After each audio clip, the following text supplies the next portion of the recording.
Dr. Jinhuk, driven by his professional responsibility, misses his mother's final moments while saving a patient. Upon waking up, he finds himself in the past, when his mother is still alive, and he rushes to embrace her. Torn between his passion and his family, he is forced to reevaluate his life choices. This time, how will he choose his new life so that he has no regrets? If you could choose again, how would you choose a new path for the future? This story touches the hearts of those who have missed precious things. Please follow this series with Life Manhwa. Year 2025, Seoul University Hospital, Operating Room. Jinhuk seriously commands saw. He quickly takes the saw and begins the surgery. The person on the operating table is a middle-aged woman. Jinhuk thinks the patient has an acute pulmonary embolism and has suffered cardiac arrest twice. Her pulse is still unstable. The nurse announces blood pressure is dropping to 60/40. Jinhuk orders, inject 3 milligrams of AP, add more fluids, maximum flow. It's dropping further to 40/20. He observes the patient's condition. We've only opened the chest, and her vital signs are already unstable. If this continues... Suddenly, a prolonged beep sounds. The nurse shouts, cardiac arrest. Jinhuk quickly reaches out to the patient's body. He grasps her heart. The doctors and nurses anxiously watch Jinhuk. Jinhuk announces, rhythm restored. He gradually releases the patient's heart. Jinhuk instructs the doctors and nurses, we must act immediately. Stay focused. The assistant doctor speaks up, doctor, please insert an ECMO to stabilize the patient. Jinhuk explains, the pulmonary artery is completely blocked. If we suture it now, the patient won't survive. Connect to the heart-lung machine. He quickly makes an incision and injects cardioplegic solution. Ready. Someone rushes in and shouts, doctor. He pants, I apologize for interrupting the surgery, but you have to leave immediately. Jinhuk says seriously, I can't leave now. The assistant doctor reminds him, doctor. He continues to reach out, surgical clamp. Jinhuk continues the surgery. The other people anxiously look at him. The assistant doctor volunteers, doctor, I will take over the pulmonary artery grafting. Leave it to me. Please go. Jinhuk agrees, okay, I'm leaving it to you. As he walks out, someone calls him, doctor. The nurse hesitates, your mother just passed away a little while ago. Jinhuk silently continues walking in the opposite direction. He walks coldly in silence. Jinhuk remembers the assistant doctor urging, doctor, I heard today is the critical moment. You should go. Jinhuk washes his hands, but Park Gwangdik's surgery isn't finished yet. The assistant doctor adds, doctor, you'll regret it for the rest of your life. Jinhuk says indifferently, you know the situation in our department. If I don't do it, who will? He heads into the operating room, I'll finish quickly and come later. The assistant doctor calls out, doctor. Back in the present, Jinhuk opens the door to the room. He stands before the bed, mom. She lies peacefully. Funeral home, Seoul University Hospital. Jinhuk greets, thank you for coming. I know you're very busy, says the two-toned hair man. Of course, I had to come. He quickly moves elsewhere. A colleague urges, I have a surgery coming up. Let's go. The two-toned hair man clicks his tongue, I'm so busy. But it's our hospital. It'd be awkward not to come. He puts his arm around the two-toned hair man, it's better to go than not. It'll save trouble later. Let's go. Jinhuk turns his head to watch them leave. Suddenly a voice says, I'm so sad, Gwangdik. Jinhuk glances over. On the information board is a picture of a man with a mole on the left side of his forehead. The person kneeling and crying, how could you leave so suddenly? He laments, looking around, what are your surviving family supposed to do? Jinhuk coldly and blankly looks at them.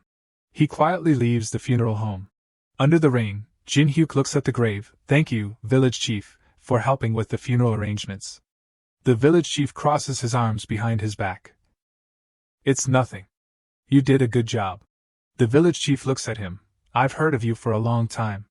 You've done a lot of good, haven't you? He places a hand on his shoulder to comfort him. Heaven will not forsake a good person. Jinhuk stands blankly in the rain, good deeds? How? He looks thoughtfully at his mother's gravestone for a moment. Jinhuk opens the door and enters the house. How long has it been since I came home? I've been too busy. He looks around this house. Has it always been this big? Jinhuk opens a door to a room. He gently enters and looks at everything in the room. Jinhuk lies motionless on the bed. Mom is gone. Even though I knew she was suffering from terminal cancer. As a doctor, I witness life and death every day. If a patient can be saved, they must be saved. So, instead of being with Mom, I chose to go to the operating room. But in the end, the patient still didn't survive, and I wasn't able to be with Mom in her final moments. Jinhuk slowly closes his eyes. He remembers the past. Mom was always cleaning the room of her son who never came home. On her hospital bed, she was always waiting for her son who never came. And so, Mom passed away quietly like that. Jinhuk covers his face and sobs, Mom, if only you had waited a little longer, so I could have said goodbye. He tosses and turns on the bed. What am I living for? When did I go wrong? Jinhuk cries out, Mom, I'm sorry. I'm really sorry, Mom. A voice says, Jinhuk. He is surprised, someone's calling me? Who is it? I've never been married, and now I don't have any relatives.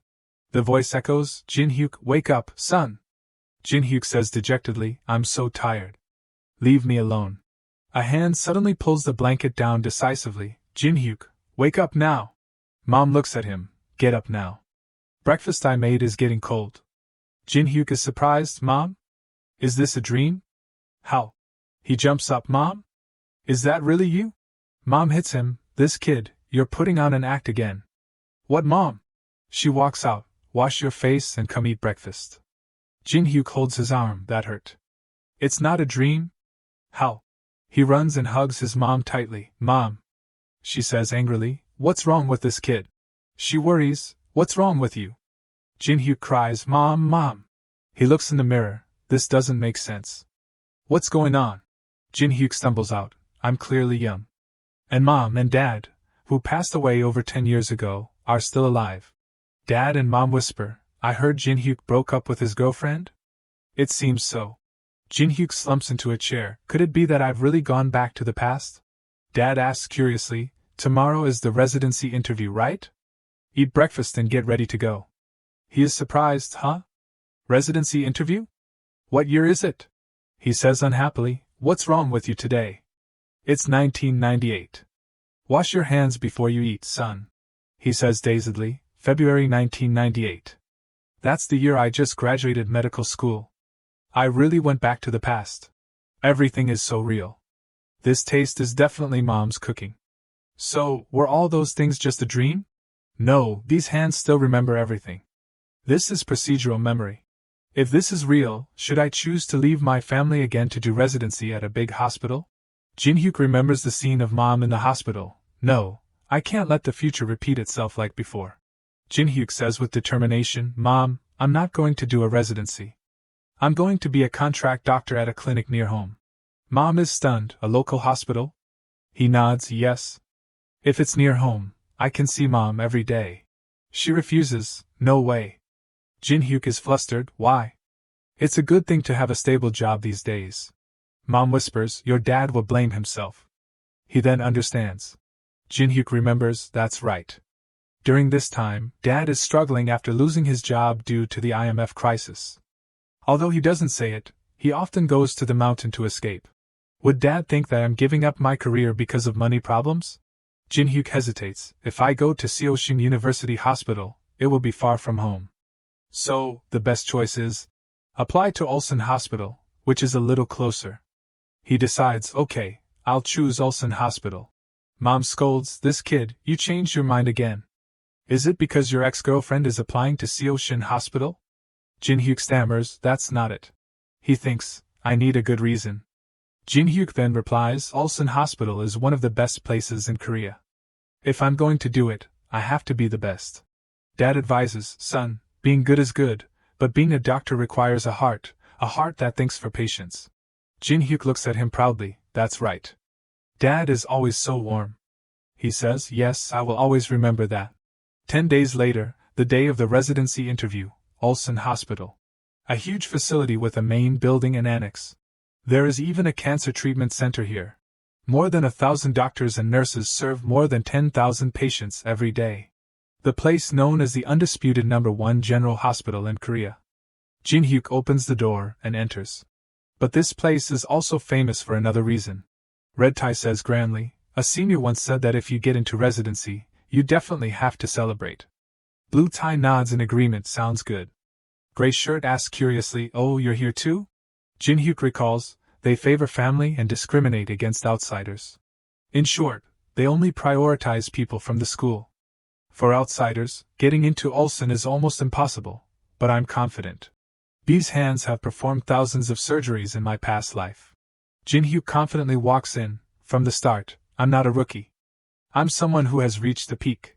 Hyukjin sighs. Hyunsu, after completing the pre-residency internship, don't look for me. Hyunsu is surprised. What? Where are you going?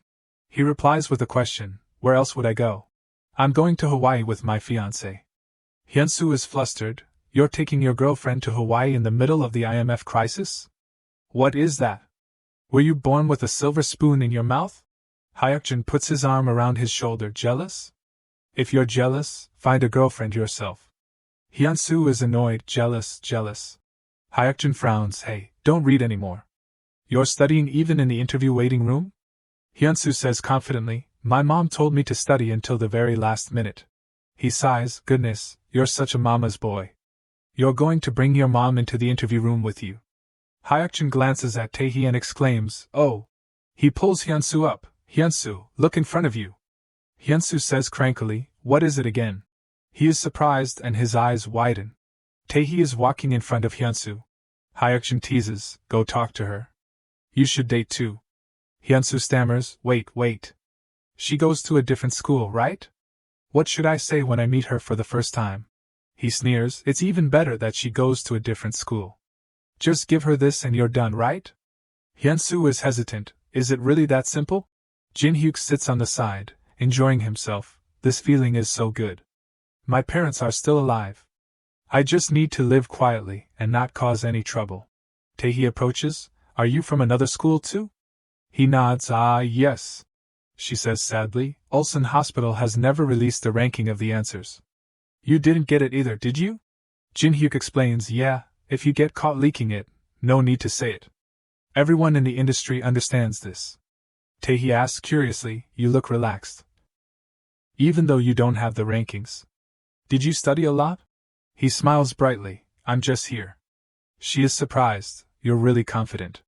Tae-hee greets, nice to meet you. I'm Lee Tae-hee, a graduate of Kwanjin University. He nods, I'm Lee Jinhyuk, from Seoshing University. She asks, but why are you applying to Ulsan Hospital? He says nonchalantly, my house is near here. Someone speaks up, excuse me. Both Jinhyuk and Tae-hee look up, yes? Hyunsu says, his face red. I have something to say to that girl. Can we talk privately? Tae-hee says coldly, just say it here. He stammers, I'm not a bad person. Hyunsu holds out the document. I just want to give you this. It'll be a hassle if you get caught with this. Jinhyuk looks and is surprised. Wait, isn't that the answer key for the Ulsan Hospital exam? Goodness, is he really going to give it to her? Tae-hee points to Jinhyuk, we don't have it either. Are you going to share it with both of us? Hyunsu stammers, huh? That's a little.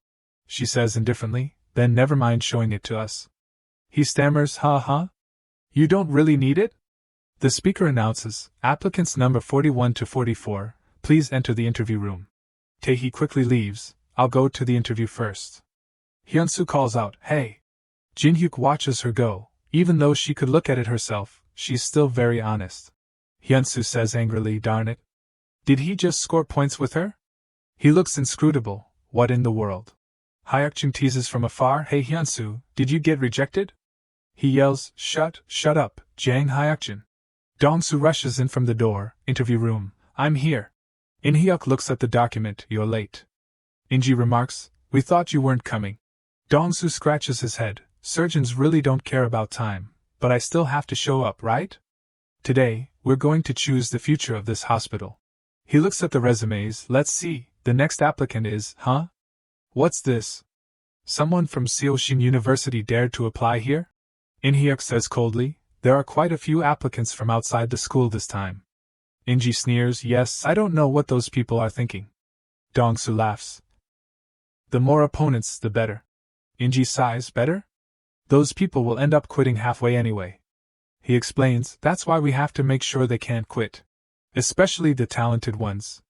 We have to take extra care of them. Give them good treatment, feed them well, let them do experimental surgeries, praise them nonstop.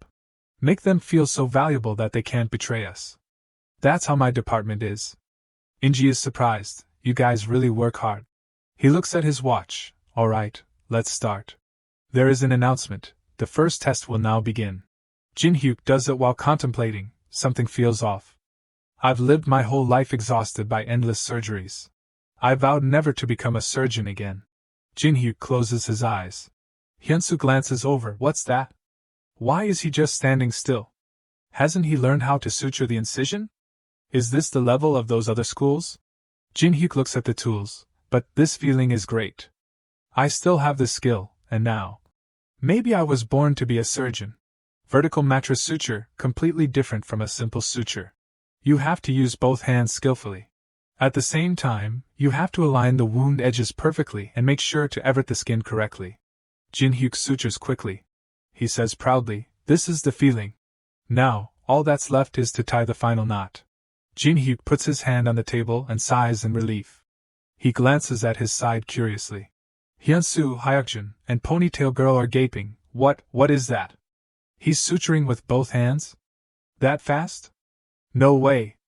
Jinhuk says thoughtfully, I should have done it a little slower. A teacher stands up, knocking over his chair. You? Dongsu approaches dazedly. Lee Jinhuk. He says frightenedly, that's me. He says seriously looking at Jinhuk, you have to be a resident under me. Jinhuk says dazedly, goodness, I just want a peaceful life. Inji reminds, hey Professor Han, save some face. Vest Man says hesitantly, Professor Han, please return to your seat. Dongsu angrily protects Jinhuk, everyone, take your hands off Dr. Lee immediately. Especially the internal medicine department. Absolutely no fighting over him. Inji worries, hey now calm down. He yells loudly, how can I be calm? He's not even a resident yet, and his suturing skills are already at this level? Unbelievable. Inji quietly assesses, perfectly standard. It's truly an ideal suturing technique. Given his age, he hasn't even been a contract doctor, so where did he get the experience? Could he be a born genius?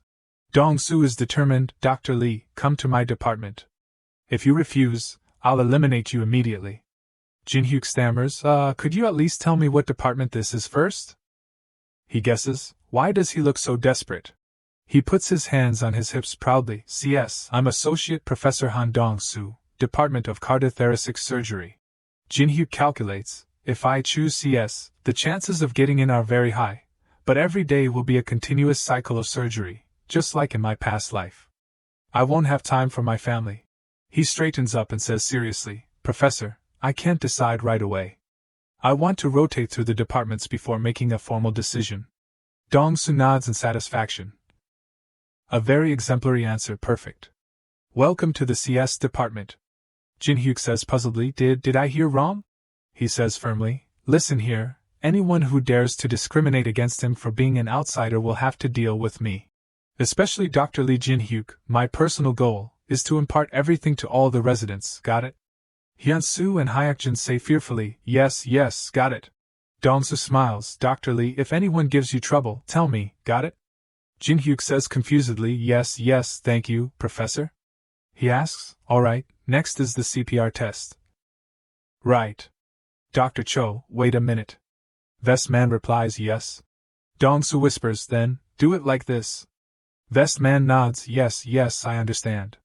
There is an announcement, next is the CPR test. Vest Man explains the scenario, male patient, 64 years old, no underlying conditions, recently worked in the fields weeding, fever of 39 degrees. Accompanied by vomiting and nausea. CPR, inflammation marker, 221, white blood cell count, WBC, only 1,800. Hyunsu is stunned. It clearly said in the answer key that it was a pediatric CPR test. He glances back, weird, did the scenario get changed because of him? The reading continues. The patient fainted while walking to the store, accompanied by chest pain. That's the complete medical history. Begin the CPR test. Jinhuk performs the test. Since it's 1998, I have to follow the pre-version CPR procedures. He leans down to give mouth-to-mouth resuscitation. Jinhuk continues chest compressions from above. Hyunsu peeks, the form is right, but this isn't a normal CPR case. He raises his hand, there's no face shield? Man points to the cabinet, it's in the cabinet, get it yourself. Hyunsu and Hyukjin fumble to get it while Jinhuk is performing the procedure. Then the two put on masks and quickly do the procedure. There is an announcement, alright, everyone stop. Inji checks the answers, Dr. Kim Hyunsu, what is your diagnosis of this patient? He says confidently, high fever, vomiting, increased inflammation markers, sudden cardiac arrest after working in the fields. I suspect this is severe fever with thrombocytopenia syndrome. SFTS. Hyunsu recalls, severe fever with thrombocytopenia syndrome. It's also called the death tick disease. The mortality rate and risk of infection are extremely high. Inji remarks, just a drop of infected blood is enough to spread it, not to mention droplets. So how did you handle it?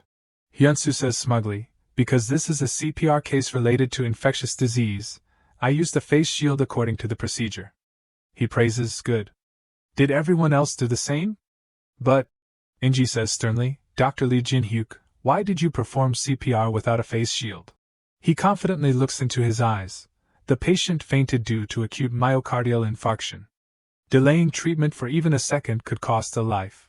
Dong-soo is satisfied, immediate decision, putting the patient's life first. That's the CS spirit. Excellent, truly extraordinary. He covers his mouth and laughs. Everyone agrees, right? Inji is puzzled, I don't understand. Did he ignore the medical history provided? Dr. Lee Jinhyuk, this isn't just a CPR test. We're also evaluating the judgment and attitude of the applicants. Ulsan Hospital has a very strict hierarchy, so I want to ask you something. If a resident gives an order that you think is wrong, what will you do? Jinhyuk frowns, the issue is, will I accept orders from someone less capable than me? He hesitates. Jinhyuk says decisively, I will make the best choice for the patient. A door opens and someone walks out, everyone did a great job. Truly commendable. Dong-soo jokes, this year's residency exam is quite interesting. Especially Dr. Lee Jinhyuk. He's truly a rare talent. Did everyone see the final test? Dong-soo recalls, there are many types of inhalers for asthma patients. Depending on the symptoms, the usage is different, which can be confusing. But he still performed it perfectly until the end. In-hyuk says appreciatively, he's indeed an interesting person, and his spirit is very good. Dong-soo adds, as expected, Professor Park is always insightful. Inji worries, skills aside, this is Ulsan Hospital. Trainees must act like trainees, and residents must behave like residents. Doesn't everyone know the vice director's philosophy? The written exam won't be easy either. There are questions that even residents can't solve. Dong-soo pretends to be puzzled, our exam is already famous for being difficult. He remains optimistic, even so, he'll definitely pass, right? Jinhyuk puts his pen down, all done. He sighs in satisfaction, but if I submit my paper now and leave early, I'll stand out too much. I want to go home. Hyunsu next to him is puzzled, what is that? No way, he's already finished? He must have peeked at the answers beforehand. I was so stupid to show that kid. I'm so embarrassed. Man warns, hey, you there, no cheating.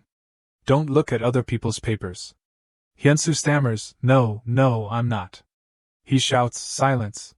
After the exam, everyone discusses animatedly, this time the questions were really hard, but we'll probably pass, right? Were there any strange questions? Hyukjin puts his arm around him, hey Hyunsu, how was the exam? Hyunsu glances angrily, don't ask. Hyukjin says fearfully, what? What happened?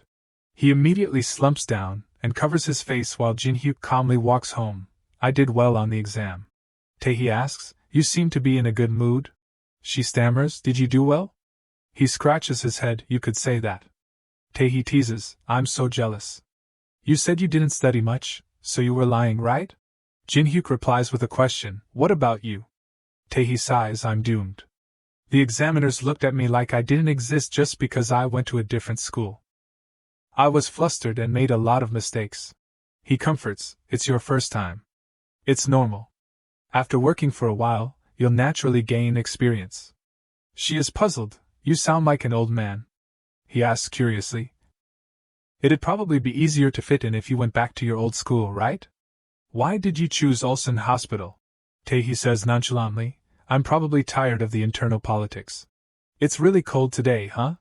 Tae-hee suggests. Want something warm to drink? Hot chocolate coffee? Jinhuk stammers, I'll have milk. She is surprised. What? You have such childish tastes. Tae-hee asks about information. How are you getting home? By bus. Jinhuk says gently, no, I'm walking. My house is nearby. I used to study in this area too. She stops. Wait, did you go to Jimin High School? Jinhuk nods, yes. Tae-hee smiles. We're alumni then. I'm class of 31. What class are you? Jinhuk stammers, me? He hesitates. It's been over 30 years, so I don't really remember. He stammers, I'm 26 years old. Tae-hee looks at Jinhuk confidently. So you're class of 32? You're my junior. I'm 27. He smiles, oh, you can speak casually if you want. Jinhuk is worried, that was close. Tae-hee teases, then you speak casually too. Jinhuk says nonchalantly, I'll do that when I feel more comfortable. He feels the silent atmosphere, it's a little awkward, huh? There's still a long way to go. Tae-hee turns abruptly. Why did you choose to become a doctor? Is there a special reason? Jinhuk stops and kicks a small stone. He contemplates, the reason I became a doctor. A trembling hand in the snow. It's because of my grandfather. Jinhuk says seriously, he died in the countryside without getting proper treatment. Tae-hee doesn't know what to say. He looks ahead confidently, so I want to become a doctor to save people. Tae-hee forces a smile. I chose this profession just to make a lot of money. Now I feel a little ashamed. Jinhuk comforts, being good at making money isn't a bad thing.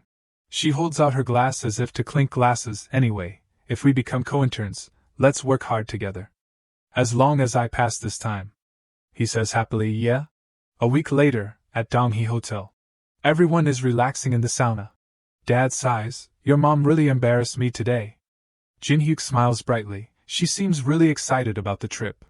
He remembers, Mom showing off to the receptionist, my son insisted on bringing us here. He insisted on a family trip to celebrate getting accepted as a doctor at Ulsan Hospital.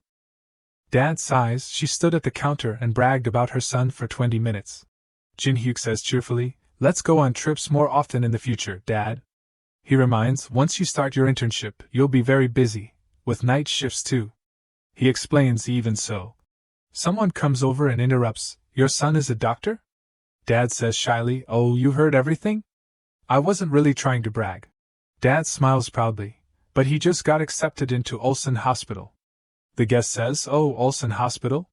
Congratulations. You raised him well. He says modestly, thank you. I don't really like to brag, but this kid learned everything on his own without me telling him. Jinhuk sighs, Dad, please stop. Ever since you retired, you've always been gloomy. It's nice to see you smile like this. I'm glad Dad is happy, but... Dad praises nonstop. Jinhuk says fearfully, please stop. He says casually, I wasn't going to say it, but... The guest cheerfully congratulates. Oh ho, very impressive. Jinhuk tries to change the subject. Dad, let's go outside. Staying in too long isn't good for your heart. Dad says surprisedly, huh, really? He puts his hand on his dad's shoulder. Dad, let me scrub your back. He says surprisedly, what? There's a professional here already. Who wants to start first? Shouts the masseuse. Jinhuk remarks, this place is so famous, but it's so empty. Dad nods, the economy is down, so it's not surprising. But your mom, is she really going to cook bone broth in there? She's been in there for so long. He says flusteredly, women usually take longer to bathe.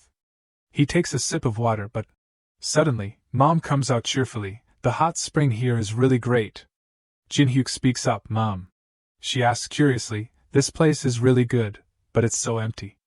Is it the same on the men's side? Jinhuk explains, it's not that empty on the men's side, Mom. Mom says cheerfully, that's good. We have this whole place to ourselves. She turns and teases, honey, do I look younger? Dad says coldly, you're always beautiful. Let's go eat lunch. Mom watches him leave. What? You're not complaining that I took too long? He walks away. Why would I complain? Suddenly, there is a strange noise. A blood-curdling scream rings out. Mom turns sharply. That scream. Jinhuk remarks, was that an electric shock? Jinhuk runs to the staff. Have you done any electrical repairs recently? The staff says honestly, the water pressure was too low yesterday, so we repaired the pump. He says angrily, goodness. Jinhuk opens the electrical panel. I need to check a few things. Call 119 immediately. The power is still not completely cut off. Jinhuk quickly turns off the circuit breaker. He predicts, cotton isn't as good an insulator as rubber, but it'll do. I don't have boots, so I have to use this. Jinhuk takes a pair of pink rubber gloves. Dad shouts, Jinhuk, where are you going? He orders, Mom and Dad, stay there. Don't come in. Mom shouts, Jinhuk. He worries, most victims of electric shock die instantly. That scream, it could be their last moment. But if there's a chance to save even one person. The bodies lie black in the water. He approaches, the people in the water are probably all dead. But whoever is standing on drier ground still has a chance to live. Jinhuk glances over surprisedly. Were they electrocuted while trying to save someone? Jinhuk checks their pulse, no signs of life. The bathhouse employee, in a similar condition. Both of them are out of the water. There's still a chance of resuscitation. Jinhuk assesses the situation, but I have to start CPR immediately. I can't do both at the same time. There's no time to hesitate. I'll start with the employee because he's farther from the water. Jinhuk performs. Electric shock causes multi-organ damage, cerebral infarction, loss of sensory and motor function. The survival rate is very low. Even if they live, there will be severe aftereffects. But even so, the priority now is to try to save them, even if there's only a sliver of hope. Dad runs over, Jinhuk, are you okay? Jinhuk shouts, Dad, step back. It's dangerous. He helps the person, it's okay. If you can, just focus on doing CPR, right? The two of them perform CPR together. Jinhuk is tense and worried. Dad is also focusing on doing CPR. He sighs wearily. Jinhuk thinks, this isn't good. Where are the paramedics? Dad is exhausted too. In reality, focusing on one patient will increase the survival rate. Even in the hospital, doctors have to take turns every minute when doing CPR. Jinhuk is speechless. Am I being too ambitious trying to save both people? No, I've come this far, I can't turn back. Just a little more, just a little more. At this time, outside, the owner is angry, let go. How can you let people freely come and go when there's an accident at the hotel? The staff tries to stop him, but sir. He shouts, get out of the way. The owner enters, who are you people barging in here? What are you doing? He says angrily, shouldn't the new employee be the first one to be taken care of? The staff says fearfully, but it's very dangerous. He rolls up his sleeves, dear guest, let me continue. 119 is coming soon. The owner orders, hey, do you want to get fired? Come here quickly. Someone's about to die. The staff says confusedly, yes, sir. The injured people are put on stretchers. Jinhuk looks and sighs in relief. Dad looks over, Jinhuk, let's just wait and see. Don't worry anymore. He nods. Jinhuk whispers, sorry, Dad. The owner runs over, are you injured anywhere, sir? Dad says gently, no, I'm fine. He bows, how can I thank you enough? I'm the manager here. Is there anything I can do to help? He replies, I'm really fine. Dad suggests, then I just have one favor to ask. Mom says angrily, I can't stand you two men. Why did you run in there? Dad dodges the hit, ouch, ouch. Mom glares, ouch, ouch, you say? Mom cries, do you know how worried I was? If you too. Dad comforts, I'm sorry. She says sternly, if you knew you were wrong, you wouldn't have done it in the first place. Where did Jinhuk go? He steps outside and looks around. Dad hands him a can of drink, life is really hard. Right, son? He says, Jinhuk, doctors are human too. You can't save everyone, but you have to do your best. He ponders, Dad is right. If I'm still a doctor in this life, there will be times when I have to make decisions. That's unavoidable. But at that time, even if the chances of survival are very slim, Dad always does his best. He holds the can tightly, so this time, I'll do even better than Dad. Kiji greets, hey, Police Kim, any hot news? The police says indifferently, why are you loitering around the station again? He sits at the table, just petty thefts. No hot news at all. Police Kim says angrily, same here. Kiji asks curiously, really? Nothing at all. The police hesitates, well, there was one thing today. He takes a sip of water, the accident at Donghae Hotel, right? It seems it was due to a short circuit. Police Kim objects, not that case. He clicks his tongue, it's the contractor who ran away. No, not those kinds of things. Other papers have already published that. Police Kim explains, I mean. The firefighters told me about a very heroic deed. Never mind if you don't like it. Kiji says surprisedly, what? A heroic deed? The police nods, right, the kind of news you're always looking for. He is happy, Police Kim, awesome. I knew I could trust you for news. Police Kim orders, in return, you're banned from coming to the station for 2 weeks. I'm sick of seeing your face. Get lost. The owner says flusteredly, wait a minute. An interview? I just replied yesterday. Kiji follows, I heard a hero jumped into the hot spring yesterday. I know all the details. He avoids, what? I don't know anything. He explains, hey manager, this is a great PR opportunity for the hotel. People are very upset about you hiring an unlicensed contractor. The owner turns and scolds, watch your words. Our company would never take risks with the safety of our guests, even if we go bankrupt. No matter how difficult the business is, I would never compromise the safety of our guests. Kiji argues, that's right.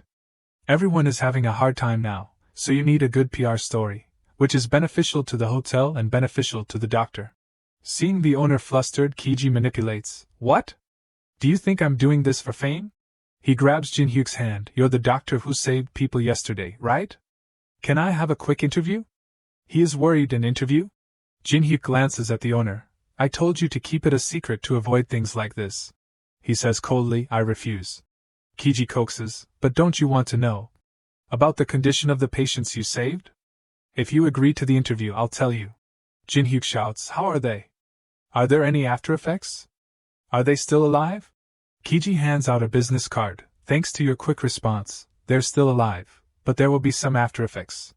So will you accept the interview? It's a pleasure. I'm Kong Kiji from Kongwon Daily. He hesitates, I'm Lee Jinhyuk. He and the assistant staff secretly signal to each other. Kiji starts, Dr. Lee Jinhyuk, what were you thinking when you ran in there?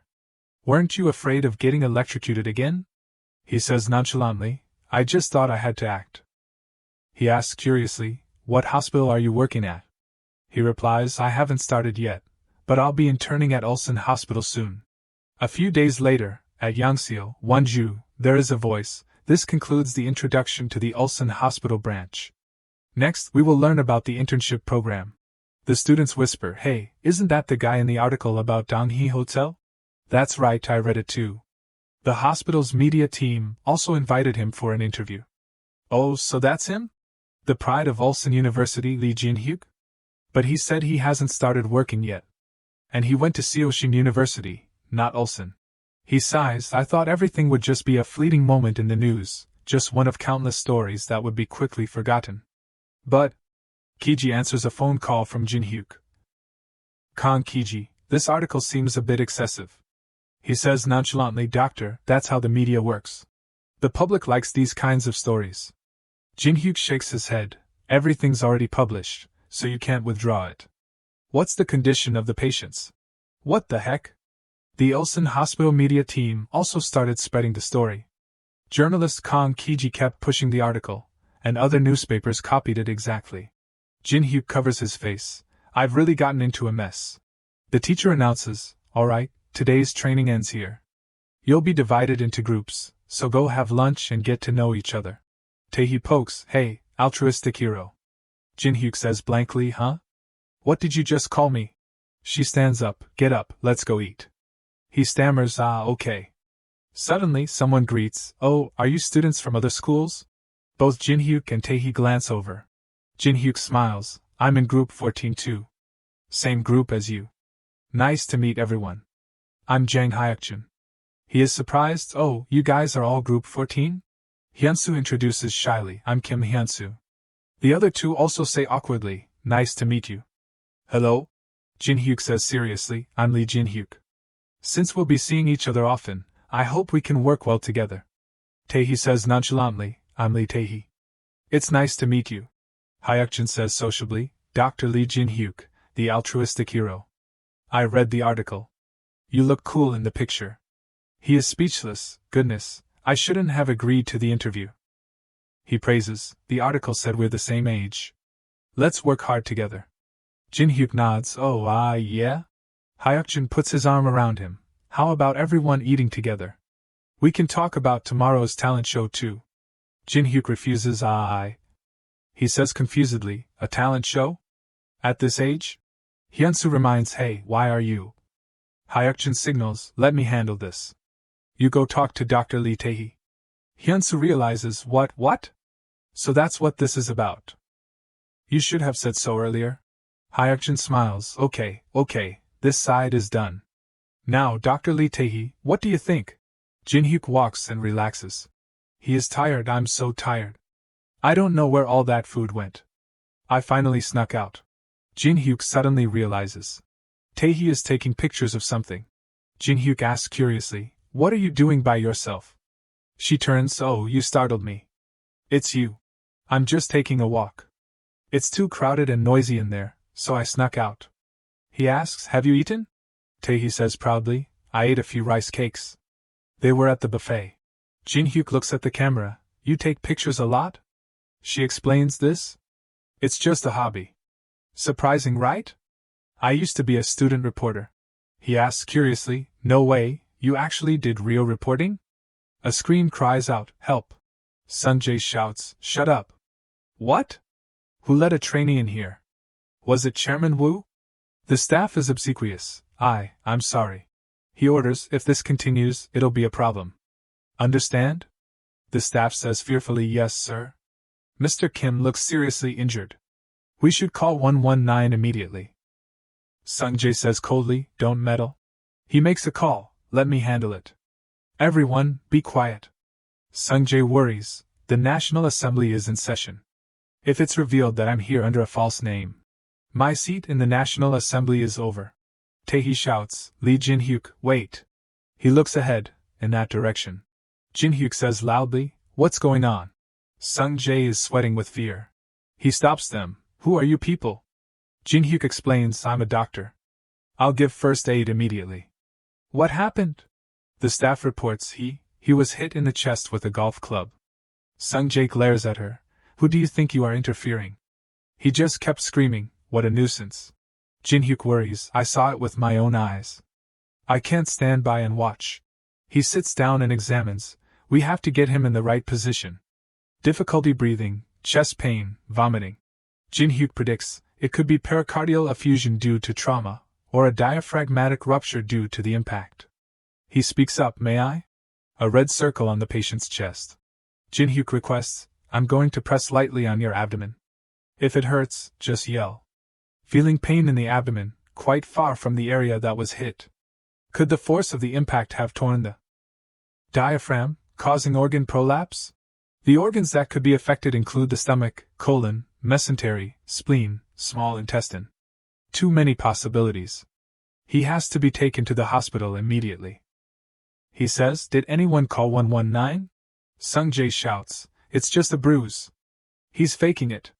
We've already called someone. Get out of my sight. Jinhyuk says thoughtfully, he's preventing the injured person from getting help? These people are unacceptable. Jinhyuk shouts, if this continues, he'll die. Call 119 immediately. Sunjae stops them, everyone, stop. A staff member runs over, Mr. Assemblyman. He is surprised, Assemblyman? So that's why no one dares to speak up. He scolds, why are you 50 minutes late? Hurry up and chase them away. The staff obeys, yes, sir. He pulls Jinhyuk, hey, let me go. There's a shout, Jinhyuk. He suddenly realizes. Jinhyuk pretends, Reporter Lee, over here. The staff says fearfully, a journalist? Tae-hee says surprisedly, did he just say Reporter Lee? Sunjae grits his teeth, what? A journalist? She runs over, what's going on? Jinhyuk reports, I suspect traumatic pericardial effusion, diaphragmatic rupture, with possible pelvic organ prolapse. He says seriously, but they won't let me call 119. Tae-hee says worriedly, what? Why? Jinhuk is speechless, perhaps, because the assemblyman can't reveal his golf bribe. Sunjae worries and sweats. How does he know that? Tae says gleefully, this could be front-page news. National Assemblyman covering up golf bribe, nearly causing someone's death. Sunjae moves to grab the camera. Who's about to die? Call 119 immediately. The ambulance arrives and takes the person away in time. The staff stops. Wait, who are you? Jinhuk introduces, I'm a doctor. I'll go along in case something happens. The staff agrees, I understand. He turns his head, reporter, I'll be back soon. Tae assures, don't worry, I'll handle everything. I'll also take pictures of his condition. Jinhuk agrees, okay, I trust you. The staff orders, let's go. Sunjae greets, our precious reporter. Could you please give me your business card? Tae says nonchalantly, I left it in my room. As you can see, I'm just on vacation. Sunjae says suspiciously, a reporter without a business card? Sounds suspicious, right, assistant? The staff agrees, yes, that's right. Tae says fearfully, oh no, they suspect me. She says cleverly, Assemblyman, now I remember. You came to our National Assembly office, right? What was your name again? He says surprisedly, why are you asking? Tae explains, Assemblyman, you're making yourself even more suspicious by hiding it. So this is the trouble you caused? Mr. Assemblyman, they clearly said never to swing a club near other people. Sunjae says loudly, what? There are many witnesses here. Should I interview them? Which news outlet do you belong to? Tae says gleefully, what? Are you going to call my editor-in-chief? My news outlet doesn't censor news. Sunjae angrily grits his teeth, this little brat, she's got quite a mouth. She challenges, oh, are you going to scold me? Even though I don't have a business card, I still have a voice recorder. And I warned you in advance. Sunjae angrily leaves, assistant, check which channel those two belong to. The staff obeys. Tae takes a picture. She takes a clear picture of him being angry. Unconsciously, Tae is afraid. She runs away, I'm so nervous. Will this get me into trouble? After all that tension, I'm so hungry. But seriously, is Lee Jinhuk a reincarnation of Hwatua? Wonju's Sacred Heart Hospital, there is a shout, a patient is coming. Everyone, get out of the way. Kyungtae orders, take him straight to the emergency room. Do a blood test first. Jinhuk interrupts, we need a CT scan immediately. I suspect diaphragmatic rupture with pelvic organ prolapse. Kyungtae asks curiously, who are you? He introduces, I'm a doctor from Ulsan Hospital. This is not the time for introductions. Kyungtae asks about the condition, this is a closed chest injury, right? Jinhuk explains, confirmed symptoms of upper abdominal pain and vomiting. He orders, then we'll do a CT scan first. The paramedic obeys, it hurts too much.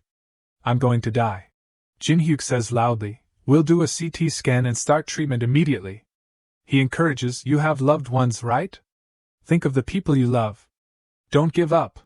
The patient wearily opens his eyes and remembers. My eldest son doesn't listen to me anymore. The second one locks himself in his room all day. Those two brats. Jinhuk comforts, that's right, think of your sons and hang in there. Suddenly the patient cries out, even if I'm about to die, I have to grab their collars before I go. The CT scan room lights up. Jinhuk asks, where's the cardiothoracic surgeon? Kyungtae stammers, we sent an urgent request, but no one is available. They're all in surgery. The CT technician speaks up, the CT results are in. Kyungtae says surprisedly, what is this? Jinhuk predicts, as expected, traumatic diaphragmatic rupture with pelvic organ prolapse. The liver has somewhat protected the right lung. But there are no organs protecting the left side, so the impact is much greater. With a traumatic diaphragmatic rupture, the lung is compressed, and the mediastinum is shifted to the opposite side. This reduces venous return to the heart, and the heart may have been damaged. We need surgery immediately. Kyungtae answers the phone, Chief Choi, sorry for calling when you're off, but this is an emergency. Jinhuk deduces, if there's no surgeon, we have to transfer him, but the patient's condition could worsen significantly. Should I operate instead? But the hospital definitely won't allow it. I'm just a trainee from another hospital, not even fully trained. What should I do? Jabong runs in, how is the patient? Kyungtae says happily, Chief. He shouts, report to me quickly. Get out of the way. Why haven't you reserved an operating room yet? Kyungtae says fearfully, Chief, I'm sorry, but we're understaffed. There's no choice but to transfer him. Jabong criticizes, how dare you say that after seeing these results? Transferring him is a death sentence. Park Kyung-sik is off, right? Call him. As for you, get in the operating room and prepare. He stammers, huh? But I'm just an emergency room resident. He questions, but you know how to open the incision, right? And you over there? Huh? Jinhuk says surprisedly, Professor? Jabong says unexpectedly, Jinhuk? What are you doing here? He explains, I'm the one who brought the patient. He says while scolding, all right, we'll talk about that later. Why haven't you reserved an operating room yet? Kyungtae says fearfully, I'm calling to reserve it. Jinhuk approaches, Professor. Kyungtae shouts, Chief, the operating room is ready. He orders, Jinhuk, you get in the operating room too. He says surprisedly, what? Jabong leaves, I'll get permission from the hospital director. Start preparing for the pre-op. Suddenly there's a hurried shout, Chief, Choi Jeong, an emergency patient is coming. Get fentanyl, a surgical consent form, and ABG tests. Jinhuk quickly grabs the emergency kit. The nurse observes thoughtfully, he's doing a great job. He's so young, is he a resident? He says loudly, send the samples for testing immediately. The nurse immediately obeys and quickly runs off. Kyungtae points nervously, patient, you need to sign the consent form first. Side effects may include. He asks, Doctor, what about the pre-op preparations? Jinhuk quickly replies, all done. Just take him to the operating room immediately. Kyungtae looks on confusedly, already done? A surgeon is ready. His name is Choi Jabong, a former professor at Seoshing University and currently the head of thoracic surgery at Wonju Sacred Heart Hospital. He was the mentor who led me to the path of thoracic surgery. The image of Jabong working tensely appears with the narration, a person who always puts the patient's life first, a surgeon talented enough to succeed even when working with an inexperienced team. And in the lecture hall, he was a warm, dedicated professor. Jinhuk gently recalls, when I was a nobody intern, he let me into the operating room and taught me directly, one by one. In the operating room, everyone is carefully observing Jabong's surgery. With both talent and professional ethics, he was called the light and salt of Seoshing University Hospital. He appears like a god with Jinhyuk's thoughts. But when I officially entered the department of thoracic surgery, he had left the hospital. We lost contact, and a few years later. He is stunned. I heard he died of pancreatic cancer. I never thought I'd see him again. I always wondered how he was doing. Back in the present, there is a shout, Bobby. Jabong says happily, here it is. Jinhyuk looks at Jabong, so he's working at Wonju Sacred Heart Hospital. He speaks up, retractor, pull it back. Suddenly he is startled. Jabong angrily shouts, what idiot did this? Are you trying to harm the patient? Jinhyuk is startled, wait, is he always like this? It feels a little different from the teacher I knew. He shakes his head repeatedly, no, that can't be. When a patient's life is threatened, who wouldn't be tense? Jinhyuk observes the inside of the patient's body, anterior diaphragmatic rupture, near the nerve area, with minor bleeding from the circulatory system connected to the prolapsed organs. He says to himself, I have to control the fluid there first. Jinhyuk quickly hands over the surgical scissors, here you go.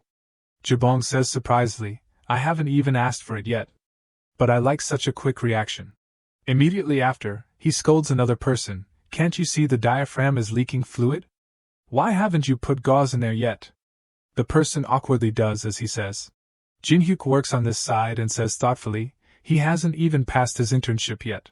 Jabong holds out his hand and signals, 20 suture, I'll suture the diaphragm first. While suturing the wound he asks, Lee Jinhyuk, before coming here, where did you work extra? He quickly replies, I haven't worked extra anywhere, Professor. Jabong says unexpectedly, really? He tightens the suture and orders, cut. The person awkwardly obeys. Then he cuts the suture but suddenly stops. Wait. Jabong shouts angrily, hey. He shouts again, who told you to cut it this long? It looks like an antenna. The person says fearfully, I'll do it again. Jabong asks angrily, you're R2, right? Jinhuk glances over, like I thought, completely different from the teacher I knew. Jabong frowns tensely. Now I'll put the prolapsed organ back in place. Focus, understand? The person across from him focuses intensely and follows. Immediately he gently opens his hand. Jabong speaks up, 60 suture, start suturing the microvessels. The person immediately follows. Jinhuk observes, 60 is much thinner than 20. But I don't feel any resistance when suturing. It feels like I'm using a similar sized thread. He signals, cut. He quickly obeys. Suddenly Jabong turns, hey Lee Jinhuk. He looks at him questioningly. Jabong points and asks, don't you see the left lung collapsed? Jinhuk agrees, I see it. He asks again, then why didn't you prepare anything for it? He says calmly, I thought it would inflate on its own over time. Jabong nods, I see. There is an announcement. That's it for this case. A nurse calls while on the phone, Chief, someone's calling you to operating room number 3. You still haven't controlled the fluid? Jabong looks into the distance. Luckily, we just need to close the chest now. He's still clumsy, but... He holds up the surgical scissors. Hey Lee Kyuntae, I'm giving you the chest closing, do it properly. He is startled and follows. Jabong turns away but doesn't forget to instruct, Lee Jinhuk, come to my office after you're done here. He bows, yes, Professor. Kyunghae says with his head down in frustration, if Chief Choi wasn't the hospital director's son, I would have yelled in his face. He says quietly, calling in a thoracic resident for a chest closing? Unbelievable. Jinhuk says surprisedly, the hospital director's son? Kyunghae then explains, don't you know? He's here to take over the hospital. He says quietly, the director's health is getting worse. Jinhuk understands, That's why he suddenly moved back here. Immediately after, Kyunghae smiles and holds out the surgical scissors, so, the rest is up to you. Jinhuk asks again, to me? He agrees, that's right. If Chief Choi asks, just say his student did it. I'm not taking responsibility. I'm not even from the Department of Thoracic Surgery. Jinhuk reluctantly replies, okay, fine. He skillfully sutures the wound. Kyunghae observes and praises, you're really skilled. Then he says to himself, well, he is Chief Choi's student after all. Outside, Jinhuk speaks up, great job. Kyunghae is modest, you too. Suddenly a thought flashes through, I think I've seen him somewhere before. A nurse points and asks, you're a trainee from Ulsan Hospital, right? The one on the news? The nurse next to her also recognizes, oh, he looks exactly like him. Jinhuk exclaims in a panic, huh? Kyunghae also turns pale with worry, a trainee? So he hasn't officially started yet? Then that suture just now was. He waves his hand, it's nothing. I just have a common face. The nurse still insists, what do you mean nothing? You look exactly like him. The nurse shouts, something's wrong. He looks just like him. Hey, Jinhuk angrily walks away, sorry, I have an appointment. In front of a bar, there is a voice, hey, Lee Jinhuk, the nurses are talking about something pretty interesting. Jabong asks curiously, you're the one who closed Kim Jinchul's wound, right? Jinhuk bows his head, that's right. He asks further, they praised you for doing a great job. Did you practice separately? Jinhuk agrees. Then Jabong probes again, are you planning on entering the Department of Thoracic Surgery? He hums and haws, well Jinhuk looks into the distance, honestly, I want to study with you, Professor. You helped me a lot back then. I didn't think you'd leave like that. Jabong questions, yet you still chose Ulsan Hospital in the end? After everything I've taught you. Jinhuk says surprisedly, so was the reason you were good to me before just to pull me into the Department of Thoracic Surgery? He replies frankly, of course. You were my target. Jabong laughs, I moved to Wonju for family reasons, but if you're really grateful to me, join this department. Jinhuk says hesitantly, I'm still thinking about it. He pours wine and reminds, if you waste those hands, you'll be cursed. Jabong explains, some people can't do surgery because of poor eyesight, or shaky hands. Surgery isn't for everyone. Jinhuk remembers Dongsa's angry figure shouting, you have to become my student. Immediately he smiles, wherever it is, everyone wants more people in the Department of Thoracic Surgery. Jinhuk looks at Jabong laughing, Professor Choi Jabong.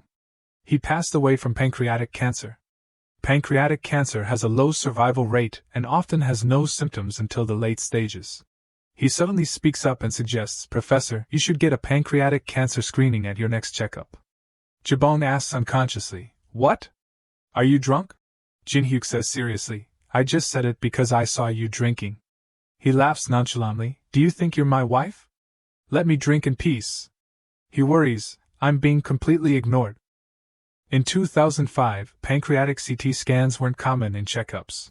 Jinhuk coughs, Professor, I'll join the Department of Thoracic Surgery. Jabong says surprisedly, What?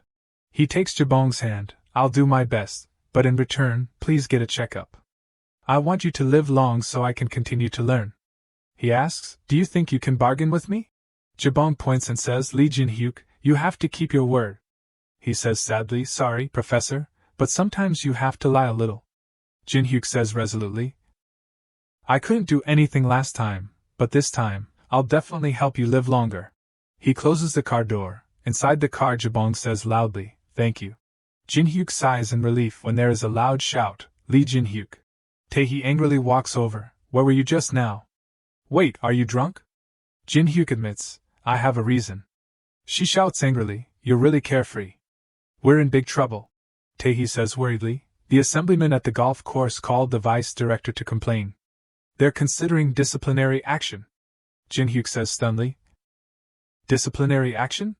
But I didn't do anything wrong. He turns away, Don't worry, I didn't mention the name Lee Tae-hee, so she won't get dragged in. Tae-hee chases after, No, I'm not worried about me. Jinhuk coldly glances over when he hears the call, Jinhuk. Tae-hee freezes, So it was revealed because I called her name at the golf course. She says sadly, This is because of me? I'm sorry. Jinhuk then speaks up, It's okay, I have a way. Tae-hee asks, What way? He asks in return, You took pictures earlier, right? Let me borrow the film for a moment. Afterwards Jinhuk sighed, If they're discussing disciplinary action, that means they've blown things out of proportion. Even though I don't like this much. He plans, If they strike first, I have to retaliate. Early the next morning, everyone looks at Jinhuk and gossips, What is that? Why does he look so confident? The residents are still very angry. That's why you shouldn't trust outsiders. Jinhuk calmly eats breakfast, The food here is good. Tae-hee says anxiously, Lee Jinhuk, you're really calm. I'm so worried I can't even swallow.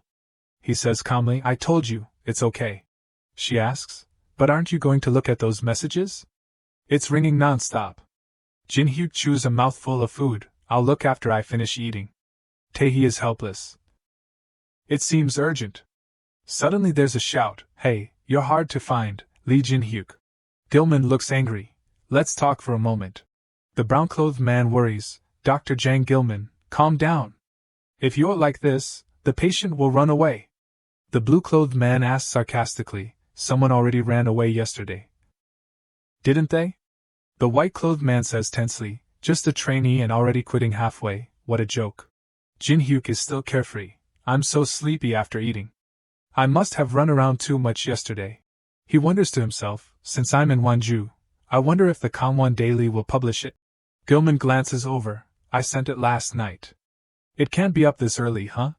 Jinhuk suddenly exclaims when he holds the newspaper in his hand. Gilman asks angrily, Hey, Dr. Lee Jinhuk, why aren't you following me? Are you really reading the newspaper?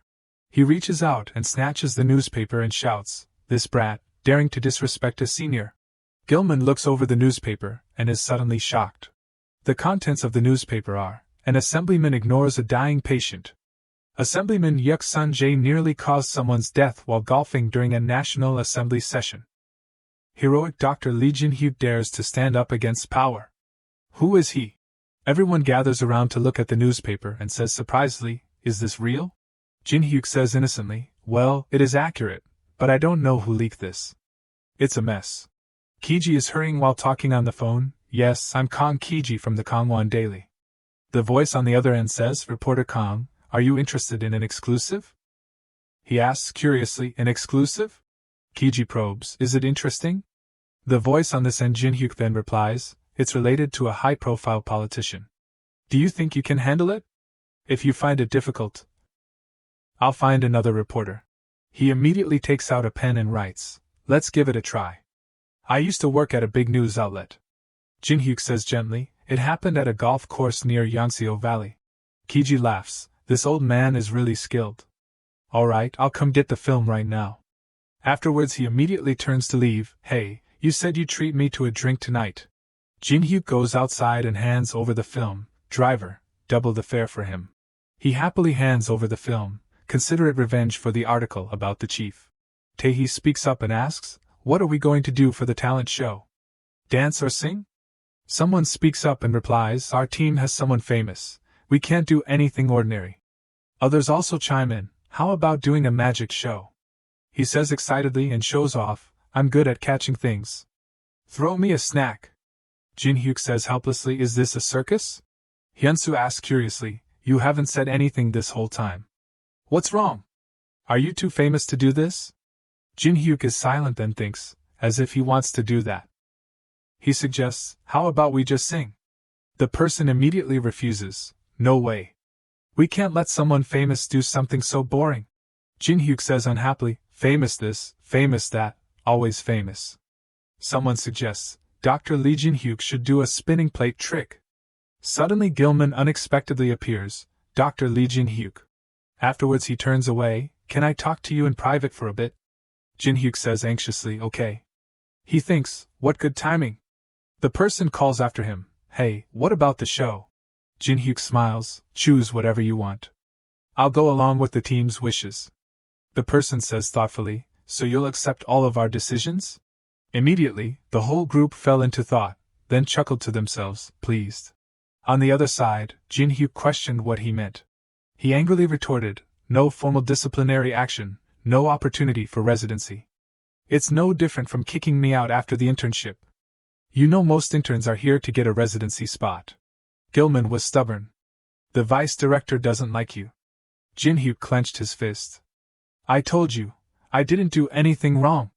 He replied, a doctor should focus on doing their duty. The image of jail appeared, making Gilman anxious. That's the vice director's opinion. It's not just the complaint, he's upset it made the news. And it's that reporter again. Jinhuk frowned. So you think I leaked the story for fame? Gilman mumbled, not me, but that's what the vice director thinks. Jinhuk remembered his mother's worries. Are you really okay with this? They say trainee bullying is notorious here. He pondered, at this rate I'll be kicked out within a year. My family was worried I wouldn't fit in at Ulsan Hospital already. I can't transfer again. Gilman held his head, weary. And I'm stuck in the middle, stressed to death. The landlady went outside to open the door. What's all the noise? I'm so tired. A group of reporters rushed in, shouting, Dr. Lee Jinhuk, are you here? They searched around. We want to interview you. Who's Lee Jinhuk? Someone said he's here. Gilman observed, perfect timing. Jinhuk suddenly seemed to remember something. He immediately stood up and waved his hand. I'm Lee Jinhuk. He forced himself. I can't live in hiding anymore. Might as well go big. The reporters bombarded him with questions. Are you scared? What were you thinking at the time? Did you know he was Assemblyman Yuk Sun-jae? He spoke up, requesting, please, one question at a time. One reporter volunteered. Dr. Lee Jinhuk, what made you act like that? Jinhuk seriously replied, at Ulsan Hospital, we put life first. I just did that and tried to save the patient. The reporter below quickly took notes. Why did you follow the ambulance? You didn't have to do that much. Jinhuk immediately replied, no, any Ulsan doctor would have done the same. Jinhuk calmly explained, always being there for emergency patients is fundamental. Gilman listened in dismay. What are you doing? You'll be kicked out within a year. Another reporter raised their hand, questioning, aren't you afraid of power? Jinhuk frankly replied, I'm more afraid of losing the chance to save a life. Immediately, he lowered his face. At that time, I was only thinking about the patient. But now, I'm really scared. Jinhuk gently said, I've dedicated my whole life to being a doctor, but I can't get residency just because of political retaliation. Hearing this, the reporters below looked at him with sympathy. They quickly wrote down what Jinhuk said. Then he continued, but Jinhuk was confident. I believe in Ulsan Hospital. Gilman was angry. That crazy bastard. Immediately, he bowed his head. Please watch over us so that Ulsan Hospital doesn't fall to unjust pressure. I'd be very grateful for your support. The reporters quickly snapped photos of Jinhuk. He was smug. Let's see if they dare cut me out now. Gilman was dumbfounded. What kind of person is he? Two people, a man and a woman, waved cheerfully. A voice called out, Team 13 is finishing their performance. Immediately, an announcement was made. Team 14, prepare. The two people from before went inside, thinking briefly, enjoy it while it lasts. The host cheered. The audience's reaction is extremely explosive. Now it's time for Team 14's performance. Let's wait and see. Immediately, three people were waiting in the wings. Ready.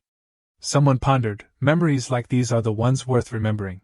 Immediately, Jinhuk, Hyunsu, and Hyukjin appeared. Jinhuk thought, of course, there are some memories that shouldn't exist.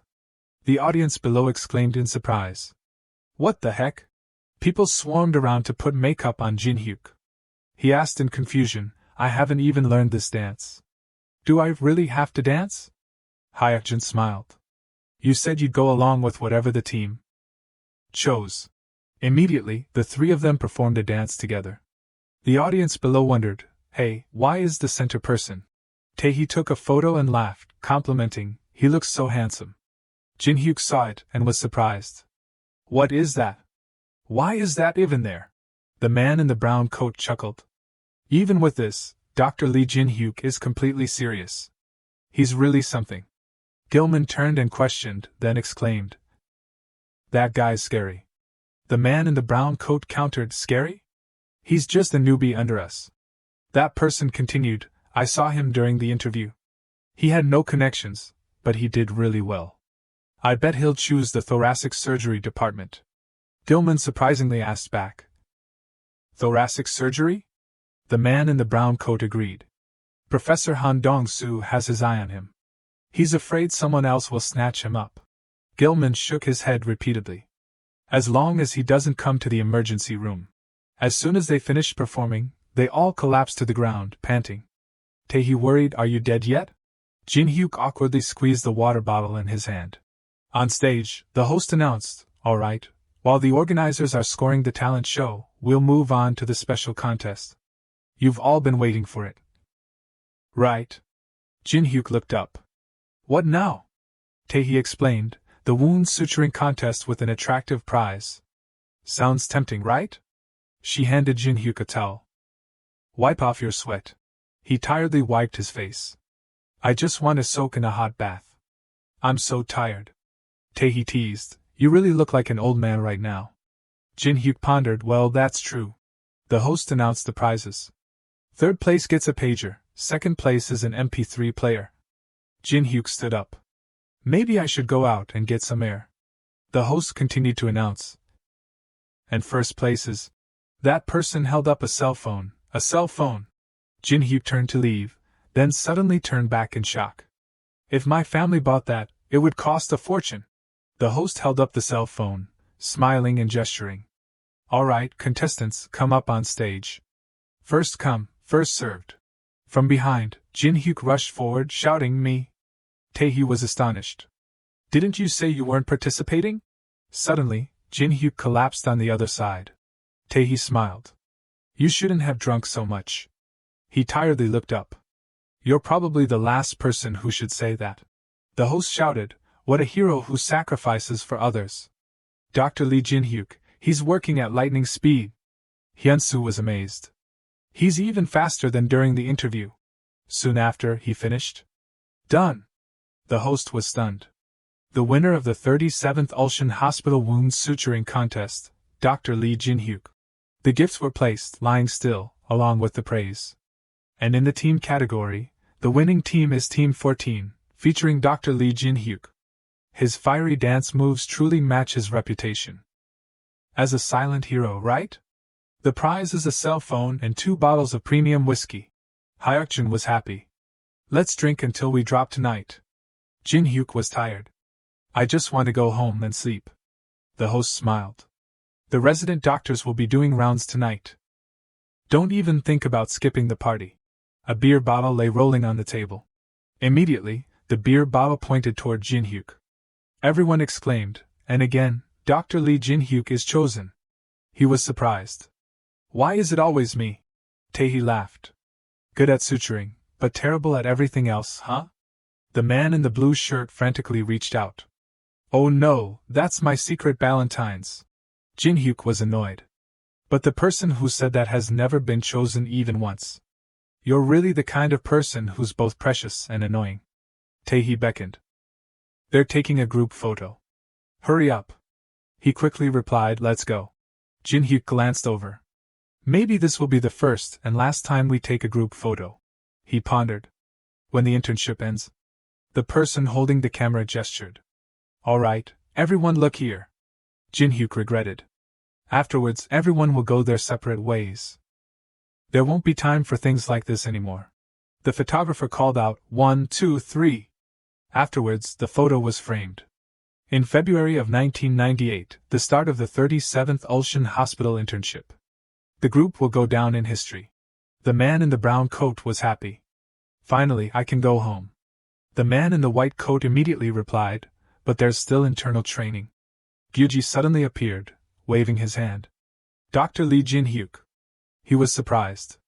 Team leader of communications? Why are you here? He smiled. This is an order from the hospital director. In front of the hospital, Jinhyuk's question suddenly rang out. Why are you at Songshim Hospital? Gyuji casually said, of course, I'm visiting Kim Jinchul. And taking some PR photos while I'm at it. Jinhyuk was curious. PR? I heard the vice director hates that kind of thing. Gyuji agreed. You heard about it. Everyone knows he's like that. But no matter how much he hates it. The director's word is above all else, right? He wondered, not understanding, the hospital director? Immediately, the fearsome faces of Jiho and Jail appeared. Gyuji explained, Dr. Oh Jiho is the hospital director. Vice Director Bujail is in the internal medicine department. Everyone in the hospital knows they don't like each other at all. He inquired, I heard you're being considered for the cardiothoracic surgery department, so the director, who's a surgeon, has his eye on you. Jinhyuk held his face. It seems like I've been dragged into a power struggle. He suddenly realized. But wait, who said I was choosing cardiothoracic surgery? Jinhyuk thought. Fever, situation, and vital signs are stable. He patted Jinchul's shoulder. The surgery was successful. If the bones heal well, you'll be okay. He smiled, praising, it's all thanks to the doctor. Thank you so much. Jinchul worriedly asked, I heard you got into trouble because of me. Jinhyuk changed the subject.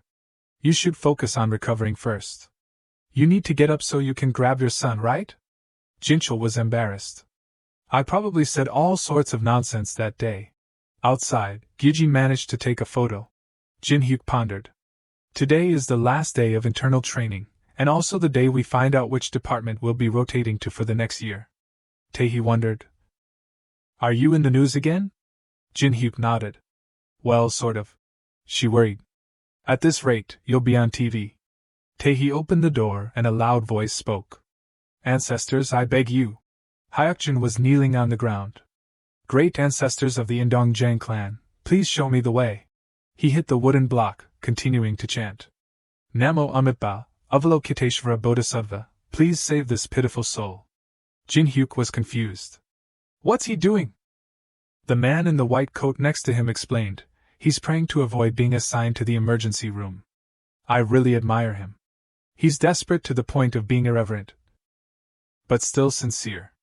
A voice called out, next, Dr. Jang Hyukjin. That doctor urged, hurry up and draw a lot. Hyukjin trembled. Please, please. He was stunned. The first rotation is the emergency room. How can I be so unlucky? Jinhyuk calmly replied, holding the slip of paper, I actually like it. Hyukjin incredulously asked back, huh? You like it?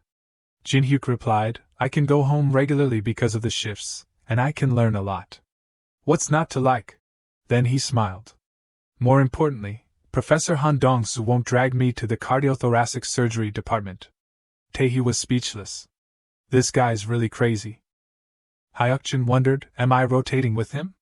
It's best to just go to Hawaii and never come back. Hyunsoo, Hyukjin, and Tae-hee were desperate. March is ruined. The sun shone brightly into the hospital. Hyukjin was disappointed. March is really ruined. I prayed so much, but I still have to go to the emergency room. Gilman looked up at the ceiling, dejected. Tae-sang curiously asked, "What's wrong, Dr. Jang? You look so sad." Gilman circled the item with the name Lee Jinhuk. Tae-sang was surprised. "That's the assignment chart." "Huh? Lee Jinhuk? Isn't he the guy you hate?" Gilman agreed. Tae-sang was thoughtful. "He's on Team A, which means he'll be directly under us, right? Let's crush him. I can't stand that holier-than-thou attitude." Suddenly, Gilman exclaimed, "Wait." He continued to be malicious. "Why? People like him need to be taken down early. Who knows what kind of stunt he'll pull next to get into the news." Immediately, Tae-sang strode off, full of energy. "Let's go." Gilman was listless. "Dr. Oh, I don't think he's the type to be easily crushed." In a small room, Jinhyuk, Tae-hee, Hyukjin, and Hyun-soo were sitting glumly. A comforting voice spoke. "Don't worry. The attending physician used to be in the same club as me back in school. If I want to talk." Tae-hee cried out, "Dr. Kim Hyun-soo." He smiled, curious. "What's wrong?" She angrily turned. "Please take your hand off my shoulder." Hyun-soo fearfully agreed. He dejectedly held his head. "Huh! I heard girls like this kind of closeness." Hyukjin comforted. "Have a piece of chocolate to wake you up, my friend." Tae-sang and Gilman opened the door and walked in. Hyun-soo smiled, greeting. "Good afternoon, seniors." Hyukjin was affable. "Seniors, would you like to try Hawaiian chocolate?" Gilman looked displeased. "Hey, this is a hospital, not a school. Call me doctor." Hyukjin and Hyun-soo were startled. "Yes, doctor." Hyun-soo wondered, that's strange. He used to be so friendly. Gilman got straight to the point. "Team A will be supervised by me and Dr. Oh Tae-sang. Let's get started. The emergency room is divided into 5 areas. On the board were the things that they had to do," he instructed. "You'll be in charge of all the areas, except the emergency clinic." Jinhyuk pondered. "The emergency room here isn't just a department. It's like a complete emergency center. This really is Ulsan Hospital." Gilman continued to instruct. "We work in 24-hour shifts and rotate with Team B. You can only go home when the work has been checked and approved. If you don't complete your tasks, you can't go home." He turned. "That's enough explanation. Dr. Oh Tae-sang, do you have anything to add?" Tae-sang smiled. "You explained it clearly enough. I just have one thing to say." Suddenly he slammed his hand on the table. Tae-sang was tense. "Interns, you're just low-level errand boys. Don't think, don't act on your own." He continued to pressure. "Just follow the recorded procedure correctly. If one person does something wrong, the whole group suffers." Tae-sang was sly. "If anyone dares to overstep." Jinhyuk was confused. "Why is he looking at me?" he fiercely emphasized. "I will personally show that person what it means to regret it." Jinhyuk was uncomfortable. "What the heck? Why is he acting like I'm going to cause trouble?" At the Ulsan Hospital emergency room, suddenly there was a painful scream. "My stomach hurts so much." Someone requested, "We need a C-line immediately." Tae-hee and Hyun-soo rushed around. Someone urged, "Prepare a nasogastric tube." "Dr. Lee." Jinhyuk gently replied, "Yes, I'll do it right away." Tae-sang watched, surprised. "How can he be so calm?" he sneered. "Let's see how long that confidence lasts." Tae-sang pointed. "Dr. Lee, we need an abdominal paracentesis at bed number 3. Jinhyuk quickly complied. He walked, thinking, draining excess fluid from the abdomen. Giving such a difficult technique to a new intern, without any guidance. They're trying to make me fail. Jinhyuk waved his hand. "Nurse Kim Ji-yoon, please prepare for an abdominal paracentesis." She looked over, worried. "Paracentesis? Today's your first day." He nodded. "Yes, Dr. Oh requested it." Ji-yoon was bewildered. "Huh? He told you to do it alone?" She worried. "What is he thinking? What if something happens?" Afterwards, Ji-yoon ran off. "Wait there. I'll go ask." Jinhyuk immediately agreed. She ran to him urgently. "Dr. Oh, please assist Dr. Lee with this case." Tae-sang surprisingly asked. He requested assistance? Ji-yoon was agitated. "No, I'm just worried," she argued. I know interns have to learn by trying and failing, but we should also think about the patient. At least supervise him. Tae-sang was tired. If Nurse Kim is so worried, then he was insidious. Then sit down here and watch him make a fool of himself. As soon as he finished speaking, Tae-sang laughed wickedly and walked away, humming. Jinhuk asked about the situation. Patient Kim Sun-young, right? She agreed. Afterwards, he requested, please roll up your sleeve. Sun-young lay painfully on the bed. Jinhuk observed and analyzed. 35 years old, admitted due to OHSS complications, fluid accumulation after egg retrieval for IVF. She covered her mouth, grimacing. Fluid accumulation? Does that mean I have a serious illness? My stomach hurts, and I feel nauseous too. Jinhuk reassured. You must be very uncomfortable. This is a common side effect, but when the fluid is drained, you'll feel much better. Ji-yeon wondered. Are you using anesthesia? Lidocaine, for example. He turned and asked. It's better to be hurt just once, right? Afterwards, Jinhuk said to himself. No, I'll do it perfectly the first time. Sun-young worried. Yes, as long as it doesn't hurt too much. He held out his hand. Give me the catheter. Ji-yeon was bewildered. What is he talking about? He's an intern. He has to try a few times before he gets it right. And eventually Dr. Oh will have to do it again anyway. And he doesn't even want to use anesthesia. Tae-sang stood watching and sighed. He's trying to show off. This guy is crazy. Ji-yeon looked around in a panic. Why isn't anyone stopping him? Jinhuk gently injected Sun-young's abdomen. Tae-sang watched him inject almost all of the medicine into the patient's abdomen, and was horrified. He gasped, stunned. No way, he got it right on the first try. Jinhuk gently pulled out the needle. It's done. It didn't hurt too much, right? Sun-young immediately replied. It was a little painful. Tae-sang was sweating. It must have just been luck, right? Oh, Tae-sang's next order was to do an ABGA, arterial blood gas analysis. Arteries are much deeper than veins, so they're much harder to draw from. A patient complained. Do you know how many times you've missed? Call the professor here. Jinhuk stepped forward. Kim Hyun-soo missed 6 times and now he's pushing it to me. He angrily shouted. I told you to call the professor. Jinhuk said to himself. I have to change my approach. Afterwards, he moved closer and whispered. Sir, actually, I used to be a professor. That patient was surprised. What? Immediately, he shouted again.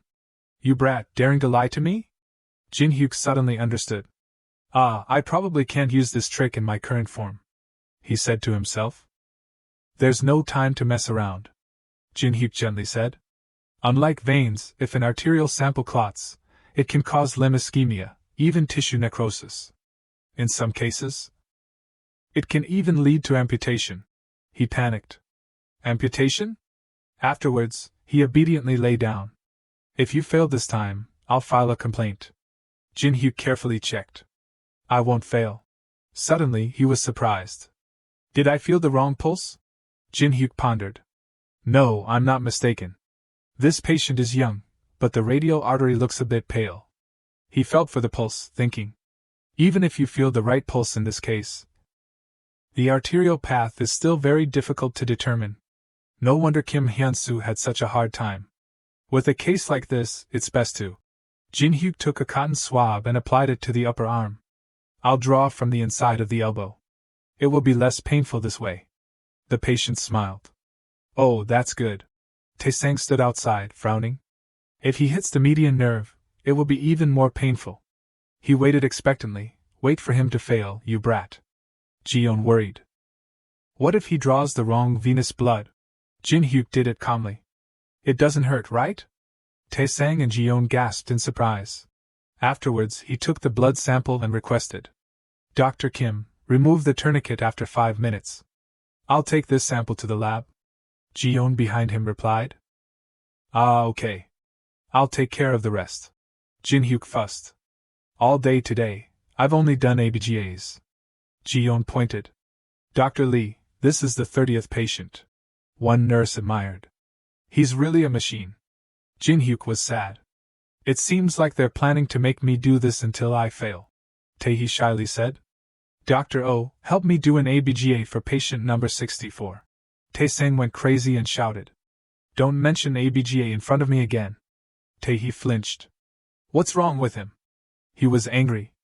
I'm sick of ABGAs, Jinhuk said to himself. In the end, only Oh Tae-sang is suffering. The clock had just struck 2 o'clock. He opened his heart. The hardest thing isn't receiving patients or working 24-hour shifts. Suddenly there was a call. Hey, what do you interns know? Don't call me. The other person replied. We're short of people. Call back later. There were also people who looked unhappy. I just lay down. I'm hanging up. On the other end of the line, a voice said. Do an ECG and call back. Jinhuk was tired. I already did it. The other side continued to make it difficult. Then do a CBG and call back. I'm hanging up. He sadly sighed. Contact and consult with other departments. The surgery department, the internal medicine department. Every department refuses. Is it because it's too late? Hyukjin behind him pointed out. It's over there. Jinhuk turned. No, it must be because I went to a different school. Tae-sang passed by and instructed. Try calling the cardiothoracic surgery department. He immediately complied. Jinhuk reluctantly picked up the phone. Cardiothoracic surgery department? There are so few people, I don't know if anyone will come down. On the other end of the line, a voice said. Hello? He immediately stated. I'm intern Lee Jinhuk in the emergency room. Patient Yu Inte, 44 years old, pneumothorax, needs a chest tube. The other side asked back. Who's calling? He replied. Intern Lee Jinhuk. The other side happily agreed. Ah, it's you. If the youngest calls, I have to come down. I'll be right there. Jinhuk was surprised. Ah, yes, thank you. Afterwards, he put down the phone. They called me the youngest. That means Professor Han Dong-soo mentioned me already. Anyway. Jinhuk smiled. I'm really grateful. Jinseok waved his hand, coming over with a bright smile. Dr. Lee Jinhuk. Jinhuk bowed his head. I look forward to working with you. Jinseok patted him on the shoulder. It's so good to meet you in person. Now that we're a team, I'll speak frankly. Tae-sang was incredibly surprised. A team? How does Jinseok know Jinhuk? He turned. What? Do you have something to say? Just say it. Jinhuk was shy. Have you eaten yet? He said to himself, he looks too thin. Jinseok forced a smile. I'm on a diet. Fat is the source of all disease. He agreed. Yeah, that's right. In Ulsan Hospital, the thoracic surgery department is really a battlefield. Jinseok pushed aside the curtain and entered. I've already looked at the patient's chest x-ray with Dr. O. The patient lay on the hospital bed, his face pale. He wondered. The left lung is collapsed, the trachea and mediastinum are shifted to the right. No trauma. No smoking. Is this a spontaneous pneumothorax? Jinhuk entered and nodded. Yes, the diagnosis is pneumothorax, but the oxygen saturation is 97%. No shortness of breath, blood pressure is 120/60. Hematocrit is 36.3%. He held up the paper in front. We already have a consent form. Jinseok smiled. All right, Dr. Lee. He cheerfully patted his shoulder. You don't need to be so formal with internal announcements like this. Jinseok pondered. We're practically family. Afterwards, he turned to leave. The left lung is collapsed. Just prepare to assist. Jinhuk immediately listened. Suddenly, he panicked. He told me to assist? Why? Jinhuk looked at Jinseok, wondering. Why didn't he call another intern to assist with the chest tube placement? Is it because they're short-staffed? He was stunned as he realized. Is he planning to teach me this technique? Jinhuk was flustered, unable to speak. Jinseok asked curiously. Is it because you're in the emergency room? He asked a favor. Tae-sang, hand me the grabber. He turned away. Anything is fine. Jinhuk thought to himself. I'm very grateful that he came all the way down here. But immediately he rubbed his head, pressured. But I'm really too nervous. Jinhuk went to the patient's bed and gently said.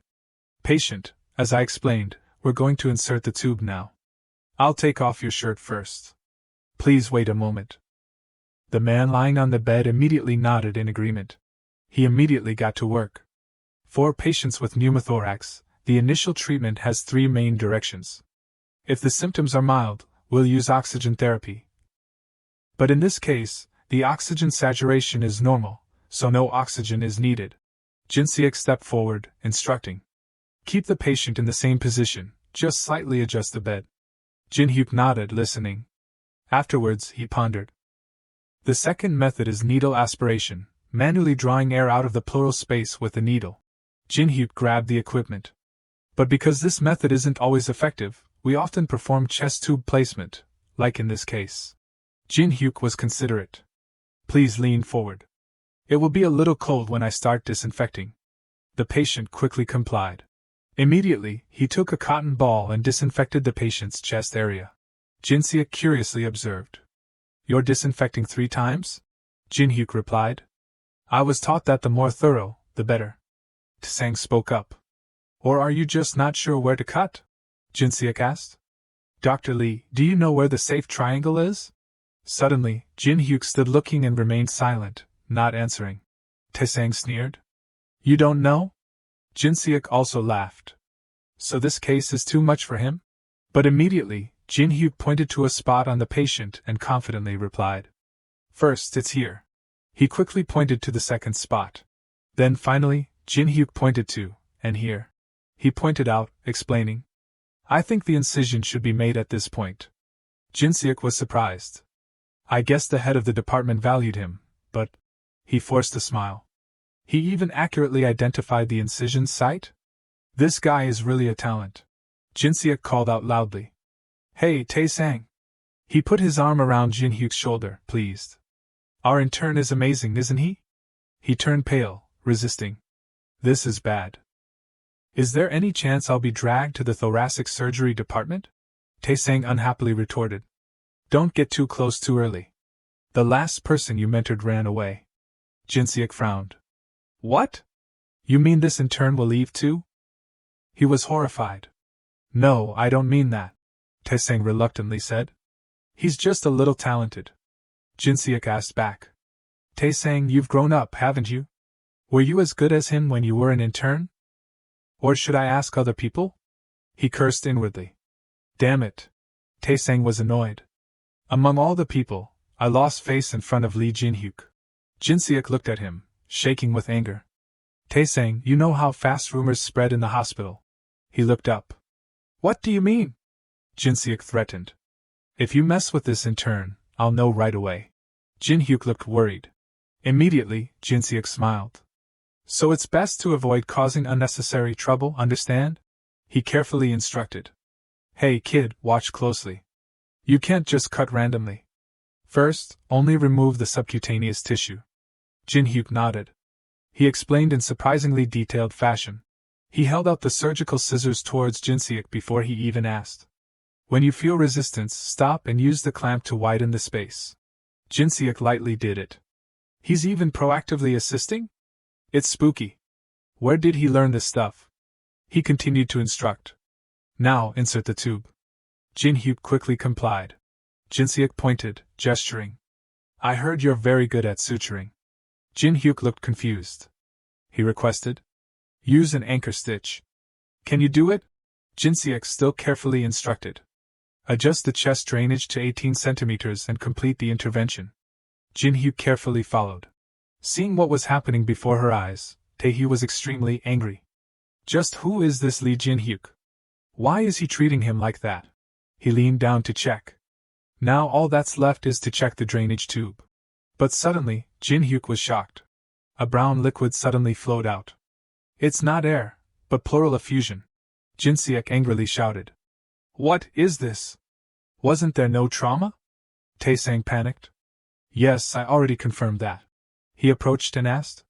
Patient, have you ever had any trauma that could cause organ fluid to leak? He worriedly replied. No, absolutely none. Is something wrong? Tae-sang reassured. It's nothing, nothing at all. Jinhuk was tense. Dr. Young, we need to adjust the drainage rate to reduce the pressure. Jinhuk suddenly realized. Ah, that's right. Reduce it by half and start infusing fluid. He prepared the fluid bags and worried. Focus. We need to review the diagnosis. Where did we go wrong? What did I miss? Jinhuk diagnosed. The probability of pneumothorax developing into spontaneous hemopneumothorax is 2 to 7%. He carefully analyzed. If fluid accumulates in the pleural space, we should see an air fluid level, but the chest X-ray doesn't show anything abnormal. Jinhuk lowered his face, helpless. So why is it like this? Jinhuk glanced over, thinking. He's still just an R3. According to surgical standards, at least a fellow is needed to handle this independently. He's still just a newbie. How can he deduce this on his own? He approached and suggested. Dr. Yun, how about taking a CT scan first?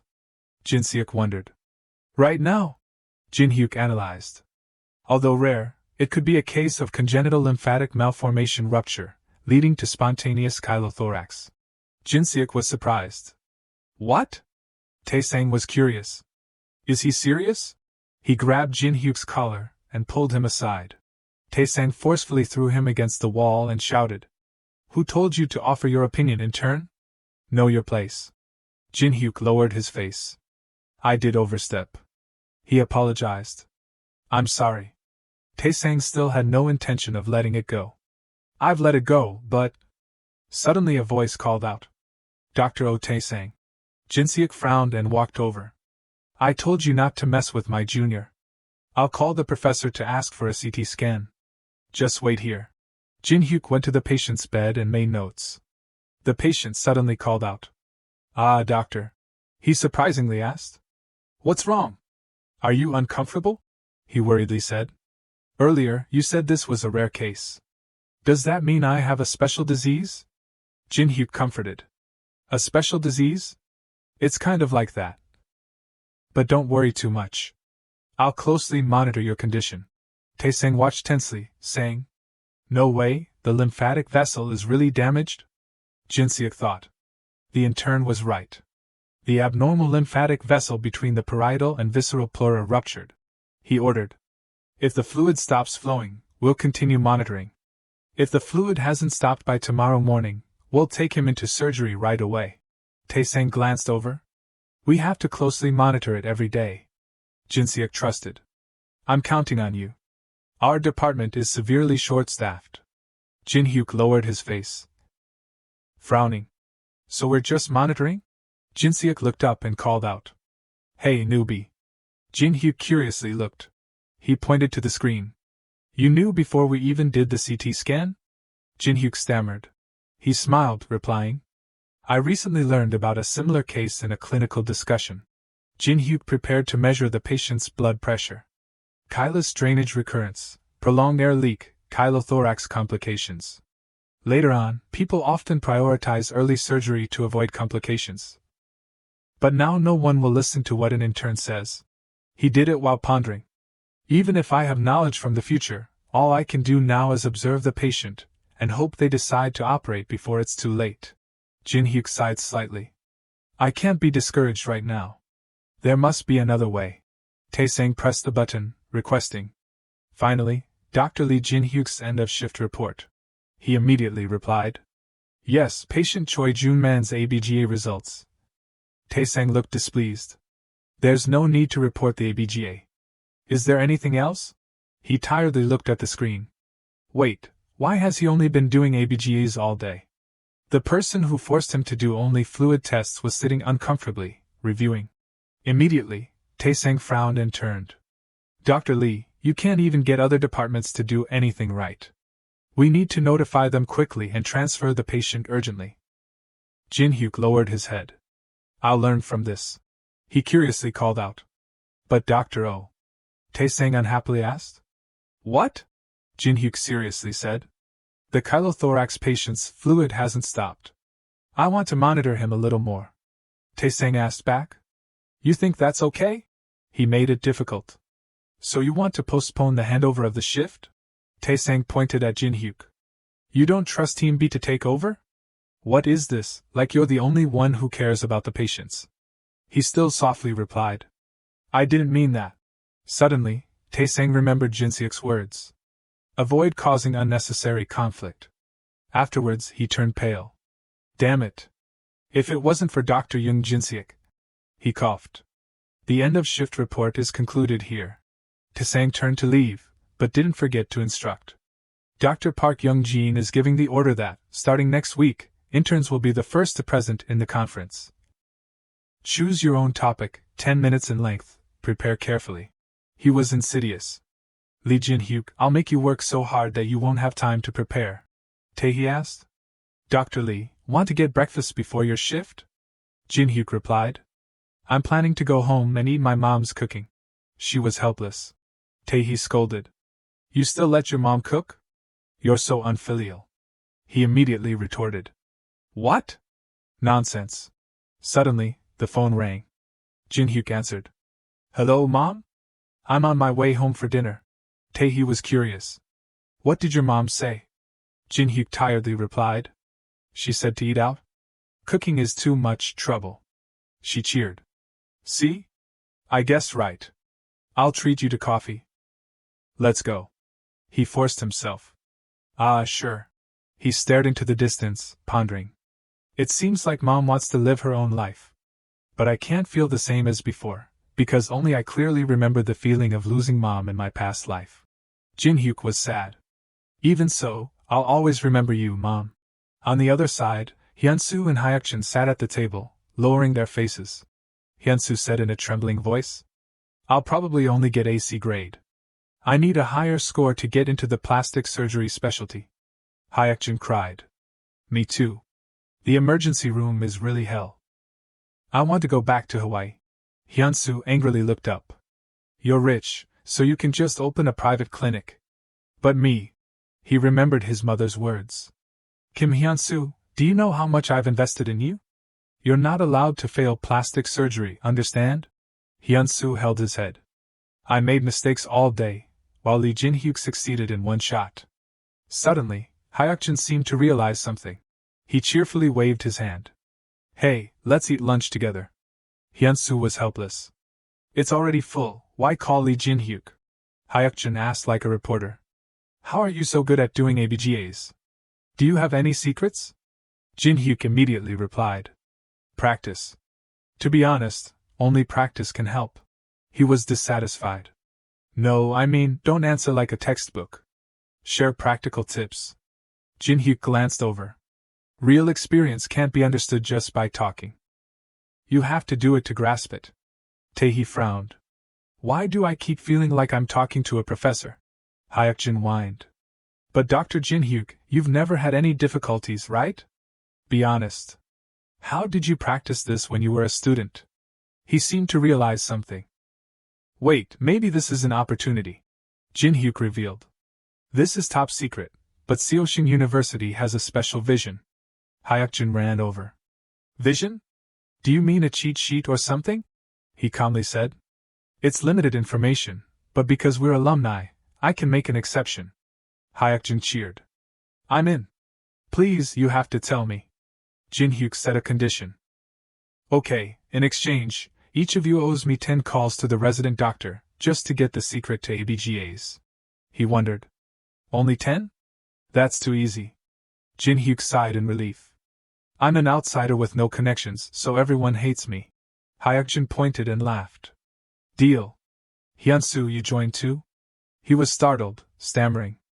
Afterwards, Hyunsu pondered. It's annoying, I really want to, but why does it have to be him? Jinhyuk looked over. 10 calls is too little? 20 then. Hyunsu was startled. What? He continued to raise it. Or 30? Hyunsu was bewildered. Why is it going up again? He thought. Then 40 or... Jinhyuk at this moment was like the fierce image of Hyunsu's mother. He fearfully closed his eyes tightly. Deal. Jinhyuk concluded. 40 calls each, okay?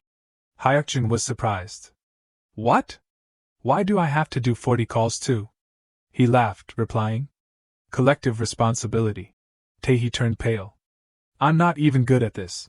Jinhyuk spoke up. Then Dr. Tae, can I borrow your camera for a day? For a family trip. She happily agreed. It's a small thing. Tae-hee was delighted. So I get the secret? Seeing this, Hyunsu was extremely angry. Why does Tae-hee like this weirdo? Immediately, he was stunned. Could it be that her taste is for those old-fashioned guys? At Jinhyuk's house, the lights were still on in his room. His mother was asleep, while his father was huddled because he had his blanket stolen. Jinhyuk searched for information. A conference presentation? If an intern presents, they're usually torn to shreds. That's why I have to prepare carefully. Jinhyuk carefully drafted his presentation, using knowledge from the future. This is an opportunity to save even just one more life. Early in the morning, at the hospital, an announcement was made. Blood culture test is ready. Dr. Kim Hyunsu, ABGA results for bed 18 are ready. He worriedly operated on the patient. Hyunsu recalled Lee Jinhyuk, he told me to do it quickly, right? Is it really effective? The brown-haired nurse praised. Dr. Kim, you've improved a lot. He smiled. Yes, I guess so. An order was given. Dr. Kim, place a urinary catheter for the patient in bed 13. Hyunsu was surprised. Huh! Dr. Lee, bed number 11. He shouted loudly. Okay, I'm coming. At this time, Jinhyuk looked at the patient. There's a smell of alcohol. It looks like just a simple tear. He inquired. Patient, did you fall? The drunken patient said. Yeah, I fell. So, is there a problem? He explained. It's not too deep, but it still needs to be sutured. Jinhyuk left. I'll call a plastic surgeon. The patient shouted. Hey, why aren't you answering me? Do you think I'm a joke? Even though I look like this, he suggested. Dr. Oh Tae-sang, I'll call a plastic surgeon for the patient in bed number 11. Tae-sang agreed. Call them. Jinhyuk picked up the phone. Yes, I'm intern Lee Jinhyuk from the emergency room. Tae-sang glanced over. The plastic surgery department is on call today, but that guy definitely won't come down. Have fun struggling with this case, you unlucky guy.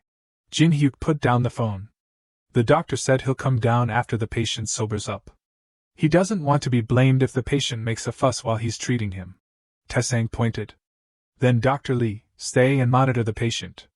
The drunken patient said. What are you looking at? You old hag. Jinhyuk pondered. They're just making things difficult for me. He left. Well, good luck. Jinhyuk nodded. Got it. I'll try calling again. He approached Hyunsu. Of course, someone from Ulsan Meal will eventually come to replace me anyway. Dr. Kim, can you make the call for me? Hyunsu was surprised. Are you starting to use your call favors already? Which patient is it? Jinhyuk reported. Bed 11, a skin tear. The voice on the other end shouted. I told you to wait until he's sober to call. Hyunsu gently said. Senior, it's me, Hyunsu. The voice on the other end replied. Oh, Hyunsu. The doctor wearily woke up. It's been a while since you started working. How's it going? Are you managing? Hyunsu replied. It's really tough. I appreciate you guys more now. The doctor laughed politely. Appreciate us? You're exaggerating. So what do you need? A patient with a tear? Hyunsu smiled slightly. Yes, I didn't want to bother you. But the patient is causing trouble. Please help me just this once. The voice on the other end sighed. All right. Hyunsu hung up and looked. That's one favor used up. Jinhyuk was stunned. I didn't expect him to really help. Asking like that was a bit much. Hyunsu turned to leave. Well, it seems like Dr. Lee's tips are really effective. I'm going. Jinhyuk smiled. He's still so childish, but cute. Tae-sang spoke up. Huh? Dr. Lee. He turned back. Ah, Dr. O. He was curious. Dr. Lee Jinhyuk, you're the one who called? He scratched his head. No, it was Kim Hyunsu who begged for help. If there's trouble, I swear. Tae-sang was scared. Kim Hyunsu? Why would he? Jinhyuk ran to patient 11. Hello, doctor, I'm intern Lee Jinhyuk. Dr. Kim was called away by another doctor. The doctor looked at the chart. Ah, I understand. Let me take a look. The doctor put on gloves. Patient, I'll suture the wound for you right away. The drunken patient said. Who the heck are you? He licked Tae-sang. Why are you so surprised? I don't have time to play around. Since then, Jinhuk successfully called for help, using Hyunsu and Hyukjin. Taesang was stunned when he saw Hyukjin and Jinhuk signaling each other. He approached. Dr. Jang, what's wrong? Why are you suddenly helping Dr. Lee? Hyukjin was flustered. Professor Hang Dong-soo warned me during the interview. He said not to discriminate against outsiders. Taesang was scared. What? Taesang was annoyed. He's winning over both the seniors and the professor? And he's even an outsider. Just who is this Lee Jinhyuk? Gilman put his hand on his shoulder. Never mind, he'll disappear in a month anyway. Taesang wondered. What? You think that's normal, Dr. Jang? Gilman looked into the distance. Normal or not, just leave it be. I'm saying this for your own good. The nurse called out. Dr. Lee, bed number 15. Jinhyuk replied. Okay, sir, where does it hurt? Jong-ho scratched his head. I just fell on my back with a thud. It's probably not serious, but my son kept making me come to the emergency room. Jinhyuk examined him. No external wounds or swelling. Do you have any dizziness or a headache? Jong-ho waved his hand. No, nothing at all, he remarked. Palpation also shows nothing abnormal, but there's no way an old man would come to the emergency room at this hour for no reason. Jang-ho stood up. I'm fine, right? Can I go home now? Jinhyuk confirmed. There's nothing different from normal? Suddenly he covered his mouth. He suddenly vomited, startling Jinhyuk. Sir, are you okay? Jong-ho apologized. I'm so embarrassed. It just happens sometimes. He diagnosed. Vomiting, a classic symptom of brain trauma. Jinhyuk was urgent. Dr. Oh, the patient is vomiting. Do a brain CT scan right away. He read the information. Midline shift of 2 mm due to bleeding. No way, acute subdural hematoma? Jinhyuk diagnosed. The bleeding may have stopped. I can't make a quick decision, but if the condition worsens, he could die. He turned. Dr. Oh. Taesang was serious. Call the neurosurgery department right away. Jinhyuk obeyed. Okay. He picked up the phone. Doctor, I'm Intern Lee Jinhyuk from the emergency room. A male patient, 67 years old, named Jin Jong-ho, suspected of having an acute subdural hematoma. The doctor wondered. Did you do a CT scan? Jinhyuk reported. Yes, there's bleeding, midline shift of 2 mm. The doctor probed. What is his level of consciousness? He reported. He hasn't fallen into a drowsy state. The doctor ordered. Then continue to monitor him. Repeat the brain CT in 30 minutes. Conservative treatment, temporary monitoring. Jinhyuk hung up. But if the bleeding continues, the patient's life won't be guaranteed. Jinhyuk pushed aside the curtain. Sir, are you okay? Jong-ho was surprised. Huh, who are you? Where am I? He remarked. His consciousness. Slow breathing, AB, abnormally slow breathing, blood pressure is dropping. Jinhyuk ordered. Nurse Kim, prepare mannitol, an osmotic diuretic, and phenytoin, an anticonvulsant, now for prevention. Ji-yeon reminded. Tell Dr. Oh. He nodded. Of course. Jinhyuk called. Doctor, it would be better if you came down and saw him directly. The voice on the other end calmly said. We have to do a second CT scan anyway. Maybe the bleeding has stopped. He was urgent. But if we hesitate, the condition could worsen. The doctor interrupted. I'm busy hanging up. He recalled. Not just me, Hyunsu and Hyukjin were also refused calls. Dr. Oh Taesang kept saying the same thing. Ji-yeon was surprised. He won't come down? Jinhyuk replied. No, the neurosurgery department is overloaded. She was sad. NS, Dr. Lee Sang-min? He nodded. Yes, how did you know? Ji-yeon was serious. Dr. Lee Sang-min is very famous. Even if you report it, he won't come down. Someone called out. Dr. Lee, remove the C-line. He turned. I'm coming right away. Ji-yeon wondered. I also have other patients, so I can't stand here forever. What should I do now? Jinhyuk looked at her. Follow the instructions. Taesang shivered. Why do I suddenly feel a chill down my spine? The nurse spoke up. Dr. Lee, bed number 2, quickly bring the blood transfusion bag. Tae was disinfecting the wound. Hyunsu observed the patient's condition. Jinhuk reported. I'm done. Jinhuk passed Gilman. He was suspicious. What's wrong? Why are they running around like that? Jinhuk looked at Jong-ho. The patient's condition is still not stable. He picked up the phone to call. Doctor, the patient with the acute subdural hematoma that we contacted earlier. Jinhuk wrote in the medical record. Someone called out. Dr. Lee Jinhuk, bed number 9. He nodded. Yes. Taesang sighed. I'm so tired, it's finally quiet. He scratched his head, puzzled. But Dr. Jang, why are you spacing out? Gilman's curious. And Lee Jinhyuk's back at bed 15 again. Taesang repeated. Lee Jinhyuk? Gilman explained. Look, he always goes back there after examining other patients. Taesang chuckled. You're awfully concerned about him, aren't you? Didn't you tell me not to pay attention to him before? Gilman evaded. Well, yeah, but it's strange. He wouldn't act like that without a reason. Taesang waved him off. Whatever, if you're so bothered, go check him out. Gilman reached out. Wait, Dr. O. Jinhyuk read the chart. Dr. Lee Sangmin, please come down to the first floor. Patient. Both Gilman and Taesang stared at him. See? What did I tell you? Sungmin's not picking up, so he's running around in a panic. Gilman grabbed the chart. Let's see how he handles this. Both of them gasped in astonishment. At the time of the NS call, he even recorded the patient's vital signs minute by minute. He even wrote down what he reported. This crazy bastard. Taesang was shocked. What the hell are you doing? Jinhyuk replied calmly. I'm just following the procedure. Taesang yelled. What? Jinhyuk explained. The patient's condition is very serious. If something bad happens. Taesang snatched the phone and yelled. Dr. Lee Sangmin, get down here immediately. Sangmin glared at the chart. This is... What is this? Jinhyuk said calmly. This is patient Jin Jong-ho's record. I couldn't write everything down because I had to take care of other patients. I'm sorry. Sangmin snapped. What? No, why did you write such a detailed record? Are you trying to set me up? Jinhyuk was indifferent. Dr. Oh Taesang told me to follow the procedure. Sangmin glanced over. What?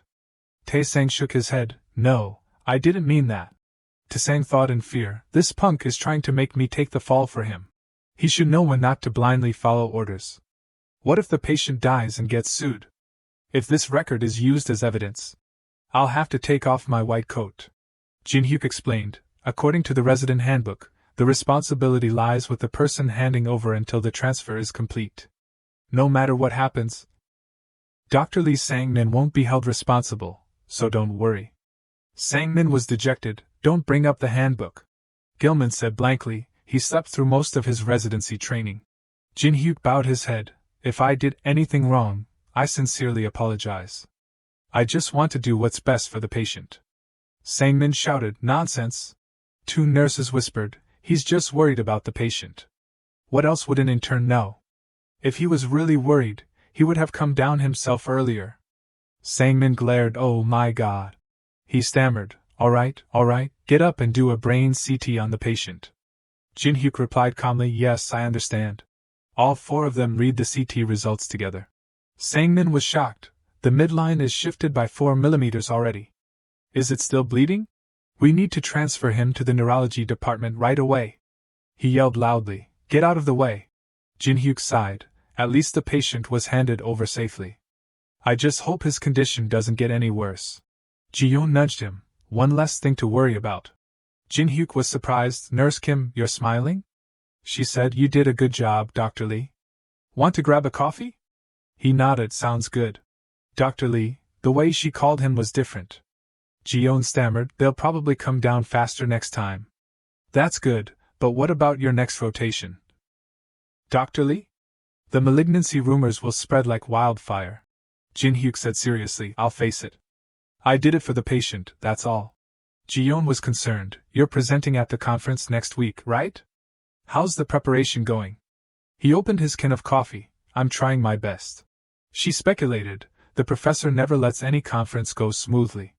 If Dr. Lee gets torn to shreds, I'll feel really bad for him. Jinhyuk was curious. What about Dr. Park Young-jin? What's he like? Ji-yeon pondered. A tyrant? Or a benevolent leader? Everyone looked exhausted. Tae was dazed. I'm out of here. Finally off work. Jinhuk was concerned. Aren't you going to eat something? Tae-hee looked at him. No, I'm going to the library to prepare my presentation. I haven't even chosen a topic yet. He commented. He's really serious. The presentation affects the evaluation, so the pressure is understandable. Hyukjin and Hyunsu pleaded, just do a quick checkup for us. Tae-sang chuckled, you guys, alright. Jinhuk looked at them. The seniors from Ulsan University will probably protect their own, so they'll be fine. Maybe I should give him a hand. He spoke up, I'm preparing a case study on patient Yun Tab. Tae-hee was curious. The case you operated on with Dr. Young Jin Suk from CS, right? Jinhuk replied casually, yes. The CS department at Ulsan chose conservative treatment, but in the US, they handle it completely differently. Also, according to the statistical data. She was surprised. What? Tae-hee was worried. Are you really going to present that? It sounds like you're criticizing CS for handling it wrong. He was indifferent, maybe. But if it's just a presentation from an intern, they might overlook it. Jinhuk calculated, but whether it's in the past or now, Korean medicine tends to follow the US. If I use that to share future medical knowledge, I can save more people sooner. He reassured her, don't worry about the CS department's reaction. I have a plan. Tae-hee was curious, a plan? Jinhuk looked at her, so, what do you think? Do you want to work with me? Tae-hee looked at him uneasily. The first week of internship passed quickly. Busy examining patients during the day. Diligently preparing for the conference presentation at night. If anything changed this week, it was. On the phone, Doctor, this is emergency room intern, Lee Jinhyuk, requesting. Sang-min abruptly woke up. Lee Jinhyuk? I'm on my way. They come down so quickly even in the middle of the night? Could it be my imagination? And finally, the second week of internship began. The morning of the conference presentation had arrived. Young Jin interrupted. Enough. Are you trying to waste everyone's time? He folded his arms. Are you trying to waste everyone's time? Hyunsu bowed his head. So sorry. Young Jin said coldly. Next. Jinhyuk assessed the situation. So, that's why Team A and B were forced to present today. Tae-sang trembled. Yes, sir. I'll begin my presentation on recent trends in stomach cancer. Here, if you look at the hospital's case studies. Young Jin cut him off. Enough. I've heard enough. He called out, next? Jinhyuk stood up. It's my turn. People whispered, what? Are they preparing together? Are they planning to get slammed at the same time? You can tell they're about to get torn to shreds. Young Jin observed thoughtfully. Tae-hee signaled to Jinhyuk. He began, clinical case on the active treatment of pleural effusion. Beginning the presentation. The sky turned to dusk. Young Jin read the information and called Dong-soo. Yes, this is Dr. Han Dong-soo, Department of Thoracic Surgery, CS. Young Jin inquired, oh, Professor Han, this is me. Dong-soo laughed. Ah, Chief, what's up? Young Jin suggested, it's not a big deal, I just wanted to ask one thing. Young Jin said seriously, I heard that intern Lee Jinhyuk's presentation was reviewed by you. Dong-soo was surprised. What? He said I helped him? Young Jin laughed brightly. Not at all. We don't even have time to sleep. I only allowed him to present when he asked. Young Jin mused, that kid has potential. So, no one helped him? Young Jin recalled, in that case, there were 2 cases of abnormal blood vessels, right?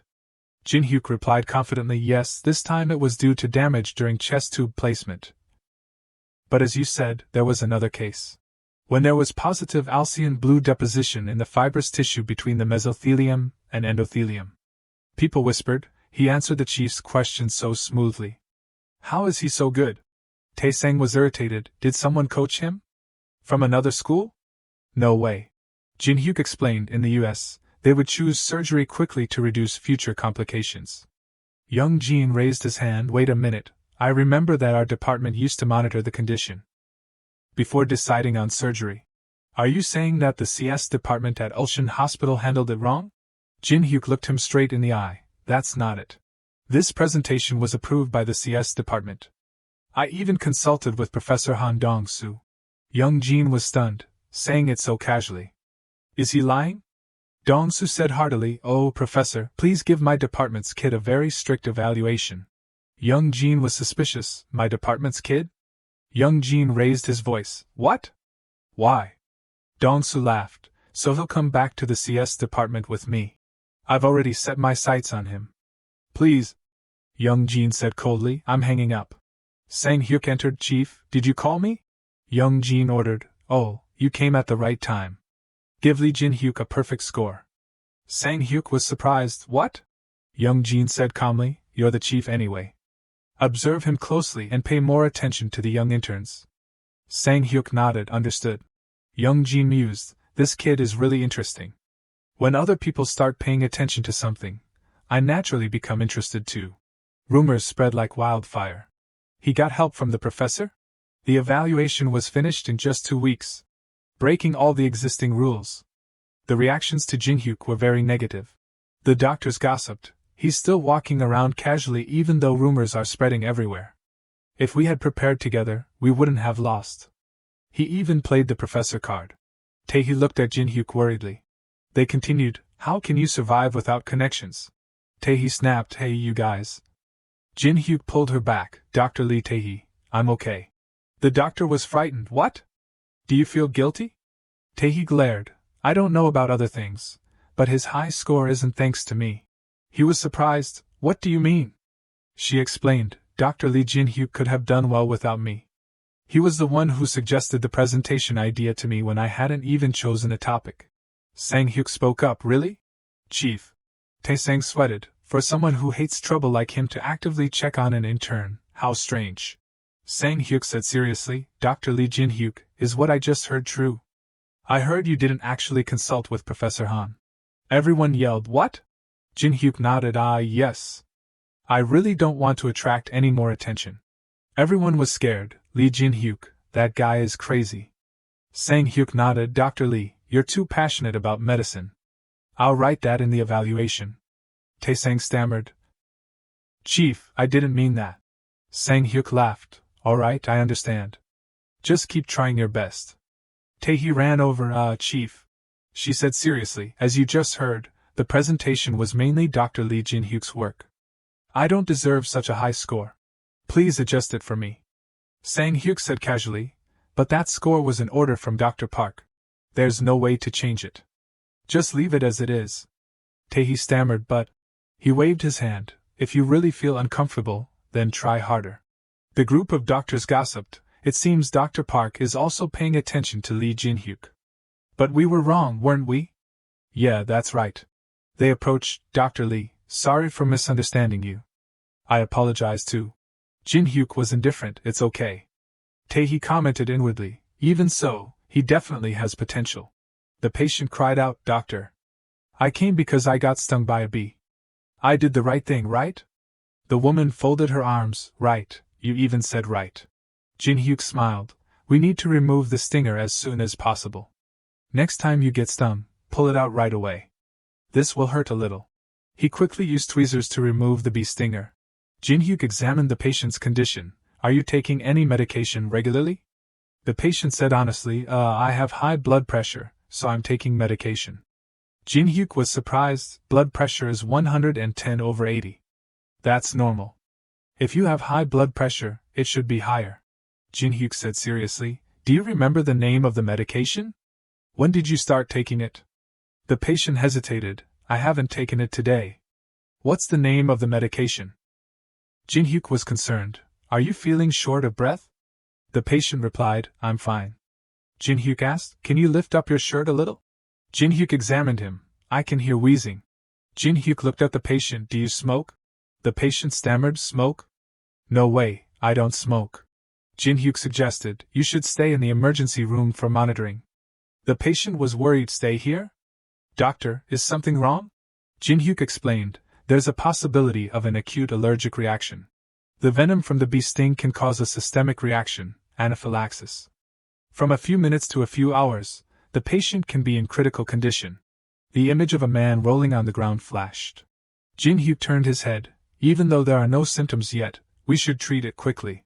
Gilman dialed a number on his phone. Jinhuk approached, Dr. Jang. Gilman was flustered. Why yes? Jinhuk reported, male, 58 years old, suspected anaphylaxis. Patient has a history of hypertension.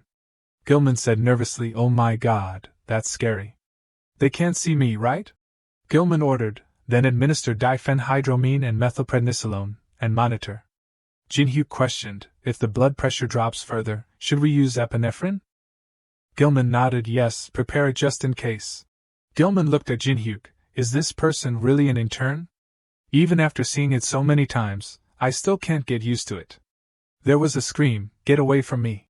Both turned to look, doctor, you can't do that here. Just give me in for drip. You didn't even pay last time, I'll pay you next time. Everyone worried, it's that guy again. Ikjin shouted loudly, just one more dose. Sang-hyuk intervened, we'll take it from here. Please go this way. Ji-yeon spoke up, that's surprising. I didn't expect the chief to personally step in. Jinhuk was curious, since when has he been paying attention to this? She explained, the chief is writing a thesis on homeless patients. He needs that thesis to get his specialist certification. Jinhuk worried, but the unpaid bills will pile up. Is that okay? Ji-yeon said confidently, the chief has ordered them to be admitted at least 3 times. He cares a lot about his reputation. Jinhuk realized, if a homeless patient dies in the hospital, it'll be on the front page right away. Jinhuk reasoned, even so, to accept free treatment like that, the chief must have a good relationship with the administrative director. Ji-yeon was curious, how does an intern know about these things? She probed, it looks like you've worked somewhere before. Jinhuk threw his hands up, if you don't believe me, I can show you my employee ID. There was a call, yes, this is Lee Jinhuk speaking. The voice on the other end responded, Doctor, this is Kim Jin-cheol. You saved me at the golf course. Jinhuk said cheerfully. Ah, I remember now. How have you been? Jin-cheol looked up, I'm standing in front of the hospital. Can I meet you for a bit? Jinhuk pondered, it's almost time to distribute medication. Let me finish that first. Jinhuk agreed, if it's just for a moment, it should be okay. Jin-cheol said. Let's meet at the cafe in front of the hospital in 20 minutes. Jin-cheol scratched his head, I'm still alive thanks to you. It's all thanks to you, doctor. I wanted to repay you, so I asked Dr. Choi Ji-bong for your phone number. If that action bothered you, I apologize. Jinhuk said casually, you don't need to think about repaying me. Jin-cheol explained, I know this is sudden, but I've heard about your family situation. I heard your father lost his job. Jinhuk agreed, these days are really tough. Jin-cheol held out a business card, this is my business card. If you allow me, I want to help your father get back to work. Jinhuk was flustered, I'm very grateful, but... Jin-cheol interrupted, Dr. Lee Jinhuk, please let me repay you in my own way. Jinhuk laughed, that's up to my father to decide. Jin-cheol empathized, of course. Jin-cheol mentioned, one more thing, Dr. Lee, there's something I must tell you. Jinhuk stepped out the door, I almost forgot about that. Jin-cheol said seriously, Dr. Lee, you must be wary of Yuk-sun-jae. Even though he's being quiet now, once things settle down, who knows what he'll do. That article really dealt a heavy blow. He may be watching your every move, waiting for an opportunity to retaliate. Jinhuk speculated, wait, watching my every move? Someone in the hospital is trying to get rid of me. Someone who's on Yuk-sun-jae's side. If someone is ordered to monitor me then. Jinhuk walked down the hospital hallway in a daze. Jinhuk suddenly realized. Jinhuk approached, Dr. Jang.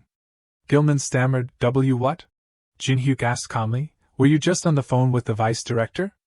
Were you talking about me? Gilman was frightened, why yes and no, I mean. He was just asking about your situation. Jinhuk sighed, I see. He touched his chin, why would the vice director be interested in the condition of an intern? Gilman was angry, why are you asking me? Jinhuk looked at him, did someone tell you to monitor me? Like, say, Assemblyman Yuk-sun-jae? A nurse called, Dr. Lee, please remove the C-line from bed number 1. Jinhuk turned, understood. Jinhuk calculated, Yuk-sun-jae and the vice director are completely unsurprised. The vice director wanted to get rid of me since I became famous, especially after I countered at the press conference. He must have lost a lot of face. If I want to survive, I need to have a plan too. Jinhuk pulled back the curtain, are you feeling short of breath? John-ho replied, I feel short of breath sometimes, but I can still handle it. Jinhuk commented, the wheezing sounds heavier. Edema is splinting his airway. Blood pressure is 90/70. We're administering fluids at a high rate. We've injected antihistamines and steroids, but the blood pressure is still dropping. Jinhuk suggested, please allow me to examine him for a moment.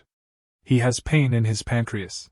Jinhuk realized, this is a sign of impending anaphylactic shock. Jinhuk yelled loudly, Nurse Kim, get me epinephrine. Taesang was angry, epinephrine? For what? Jinhuk said seriously, Dr. Jang said to use it if the situation worsens. Taesang was furious, even Dr. Jang lets an intern make all the decisions? We've already injected antihistamines. Can't we wait and monitor him? Jinhuk replied, it's true that we've injected 50 milligrams of diphenhydramine, but antihistamines only help treat skin rashes. They don't work for bronchospasms. And they don't help reduce airway swelling or anaphylactic shock. In fact, they aren't even considered effective in treating anaphylactic shock. Taesang glared, why? Jinhuk explained antihistamines are only effective in delayed reactions. In acute cases like this, they're completely useless. Why ask so many questions in an emergency? Taesang questioned, but how would an intern know when to use epinephrine?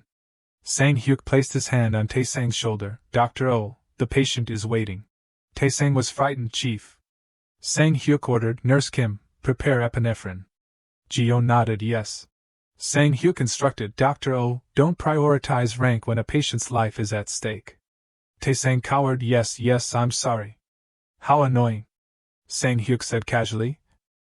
Alright, Dr. Oh, take a break for a moment. Sang-hyuk looked at Jinhuk. He answered very well. Jang Gilman and Oh Taesang didn't teach him this knowledge. Did he really learn it on his own? I still have time. I'll observe him a bit more. Jinhuk inquired, intramuscular injections are usually more painful than subcutaneous injections. Jang Ho was scared, do I have to get an injection in a painful spot? Jinhuk explained, intramuscular injections work faster. It's best to inject into a large muscle with good blood flow. Sang-hyuk said proudly, he's handling it quite well. Someone called out, Dr. Kim. Sang-hyuk turned, a homeless patient needs you to check on him. Sang-hyuk left, understood. I'm on my way. Sang-hyuk examined Jinhuk, Dr. Lee, how long does it take for an intramuscular injection to take effect? Jinhuk replied confidently, at least 5 minutes, usually around 8 minutes. Sang-hyuk turned away, maximum effect in about 10 minutes. There's still time. Follow me for a bit. Sang-hyuk spoke, Mr. Choi Ik-jin, where are you feeling discomfort? Ik-jin clutched his stomach. I told you, just give me an 4 drip. Don't bother me anymore. Sang-hyuk remained calm. Are you having abdominal pain? Ik-jin reported, my stomach hurts, my whole body aches. It feels like something is stuck, and I'm very cold. Sang-hyuk reassured him. Alright, let me examine you. The nurses covered their mouths in surprise. Sang-hyuk ordered, take a deep breath. Jinhuk looked at him. He said he's writing a thesis on homeless patients, but as the chief, he must be extremely busy. Yet he personally came to examine him. Sang-hyuk removed his stethoscope. Mr. Choi, I want to do a few more tests. I feel like something isn't right. Ik-jin was annoyed. Just do whatever you need to do. Sang-hyuk left with Jinhuk. You know I'm writing a thesis on homeless patients, right? Jinhuk nodded yes. Sang-hyuk asked curiously, what do you think? Is it helpful? Jinhuk smiled, yes. After the IMF crisis, the number of homeless patients increased sharply. Sang-hyuk said slowly, that's right. The hospital maintains its reputation, I have data for my thesis, and the patients get treatment. It's a win-win situation. Jinhuk reminded him, but if you encounter a serious case, the medical expenses are very high. Sang-hyuk looked away. In that case, transfer them to the city hospital. They specialize in handling cases like that anyway. Anyway, Dr. Lee, please carefully check the condition of the homeless patients. I need data to analyze the case studies. Jinhuk scratched his head. Understood. It's not difficult anyway.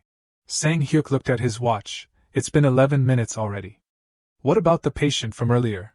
Ji-yeon exclaimed in a panic. Dr. Lee, the blood pressure is still 90/70. Epinephrine isn't working. Jinhuk shouted, Doctor, should we inject glucagon? Sang-hyuk was surprised. What? Sang-hyuk spoke up. Alright, just say I ordered it. Go get it. Ji-yeon announced, the blood pressure is rising, currently 100/80. The woman said anxiously, Doctor, is he okay? Jinhuk explained, the acute condition has been controlled. We still need to monitor him, but the patient will be fine. The woman nodded, Thank you very much, doctor. Jinhuk smiled, You don't need to thank me. Sang-hyuk commented, Glucagon is a drug for treating ischemic heart disease. He mentioned a drug for a completely different disease. Does he really understand? Sang-hyuk probed, Dr. Lee, what would happen if we only injected glucagon? Jinhuk explained, the blood vessels would dilate, and the blood pressure might drop further. Sang-hyuk was curious, yet you still suggested using glucagon. He said casually, if used with epinephrine, it will increase CMP, which helps increase myocardial contractility. Sang-hyuk was surprised, What? Does he really know that too? And he's just an intern. Is he trying to surpass me? Jinhuk bowed his head, I'm sorry. Sang-hyuk sat down, What are you apologizing for? Actually, I like smart juniors. Even if you're called an arrogant intern, it doesn't hurt anyone. Anyway, you'll be leaving here in another month. But the residents in other departments won't be so easygoing. When you transfer departments, don't act like you know everything. There are plenty of people waiting to teach you a lesson. Jinhuk nodded, I understand. Sang-hyuk looked at the screen in surprise. He was annoyed, Oh God. Jinhuk said seriously, Are the test results for the homeless patient back yet? Sang-hyuk said casually, Yes, although we need to confirm, but it seems to be liver cancer. Ik-jin shouted, Get lost. I told you I don't want treatment. Jinhuk explained, We need to conduct some more tests. We need to do an MRI, and the CT scan needs to be redone. Ik-jin snapped, Where do you think I'm going to get all that money? Jinhuk was concerned, Patient, money isn't the most important thing right now. Ik-jin questioned, Then what is? You guys don't treat people for free anyway. Jinhuk was distressed, That's true, but with this situation, I'm forced to make him sign a self-discharge form. I know the patient might die, but I still have to let them leave. So if you had money, would you get treatment? Ik-jin turned away, No, I'm going home. Leave me alone. Jinhuk was surprised, Do you really have a home to go to? What about your family? He was secretly pleased, If you have relatives, we can contact them. Ik-jin said coldly, I don't have a family. The Han River Bridge is my home, so let me live out my remaining days like this. Sang-hyuk made a call, Yes, is this the Ulshan Foundation? Do you have any spots available in your low-income support program? I understand. He hung up, How did it go? Did he listen to you? Jinhuk shook his head, No, he's still very stubborn. Sang-hyuk sighed, It's because of the money, isn't it? The support program already has too many applicants. This damn IMF crisis is ruining so many lives. Jinhuk remembered, Let me live out my last days in peace. Patient Ik-jin lay huddled in a corner of the bed. Jinhuk thought, When I was young, my parents were always working. I used to visit my grandfather who lived alone. His grandfather asked, Are your parents still very busy these days? Jinhuk said casually, Yes, my mom works at a grocery store. She says she has to earn money. His grandfather stroked his head, Having children and still working all the time, what's the point of living? People live to follow their destiny. Jinhuk asked curiously, What is destiny? His grandfather explained, People must live according to what is predetermined. If God has destined you to be rich, you will be rich. If He has destined you to be poor, you will always be poor. And if He has destined you to die young, then just accept it. The more you resist, the more exhausting life will be. Jinhuk protested, There's no such thing as destiny. His grandfather laughed, Of course there is, kid. By the way, let me tell your fortune. Choose a stick. Jinhuk was curious. You have these things at home too? His grandfather pondered, Let's see, great fortune. Today is an extremely lucky day. Jinhuk said indifferently, That's nonsense. How can a stick know anything about luck? Jinhuk lay down on the mat, I'm going to sleep. His grandfather laughed, Yeah, go to sleep. Jinhuk confided, What woke me up from my afternoon nap was my grandfather Choi screaming from the rice field. No, what's wrong, Grandpa? In the snow-covered field, someone called out, Grandpa, wake up. My grandfather was lying there, barely breathing. We rushed through the white blizzard to the hospital, but, the doctor diagnosed, he has fallen into a coma. He's turning blue. Get a hot water bottle. Jinhuk cried, You said today was my lucky day. Please, please wake up. That day, there was no such thing as luck. If only I had found him a little sooner. It's not your fault. Everyone said his passing was also destiny, but I thought it was the doctor's fault. If it wasn't for that dilapidated rural hospital, if the doctor had treated him properly, that day, I decided to become a doctor, and I vowed, I will save everyone. Destiny? I will change it with my own hands. I passed the Seoshin University Medical School entrance exam. Choosing emergency medicine was obvious. And I dedicated my life to becoming a thoracic surgeon. My life is the hospital, and the hospital is my life. Saving, recovering, treating. That's all I pursued, until one day, my mom came and announced, Jinhuk, I have lung cancer. Maybe my luck has run out. My mother was diagnosed with terminal lung cancer. I couldn't say a word. I had spent 10 years running forward, and yet I couldn't change my own mother's destiny. As I watched my mother weaken day by day, I remembered my grandfather's words, we cannot fight destiny. In the end, I had to accept it. So, when I got a second chance, I vowed to live this life for my family. I won't fight destiny, just try to make the best use of the time I have.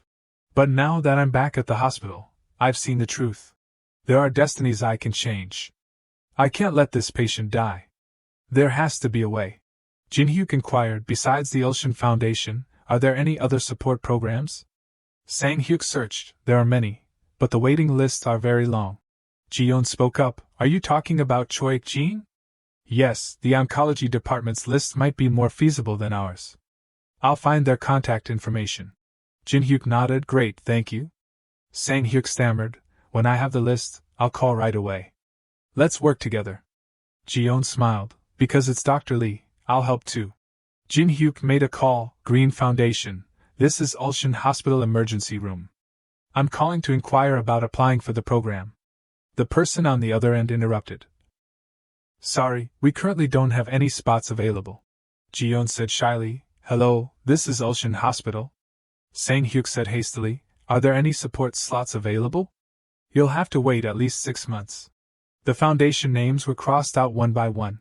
Ji-yeon slumped, are there really no spots available? Sang-hyuk said wearily, that's right, there are more people in need than there are donations. Jinhuk calculated, if we can't rely on programs, is there any other way to raise funds? Actually, I thought of a way. In the future, there was a very popular program called People in the Emergency Room. It reflected the reality of emergency rooms and called for donations for patients. If we also broadcast a program like that, we'll definitely get funding. Moreover, if my face becomes well known, then both Yuk-san-jae and the vice director won't dare to touch me. This will be good for both the patient and myself. But the more famous I become, the higher the risk will be. I need to think carefully. Jinhuk approached the hospital bed. Did you start feeling pain in your scrotum when you went swimming? The patient said wearily, yes, it's been about 3 hours. I also feel nauseous. I vomited 3 times. Jinhuk commented, no fever, but nausea. Jinhuk suggested, let me examine you. Is the pain severe? The patient trembled, yes, it hurts all over that area. Jinhuk speculated, if it's not localized pain, it could be testicular torsion. I'll call the resident right away. The patient nodded yes.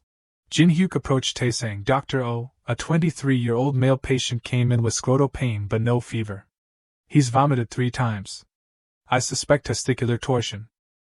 Taesang turned, immediately report to the urology department. Jinhuk predicted, if the testicular torsion lasts, he could lose his reproductive function. He needs to be transferred to the urology department right away. Jinhuk picked up the phone. This is Intern Lee Jinhuk from the emergency room. A 23-year-old male patient is showing symptoms of scrotal pain.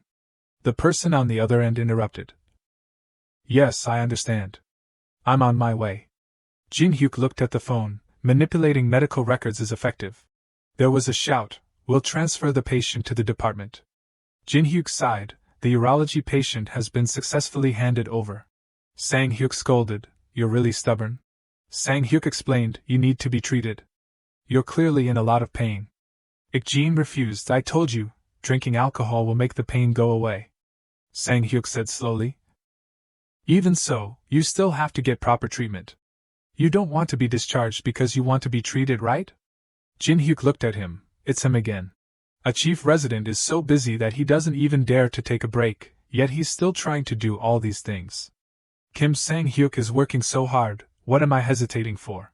If I can save the patient's life, I must do everything I can. Jinhuk approached Chief. Sang-hyuk looked up. What? Did you find a place that can help? Jinhuk replied, not really. What if we partner with a television station to create a program? We can show the truth of the emergency room, pain, death, and treatment, and at the end of the program, introduce patients who cannot afford medical expenses. Sang-hyuk argued, that would attract much more viewers than ordinary charity campaigns. Jinhuk explained, I heard the director cares a lot about reputation. This could be a good opportunity to raise the profile of the emergency room. He'll definitely agree. Sang-hyuk was curious. Who are you to say these things? Something like that isn't something a naive intern should suggest. Jinhuk chuckled, well, I used to be a chief a while ago. Sang-hyuk was curious.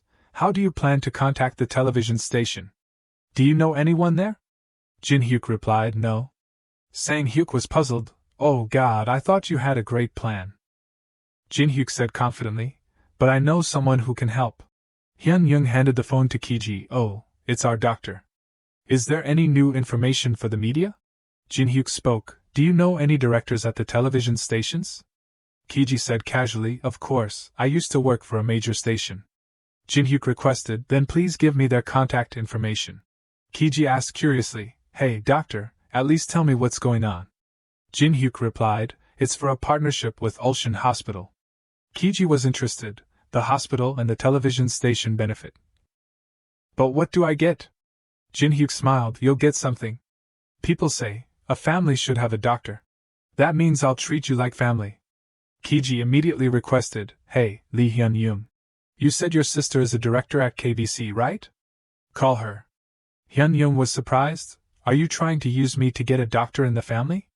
Kiji pleaded, just call her. Hyuna racked her brains. Most television programs are talking about these things now. What's unique about our program? Text message, sis, a doctor from Ulsan Hospital will call later, you must pick up the phone. We're about to have a doctor in the family. Hyuna was angry. What nonsense is this? A blind date? Hyuna glanced. What are you talking about? Hyuna answered the phone. Hello? Jinhyuk greeted. Hello, this is intern Lee Jinhyuk from Ulsan Hospital. I was introduced by reporter Lee Hyun-young. Hyuna said annoyed. I don't need a doctor in the family, thank you.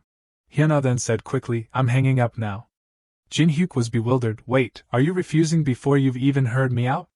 This hasn't been officially confirmed by the hospital. So I can't make an official statement. Hyuna looked confused. Does a blind date need official confirmation? Jinhyuk felt strange. What? A secret date? I'm calling to talk about a television program proposal. Hyuna was slightly startled. What? Jinhyuk started to introduce, this time, at our emergency room. Hyuna asked, what was your name again? Jinhyuk replied, Lee Jinhyuk, an intern at Ulsan Hospital. Hyuna feigned boredom. Oh, an intern? That's disappointing. What can an intern do? Jinhyuk retorted, but even the chief is responding positively. Hyuna suddenly thought, wait, did he say Lee Jinhyuk at Ulsan Hospital? She remembered an article. Is that Lee Jinhyuk? Hyuna's attitude changed immediately. Doctor, I'll come see you right away. Jinhyuk asked Ikjin, how are you feeling? Ikjin snapped, why do you keep coming back? Don't you doctors have anything else to do? Jinhyuk said in a low voice, actually, my dad retired a year ago. Ikjin was surprised. What? Jinhyuk looked sad. To be more precise, he was forced to retire early. He tried to find a new job, but restarting isn't easy. Even so, he hasn't given up. He's taking care of his health by going hiking. Jinhyuk thought, that's a lie. My dad is just wandering aimlessly, feeling betrayed after being abandoned by the company he devoted his life to.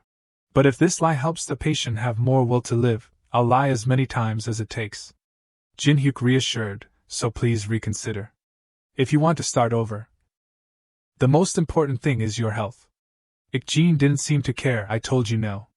You doctors are so persistent. Jinhyuk said sternly, do you really want to give up on everything? I don't know what you used to do, but don't you feel any regret? Ikjin avoided eye contact, turned away, and said nothing. Hyuna introduced, I'm Lee Hyuna, a producer at KBC. It's a pleasure to meet you. Gyuji said warmly. You work as fast as lightning? I'm Choi Gyuje, the PR team leader. I look forward to working with you.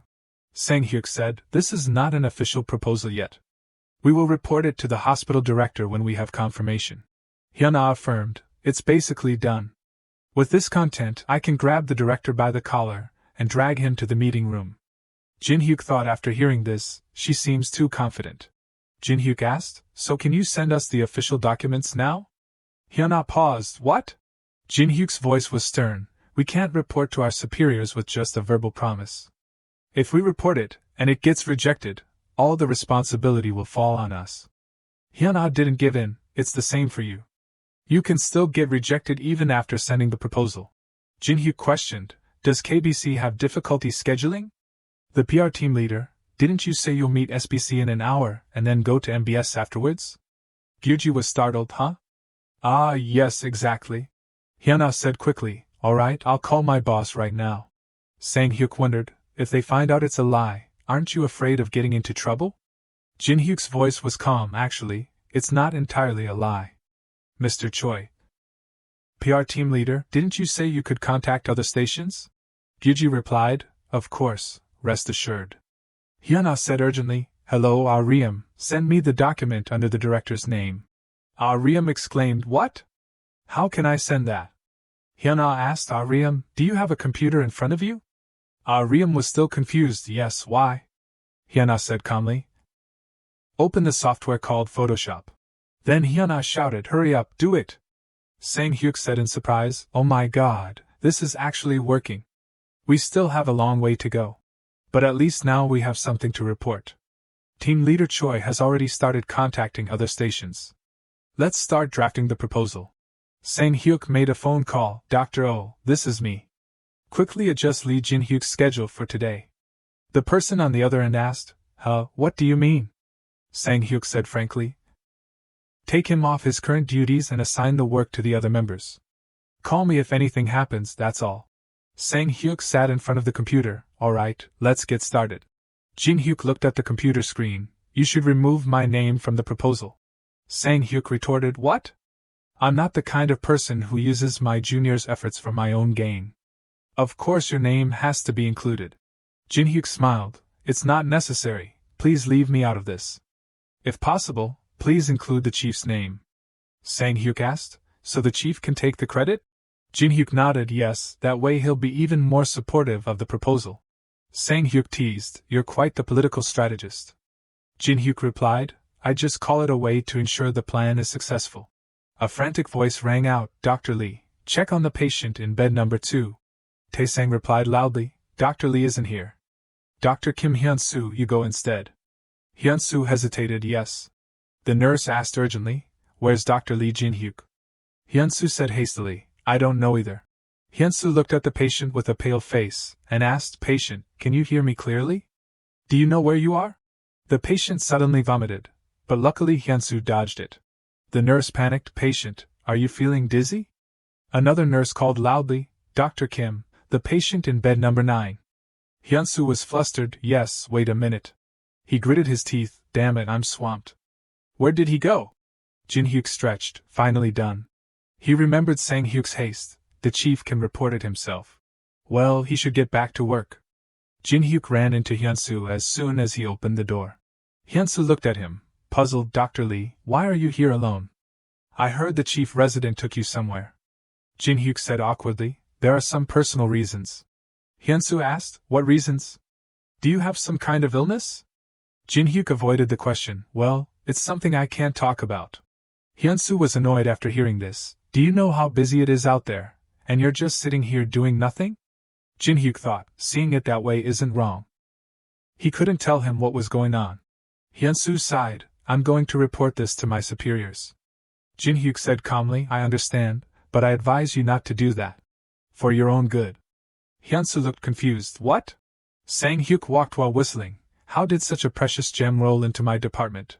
As Sang-hyuk got close to the door, he heard an argument, Dr. Lee, are you going to answer?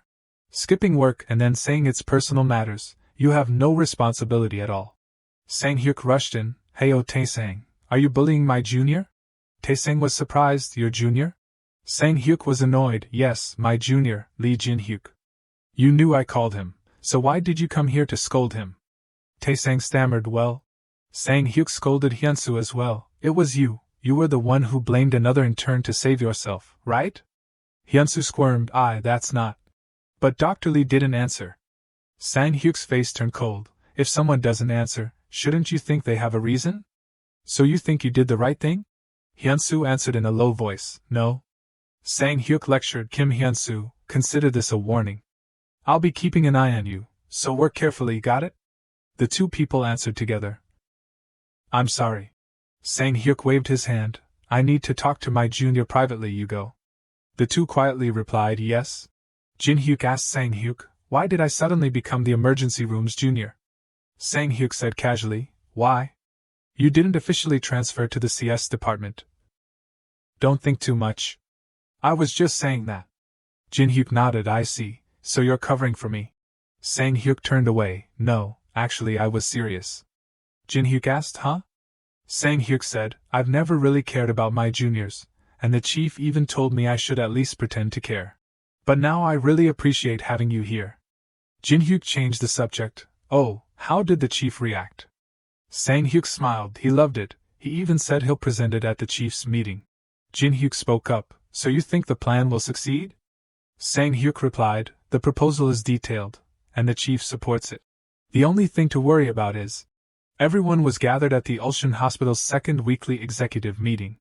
The vice director of Ulsan Hospital was absent that day. People gossiped. As expected, the biggest obstacle is the opposition from the vice director. Young Jin presented. The homeless patient who came to the emergency room yesterday was diagnosed with liver cancer.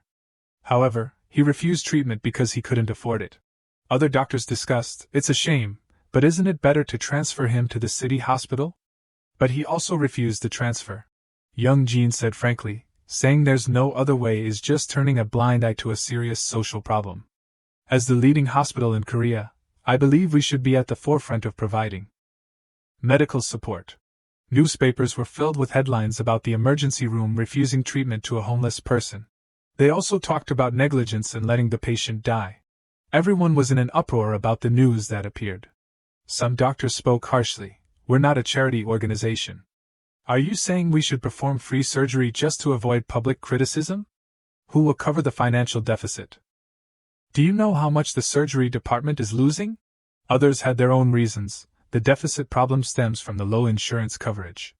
That's right, but why are we discussing profits and losses here? Young Jin interrupted them. The presentation isn't over yet. We've received an official proposal from KBC. They proposed making this program. The title, Stories from the Emergency Room, appeared on the screen. Everyone was curious. What's this? KBC? Young Jin said firmly. This could be an opportunity to enhance Ulsan Hospital's reputation, while also helping people who are struggling with medical expenses through donations. People continued to argue. On the hospital side, there's nothing to lose. If too many homeless patients come afterward, we just need to regulate it appropriately. Why do people only see the negative side of this? Someone suddenly appeared, clearing their throat. Everyone who was talking animatedly immediately fell silent. Jiho smiled gently. Instead of arguing, I think it's best to report to the chairman. In-hyuk frowned. Director, we should have discussed this thoroughly before reporting. Television broadcasts? Doctors should focus on their expertise. Jiho said sarcastically, yes, the responsibility of doctors is very important. However, you're the one who keeps complaining about the surgery department's losses. Jiho tightened his hand until it trembled. That is. Jiho stood up and announced, the program is scheduled to air next week. There's no time to delay. I'll proceed with reporting to the chairman. The meeting is adjourned.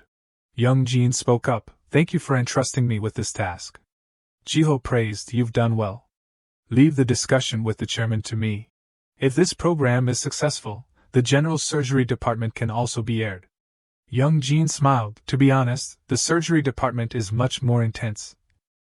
But the production team chose to start with the emergency room because of Dr. Lee Jinhyuk, so please be patient. The two shook hands.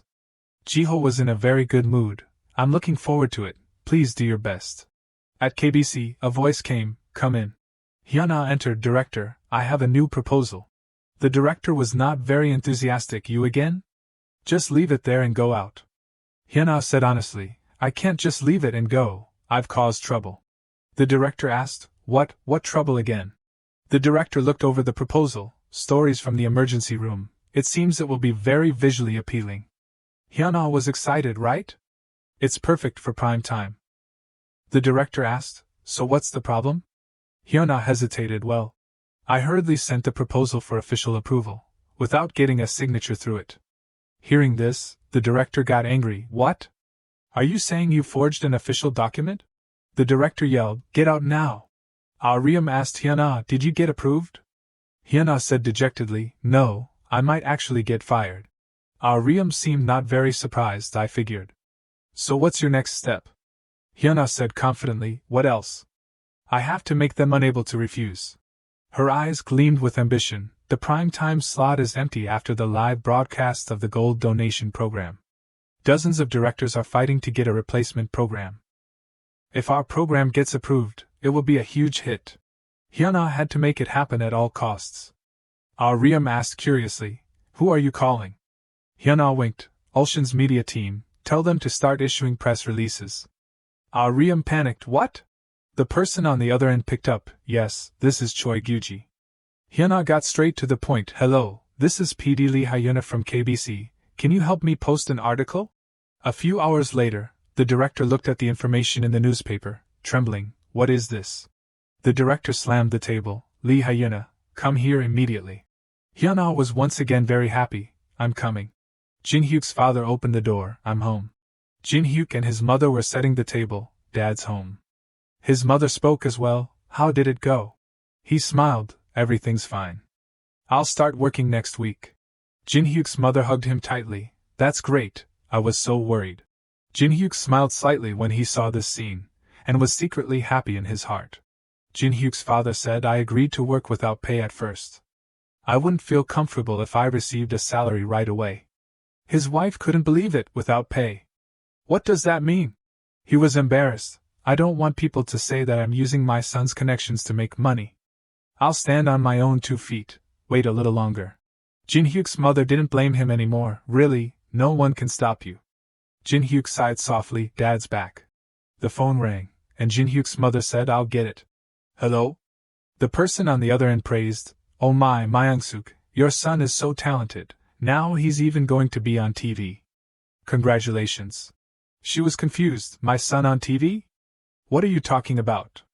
The other person replied, Oh, haven't you seen this morning's newspaper? His name is all over the front page. Jinhyuk's mother was still skeptical, Really?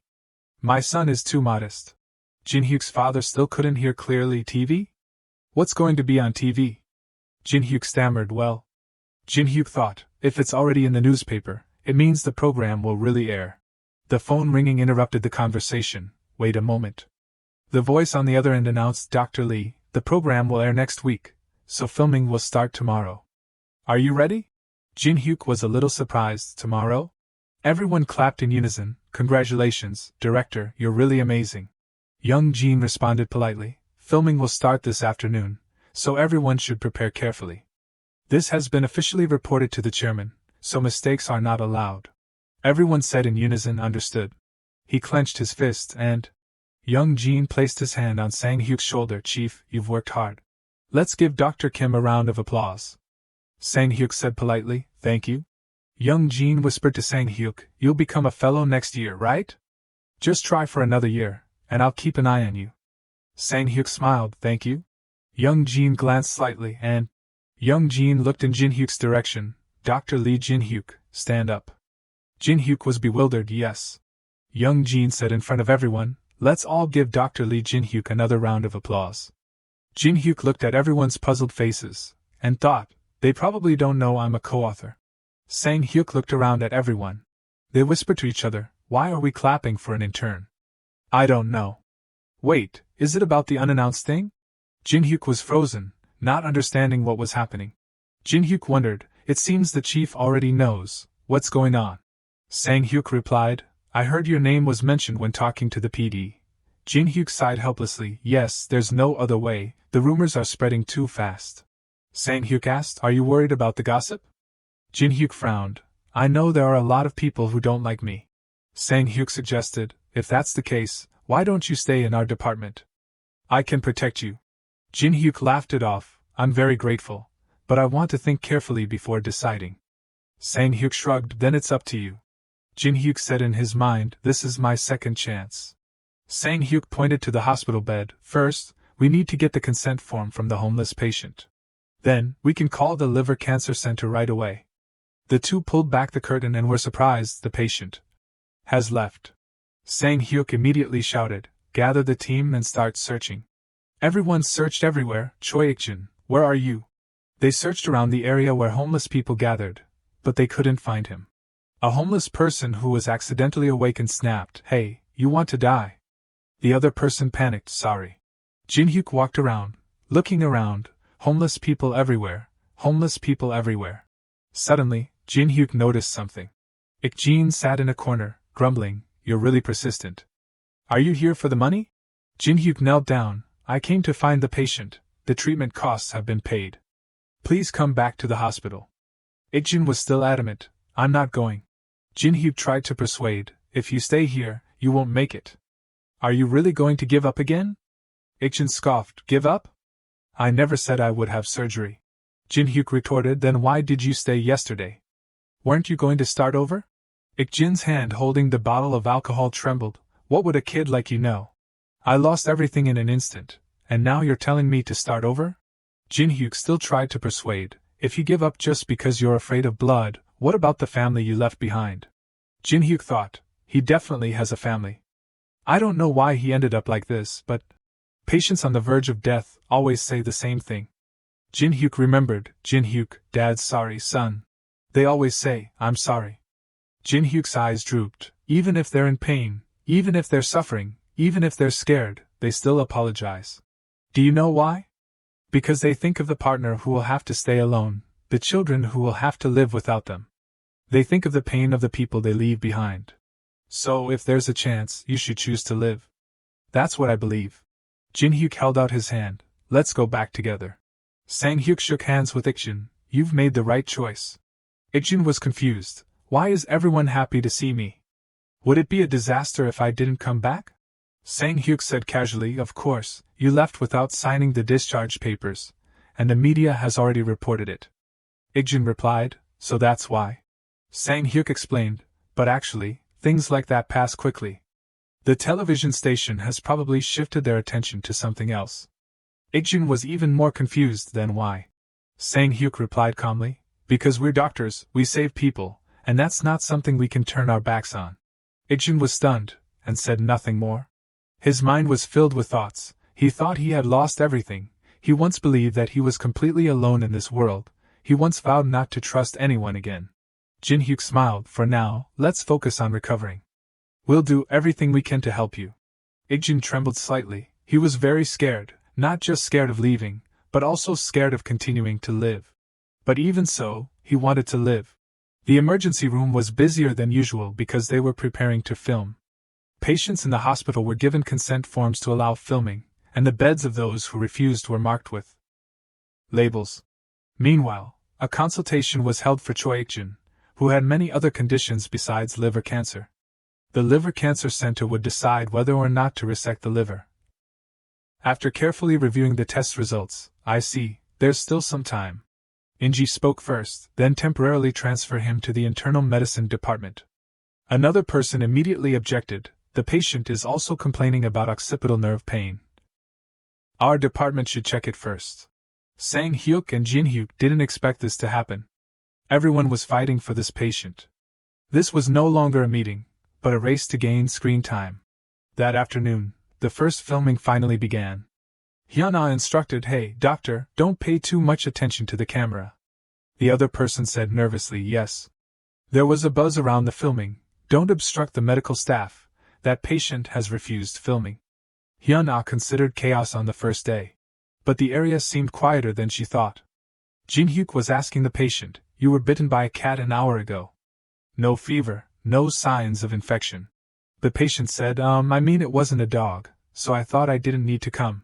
Jinhyuk explained, no, you were right to come. Cats are also dangerous. The bacteria Pastorella multisida can cause cellulitis, forming acute abscesses. The bacteria Bartonella henseli can cause swelling of the lymph nodes or even neurological complications. The patient was frightened after hearing this. So am I okay? Jinhuk reassured, I'll prescribe antibiotics for you. Monitor it closely, and if the swelling gets worse, come back right away. The patient nodded yes. The director frowned, showing dissatisfaction. The director complained, PD, can I change the doctor? That intern isn't filming any good scenes. Hyuna replied, just wait, something will happen. The director was still not satisfied. But he's just an intern, wouldn't a resident be better? Hyuna pointed, director, do you see that? The director followed her gaze, huh? Taesang was scolding a young doctor, you still don't know how to act properly? The other doctor bowed his head, I'm sorry. Taesang shouted, what the hell? You're even wearing makeup? You can't even do your job, wipe it off immediately.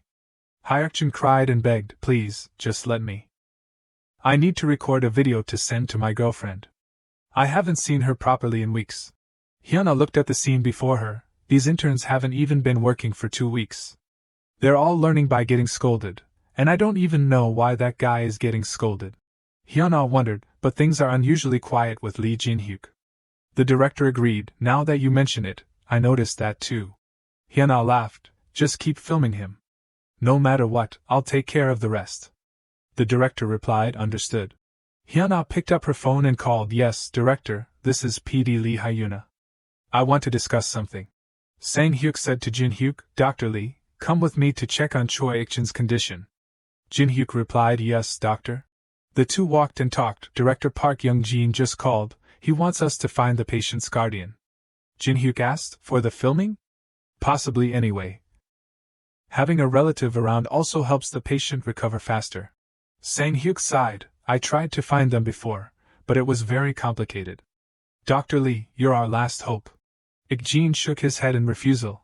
I don't want to meet them. No, even if I asked, they wouldn't come. Jinhuk still said patiently, but their family, it's impossible. If you give me their contact information, I'll go find them. Ik-jin looked haggard, they threw the divorce papers in my face and left. It's over. Jinhuk thought, so he wants to use his family to persuade him, but he himself doesn't want to meet them. Jinhuk still tried to persuade Ik-jin, going through chemotherapy alone will be very difficult, if you have family by your side. Ik-jin didn't want to talk anymore, so he turned away. Jinhuk was helpless. Jinhuk walked out of the hospital room, he didn't say anything. Sang-hyuk sighed, you failed too? Go out and get some fresh air. What do we do now? Jinhuk said, maybe finding and persuading his family is the fastest way. Sang-hyuk pulled out a cigarette, we don't even have their contact information, we'll probably find out next week. Sang-hyuk said dejectedly, yeah, maybe they'll see the program and contact us on their own, but that's not the scenario the director wants. Nothing's easy. His phone suddenly vibrated. Sang-hyuk picked up the phone, hello?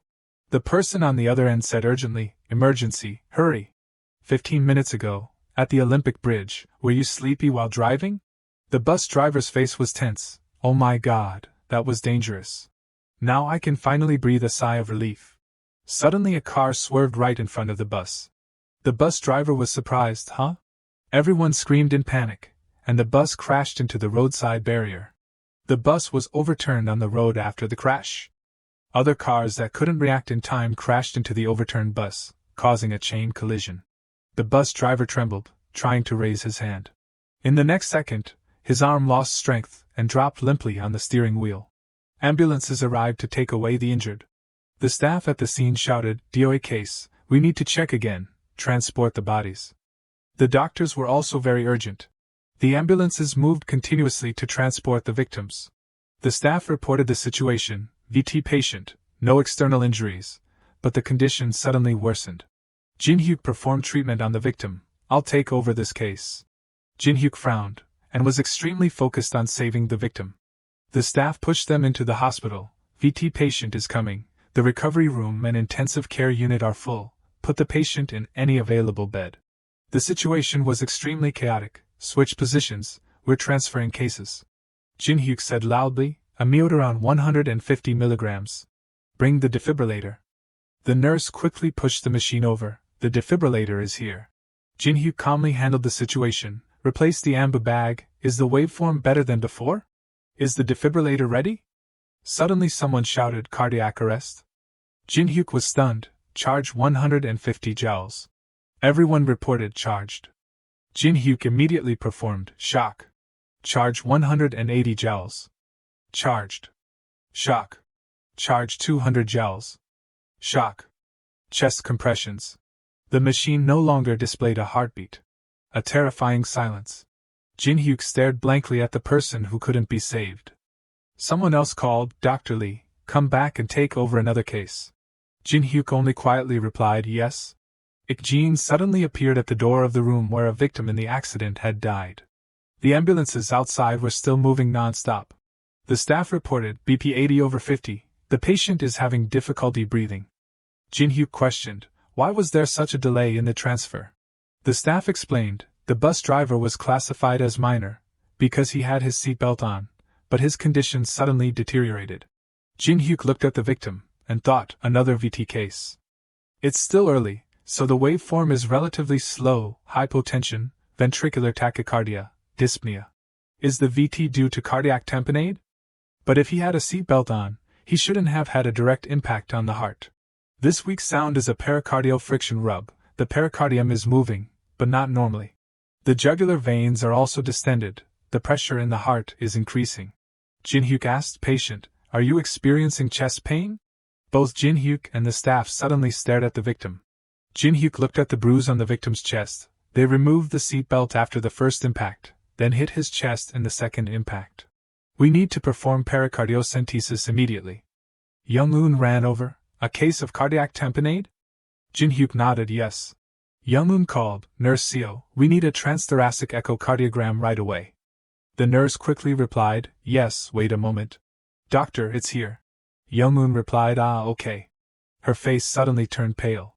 Young-un stammered, this is not good, I've never practiced this, I have to call another doctor. Jinhuk called loudly, doctor.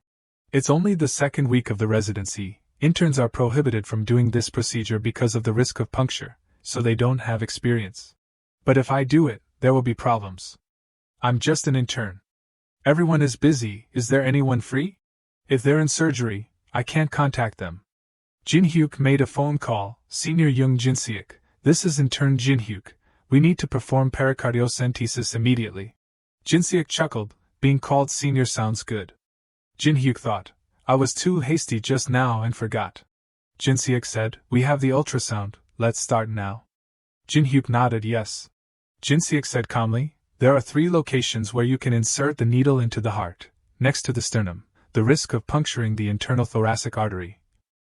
Below the xiphoid process, the risk of puncturing the right atrium.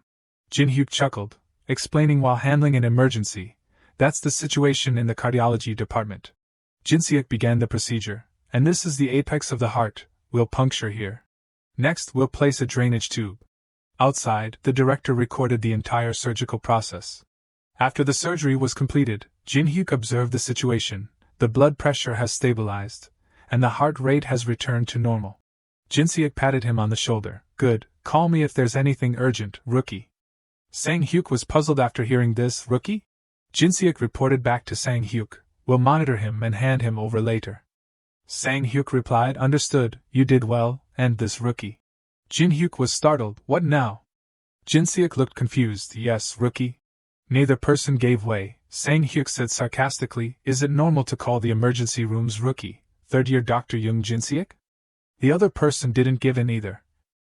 This person is the rookie of our cardiothoracic surgery department. Just because you're a 4th year, you think you're superior?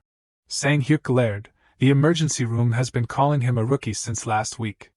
Jinseok glared back, what? Jinhyuk, standing on the side, could only chuckle, don't argue over trivial matters. Ik-jin walked up, hey doctor. Jinhyuk asked, patient, are you feeling any discomfort? Ik-jin handed him a piece of paper, hesitating this. Jinhyuk was very surprised after reading it. Jinhyuk said happily, I'll try to bring your family here. Ik-jin said evasively, maybe they've moved. If you find them, bring my children first. A son and a daughter. Jinhyuk nodded in agreement, I understand. The situation in the hospital was very crowded. with people constantly passing by.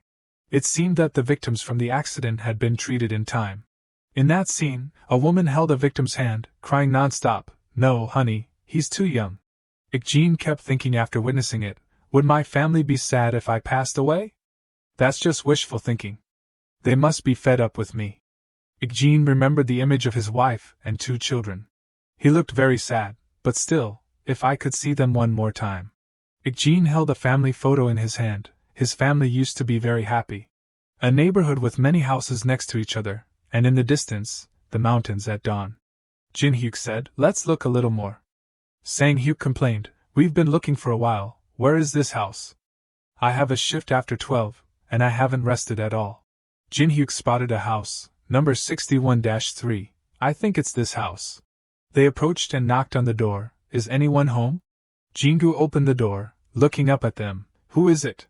Sang-hyuk put on a threatening face. "Hey kid, hello, are you Choi?" The boy screamed in fright. Sang-hyuk turned to Jinhyuk. "What is it? Why do I look like a loan shark?" Jinhyuk also agreed. "Now that you mention it, you do look kind of similar." Sang-hyuk said angrily. "What? Kid, it's your turn to go." A voice came from behind. "Excuse me." The sound immediately attracted the attention of the 3 people. A woman with short hair and a frowning face. "What do you need at our house?" A call attracted the attention of the 3 people. "Hey." A woman with short hair and a frowning face. "What business do you have at my house?" Jinhyuk introduced. "Are you Choi Ik-jin's wife?" "I'm Dr. Lee Jinhyuk from Ulsan Hospital. I came to talk to you." She replied coldly. "I don't know this person, please leave." Jinhyuk said urgently, "Just for a moment. Mr. Choi Ik-jin has been diagnosed with liver cancer. Please, listen to me for a moment." Her hand trembled non-stop. She turned to her 2 children. "Mom will talk to the guests for a moment, you 2 go to your room." The 2 children obediently agreed. "Okay." She invited them into the house. Sang-hyuk said, "Excuse me, would you mind if we record this conversation?" She said frankly, "Haven't you been recording all along?" "Alright, get to the point." Sang-hyuk didn't beat around the bush. "Mr. Choi Ik-jin has stage 2 liver cancer. The television station has agreed to sponsor the treatment costs, but in return, they have to film the entire process." She said angrily, "That person, now he wants to find his family?" Sang-hyuk replied, "No, he initially denied having a family, and even refused treatment, saying he wanted to pass away. We finally managed to persuade him. For cancer patients, support from the family is very important. I understand that you have your reasons, but..." She interrupted with a sneer, "He's not the only one who has cancer." "Is that all you wanted to say? That because we're family, we have to help him? Who are you to tell me what to do? Isn't this all for the television program? Because you want a good story?" Sang-hyuk stammered, "That's not it." Seeing this, Jinhyuk also spoke up. "Ma'am, the 5-year survival rate for liver cancer patients is 13.8%. We will do our best, but the chances are not high." She asked sharply, "So what?" Jinhyuk said directly, meaning, "This may be the last chance to meet Mr. Choi Ik-jin. Not just for you, but also for your children." Hearing about the children, she suddenly paused. Jinhyuk said gently, "I don't know what you've been through, but I hope you won't regret your decision. Because once he's gone, it will be too late. Sorry for disturbing you this morning, I'll take my leave." She was sitting and arranging the stuffed bears into a basket. She pursed her lips slightly, remembering, her husband used to run a factory, not rich, but they lived a stable life. A hard-working husband, lovely children, she thought that happiness would last forever. Then one day, her husband started taking out all sorts of loans. Ignoring her advice, he recklessly expanded the factory. Then the IMF crisis hit. He would leave every morning, saying he would handle it, and she had to protect the children alone. They threatened, used violence. "Where's your husband, damn it?" The debt piled up like a mountain. Eventually, the house was put up for auction, and she had to move back to her parents' house with the money she borrowed temporarily. Newspaper deliveries, washing dishes, she worked day and night. That day, she was working at a restaurant. The creditors found out where they lived and broke in when she wasn't home. Jingu stood up to protect his sister. "Go away, you're scary." The creditors looked at the children. "What?" They were angry, and raised their hands to hit the 2 children. "You little brat." The 2 children could only stand there crying, "Mom." She had to earn money to support her children, But if she went to work, who would protect them? What was she supposed to do? When would that man come back? Then one early morning, after many weeks, her husband finally came home. Ik-jin was drunk, those bastards, no one will lend me money. Why is the house a mess again? She saw him and asked. Are you drinking? He shouted, yes, what else can I do? She was stunned. What? Do you know what we've been through while you disappeared? Ik-jin slurred. While I was out borrowing money, were you sleeping comfortably at home? What have you endured that you dare yell at me? She seemed to have exploded emotionally. The creditors came to the house, the children were hurt because of you, and you still dare call yourself the head of the family? He still didn't repent and argued, what about you? Where were you when the children were hurt? She couldn't believe her ears. What did you just say? That day, she packed her bags and took her children back to her parents' house. And that was the end of their marriage. Yoon said softly, Mom, are you crying? Is it those scary people again? She stroked the girl's head. No, it's people from the hospital. Jingu asked curiously, Hospital? Is Dad really sick? She only replied vaguely, Dad will be fine. Are these children going to witness their father's passing again? She hugged her two children tightly. It will be okay. Why is life so difficult? Jinhyuk's mother's voice sounded very happy. Wow, you're even giving me a massage? What's wrong with you? Tell me, did you cause trouble? Your dad used to massage me whenever he did something wrong. Jinhyuk said softly, it's nothing big. I have a patient who's estranged from his family, so I went to talk to them. But even if they're family, things aren't simple. His mother also spoke up, that's right. In the end, all we have left is family. You should settle down, before it's too late. Jinhyuk avoided the topic, huh? I don't even have a wife yet. He said to himself awkwardly, of course, in this life I still hope to find someone and have a family. Jinhyuk's mother said comfortably, look around, anyone is fine with me. Jinhyuk sighed, Mom, please. Jinhyuk's phone rang. It was Professor Choi Jabong calling. Wait a moment. Hello, Professor, this is Lee Jinhyuk. Jabong asked, how's the internship going? Is your father doing well? Jinhyuk replied politely, thanks to you, my father found a job and is doing well. Jabong said, that's good. Jinhyuk asked, what about you? I heard you took a leave of absence. Jabong replied, I've been diagnosed with pancreatic cancer, you know. Jinhyuk was a little worried. Have you been to the doctor? Are you okay? Jabong laughed. Do you need to overreact? It's only stage 1. If I treat it properly, it'll be fine. Anyway, keep your promise to apply for a specialty. And thank you? Jinhyuk smiled slightly. Yes, Professor. I'll visit you soon. Jinhyuk looked very tired. Due to the filming schedule, he would be on duty for 24 hours, and rest for 12 hours, so he would be back soon. He looked at the person who had just arrived, and exclaimed, oh, you're here. She replied, yes, please come this way. The two children saw Ik-jin and called out, Dad. Ik-jin sat up, huh?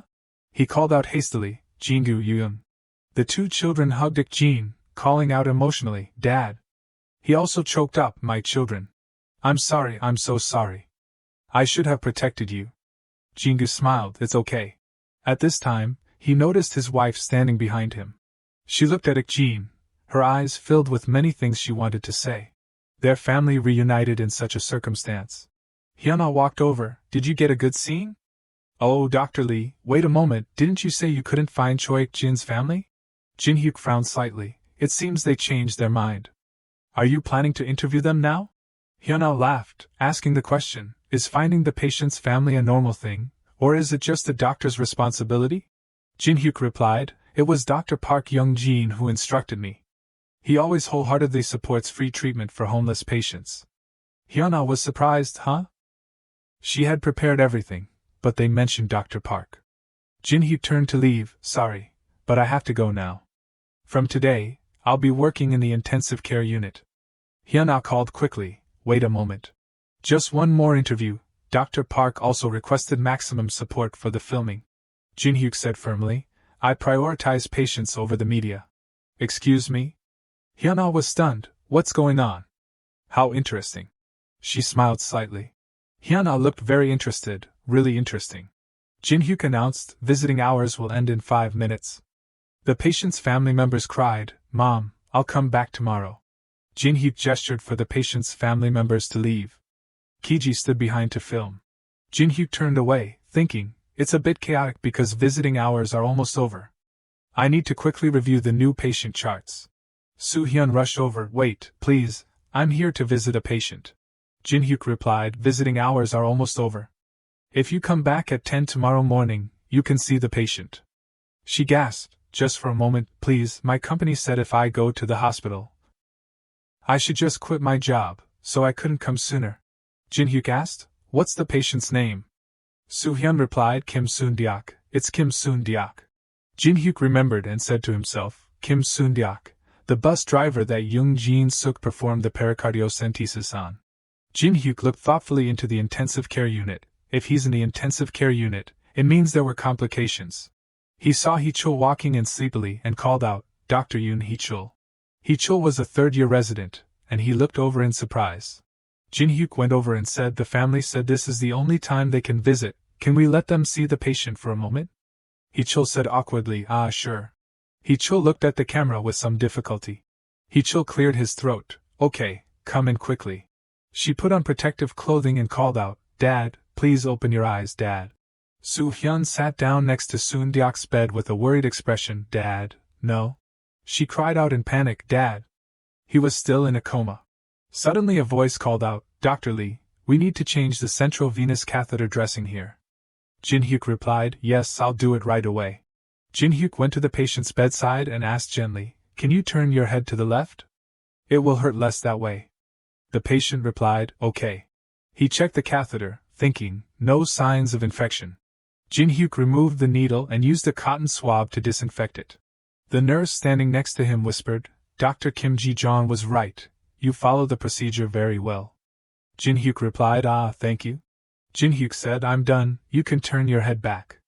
A call interrupted, Dr. Lee, I need some help. Jinhuk replied, yes, I'm coming. Jinhuk stood and observed the patient.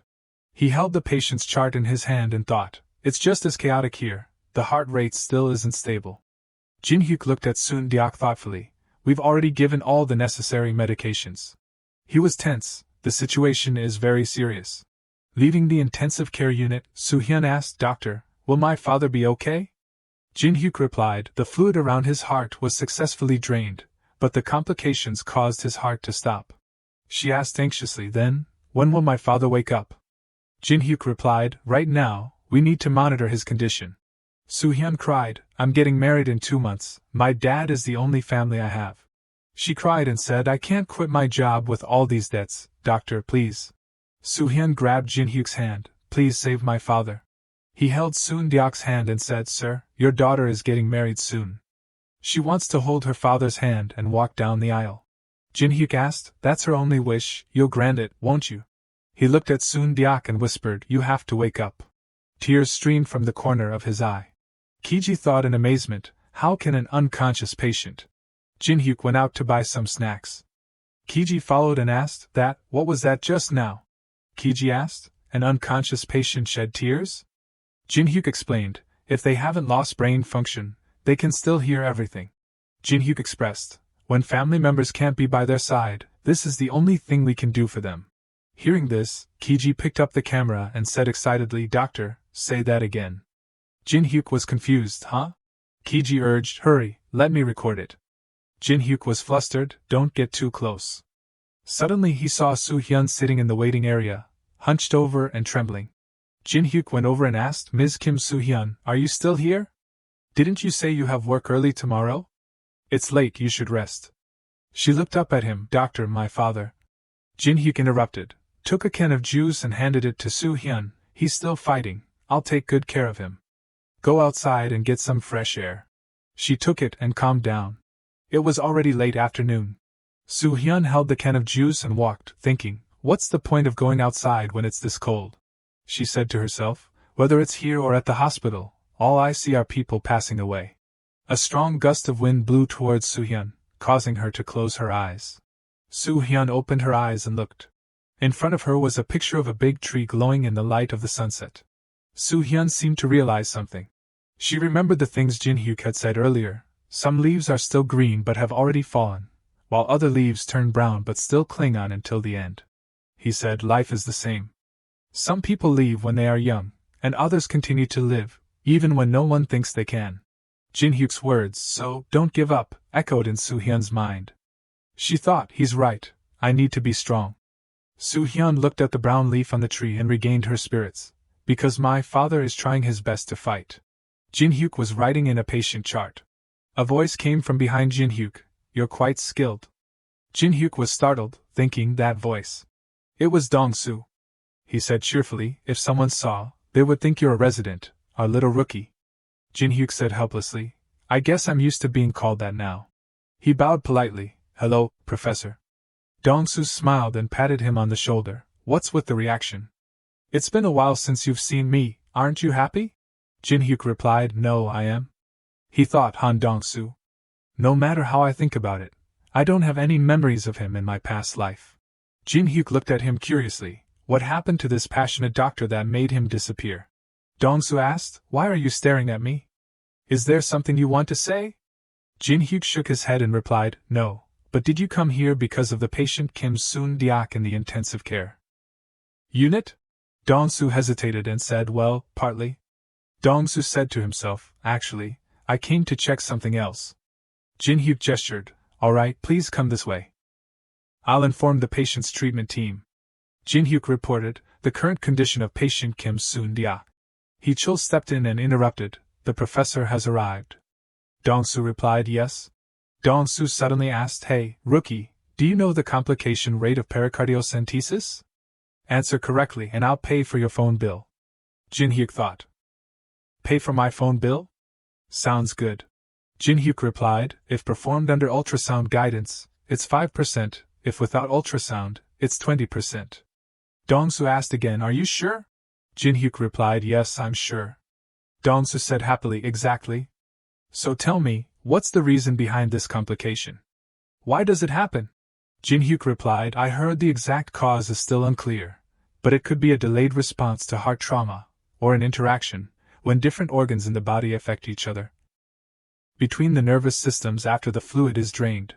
He-chul thought in shock, "How does he know these things?" Dong-soo asked, "And what else? Are there any other possible causes?" Jinhyuk replied, "When a person is under extreme stress, they can develop ventricular apical ballooning syndrome, which is a temporary condition where the ventricle of the heart becomes swollen." Dong-soo was confused. "What?" Dong-soo moved his face closer to Jinhyuk. "Has there been any research on that? Where did you learn this?" Jinhyuk was flustered. "Huh? Ah." Jinhyuk panicked. "Oh no, could it be that this research hasn't been published in 1998 yet? What did I just do?" He was very confused. "What should I do?" Jinhyuk smiled apologetically and stammered, "I saw it in an article. I don't remember the title very well." Dong-soo said in surprise. "You also read articles from the cardiothoracic surgery department, or CS for short?" Dong-soo was extremely excited and hugged Jinhyuk tightly and stroked his head. "How admirable. So you want to come to the CS department?" Jinhyuk replied, "That's not it." Dong-soo said, "Well then, first." He smiled and continued to ask, "How do you stabilize an irregular heartbeat?" "I'll ask you a question, answer it." Jinhyuk looked at the patient. "We should monitor the progress with medical treatment, using medication. If it's not effective, I think we should proceed with surgery, or OP." Jinhyuk said, "The effectiveness is 50-50, but the professor prefers surgery, right?" Dong-soo was blank. "What?" Jinhyuk smiled, "Because surgery is the flower of the CS department." After hearing this, Dong-soo was very excited. "Lee Jin-hyuk, from today on, be my son." Jinhyuk was confused. "What?" Dong-soo said excitedly, "Call me Dad, Dad." Jinhyuk said awkwardly, "But my dad is at home." Jinhyuk sighed. Jinhyuk remembered the scene from earlier. He tried to push Dong-soo out. "Take care, Professor." Dong-soo shouted, "Son, don't waver even if those people in the emergency room, or ER for short, treat you well." Jinhyuk thought, finally got rid of him.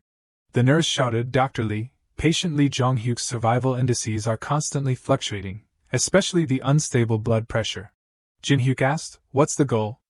The nurse replied, "Dr. Yoon said to aim for 90 millimeters of mercury, but it's currently 80/56. Jinhyuk held the patient chart in his hand and pondered. A patient with out-of-hospital cardiac arrest. The CT scan showed nothing unusual. He suddenly realized the survival indices are getting a little worse. Jinhuk was surprised. Has post-cardiac arrest syndrome manifested itself? It's a condition of damage due to ischemia, damage due to reperfusion, loss of cortical responsiveness due to midline nerve stimulation. Jinhuk said, I'll order routine tests first. The nurse asked, We did them 30 minutes ago, should we do them again? Jinhuk replied, Yes, please. Jinhuk was shocked when he looked at the results. After reviewing, Jinhuk ran off hurriedly. He ran towards Hichul and called out, Doctor, 59-year-old male patient, OHCA patient, meaning out of hospital cardiac arrest, 3 hours post-ROSC, meaning return of spontaneous circulation when the heart starts beating again after cardiac arrest, blood pressure 75/56, hemoglobin 6.9, has dropped more sharply compared to the reading 30 minutes ago. Hichul was surprised. Before the blood pressure was 82/63, and the hemoglobin was 8.3. Hemoglobin is dropping even further. Jinhuk said tensely, There must be bleeding. Suddenly a loud sound rang out. Jinhuk thought, the alarm, is the blood pressure dropping again? Hichul ordered, Inject 2 micrograms of norepinephrine. Jinhuk quickly said, We also need to hang a blood bag, packed red blood cells. The nurse ran over, Doctor, it's here. Jinhuk was perplexed. Where is the bleeding coming from? If the bleeding continues, it will be very dangerous. He shouted, Get a cardiac ultrasound, I'll bring the machine over. Jinhuk replied, Yes. Jinhuk turned the patient chart over thoughtfully. It will take time to find the bleeding point with the ultrasound, but time is of the essence. Did I miss anything in the chart? Jinhuk realized something. Wait. He thought to himself, this is an OHCA patient, so a layperson must have performed CPR, and the internal mammary artery must have ruptured late due to excessive chest compressions. Jonghyuk was in critical condition. As soon as Jinhuk saw Hichul, he said, Doctor, the patient's internal mammary artery. Before he could finish, an announcement rang out, cardiac arrest, leaving them both in shock. He rushed over, I'll do chest compressions. Nurse, give me AP.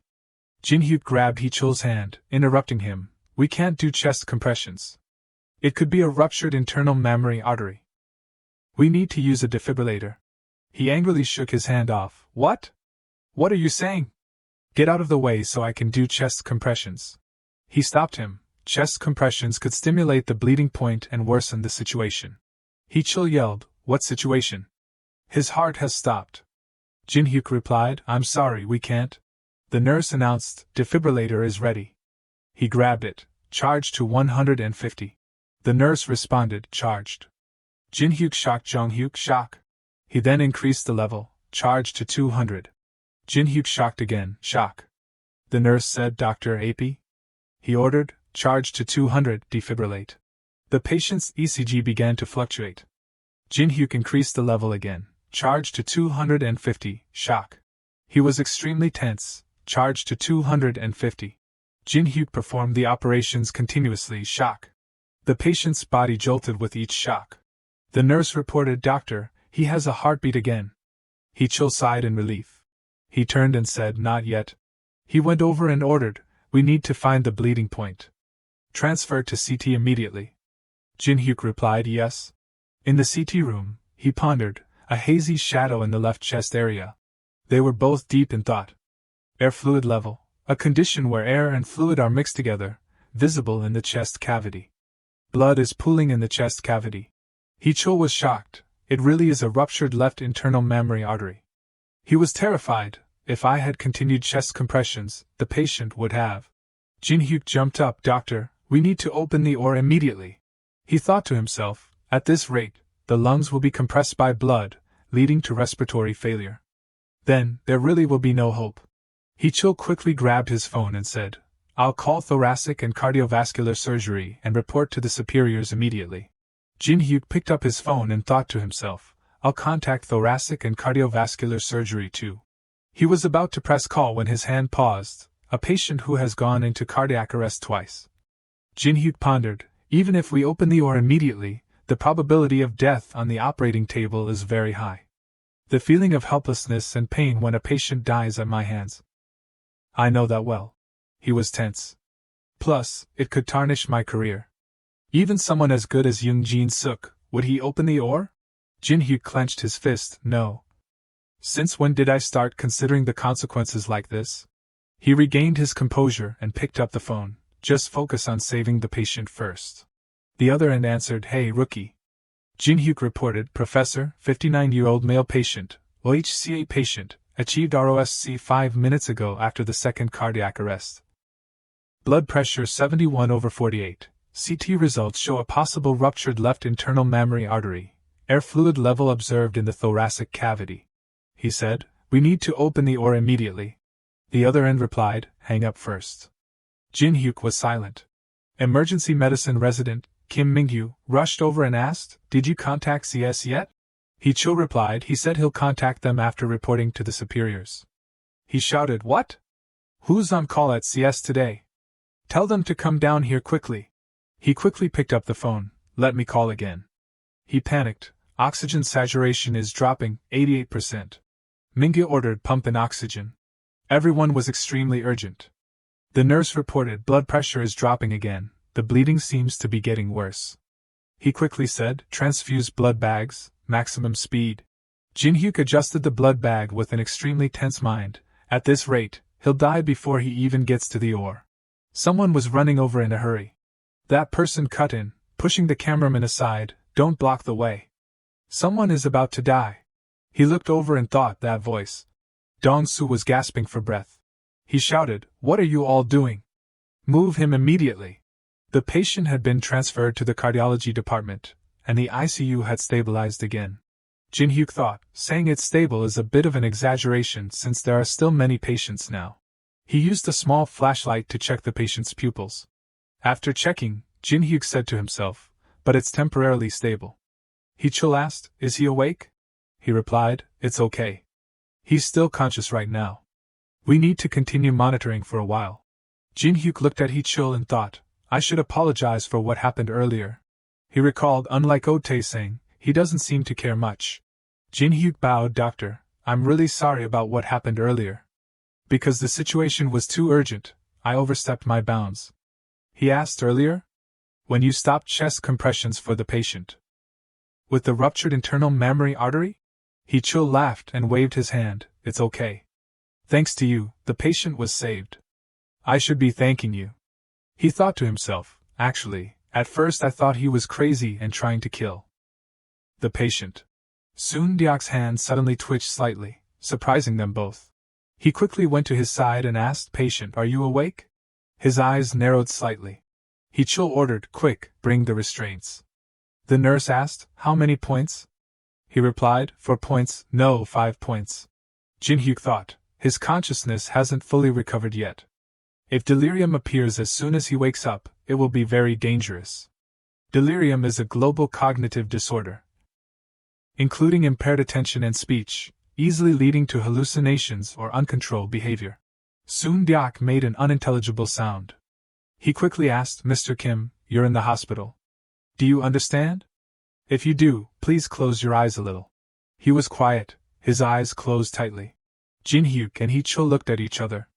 He said, It seems like he's more conscious than we thought. He replied, Even so, we still have to do the tests first. We can't rule out the possibility of neurological damage. Jinhuk asked, Should we request an EEG?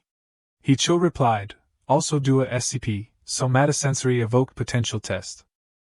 He replied, Understood. 2 lab technicians quickly arrived. Jinhuk thought, They're working harder than usual because they'll be filmed for the broadcast. The technician looked nervously at the camera. Yes, we'll start. The cameraman also stammered, Please go ahead.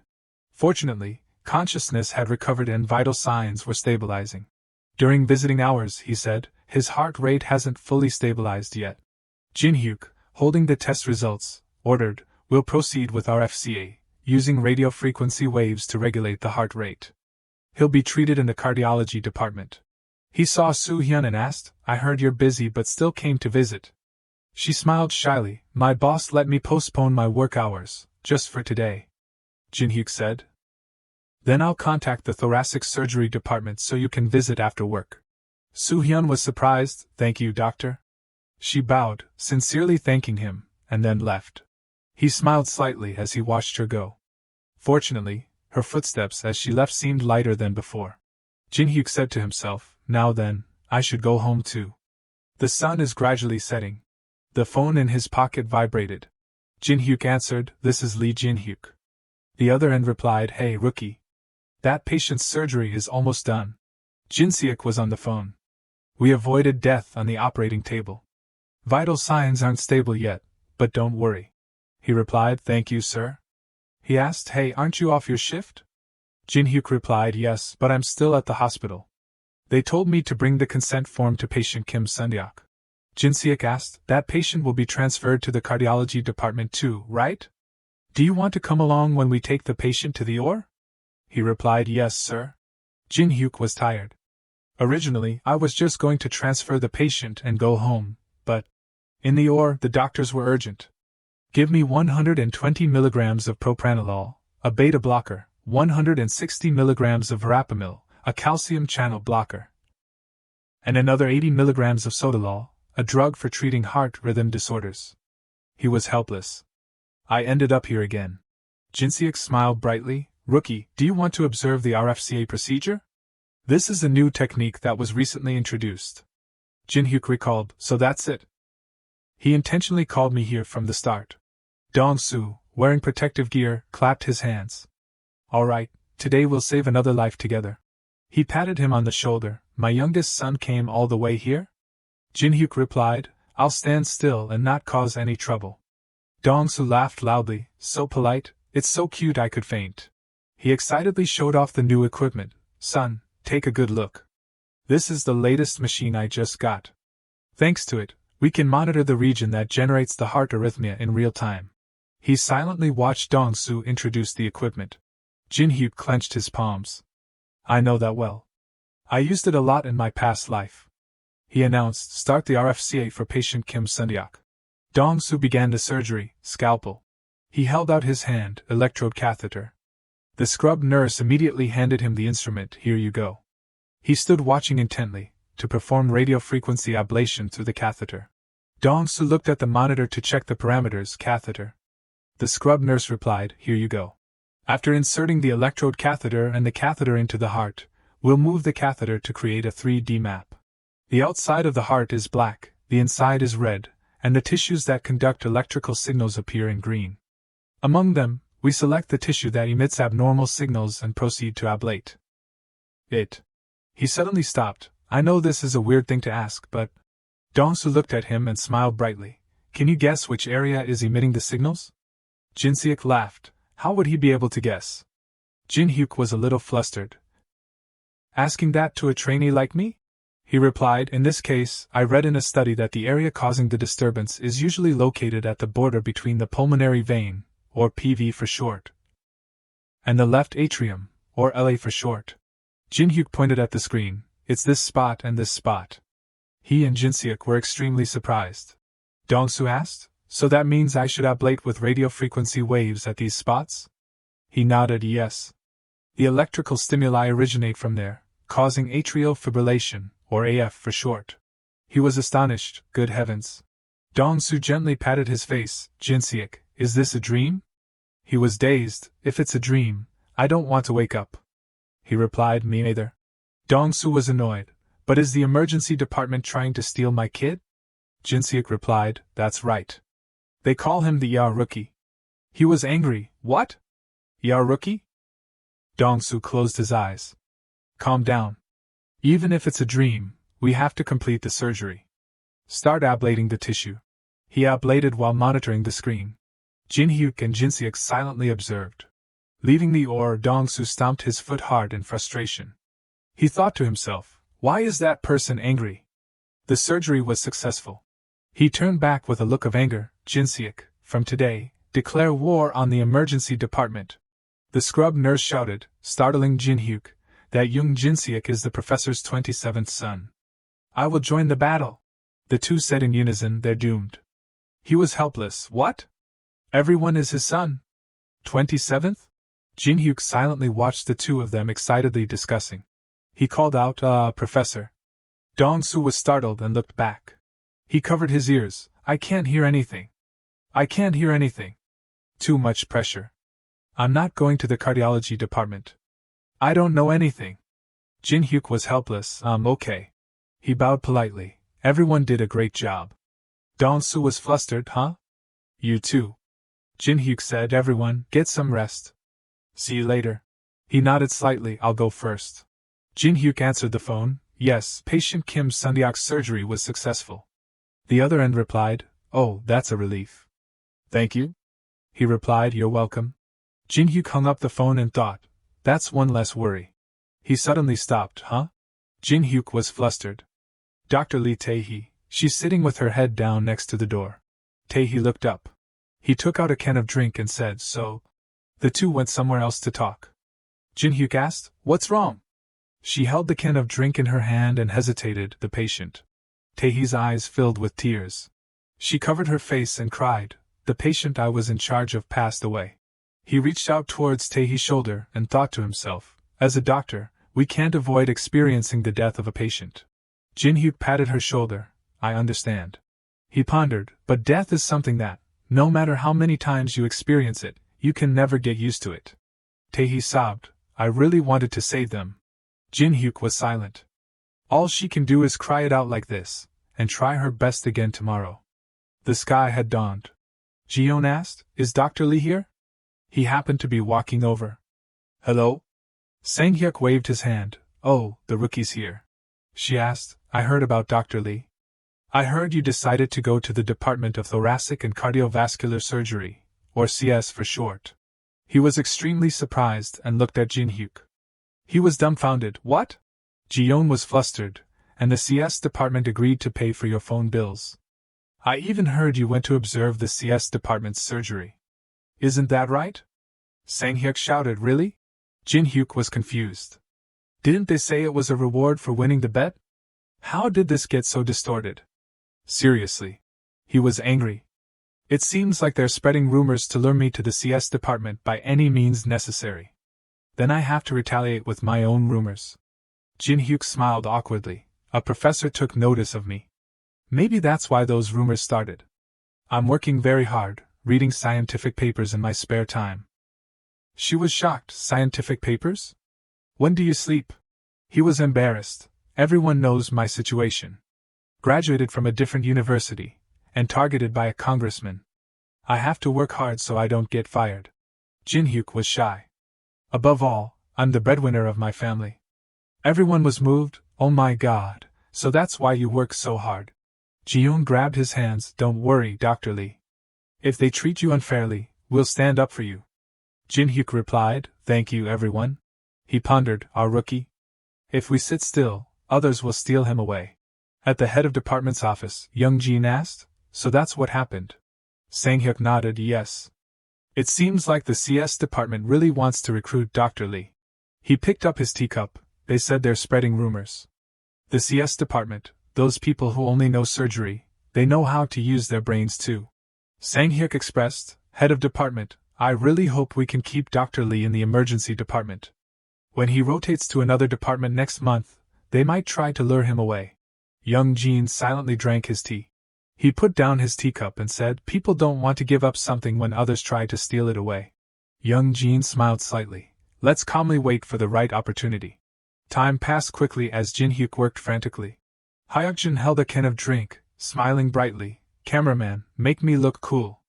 The girl pointed elsewhere. Film over there. Please. Without knowing when, it was the day of the first broadcast of ER. Story. He arrived home and stood taking off his shoes. I'm home. A laughing voice replied, the doctor is home.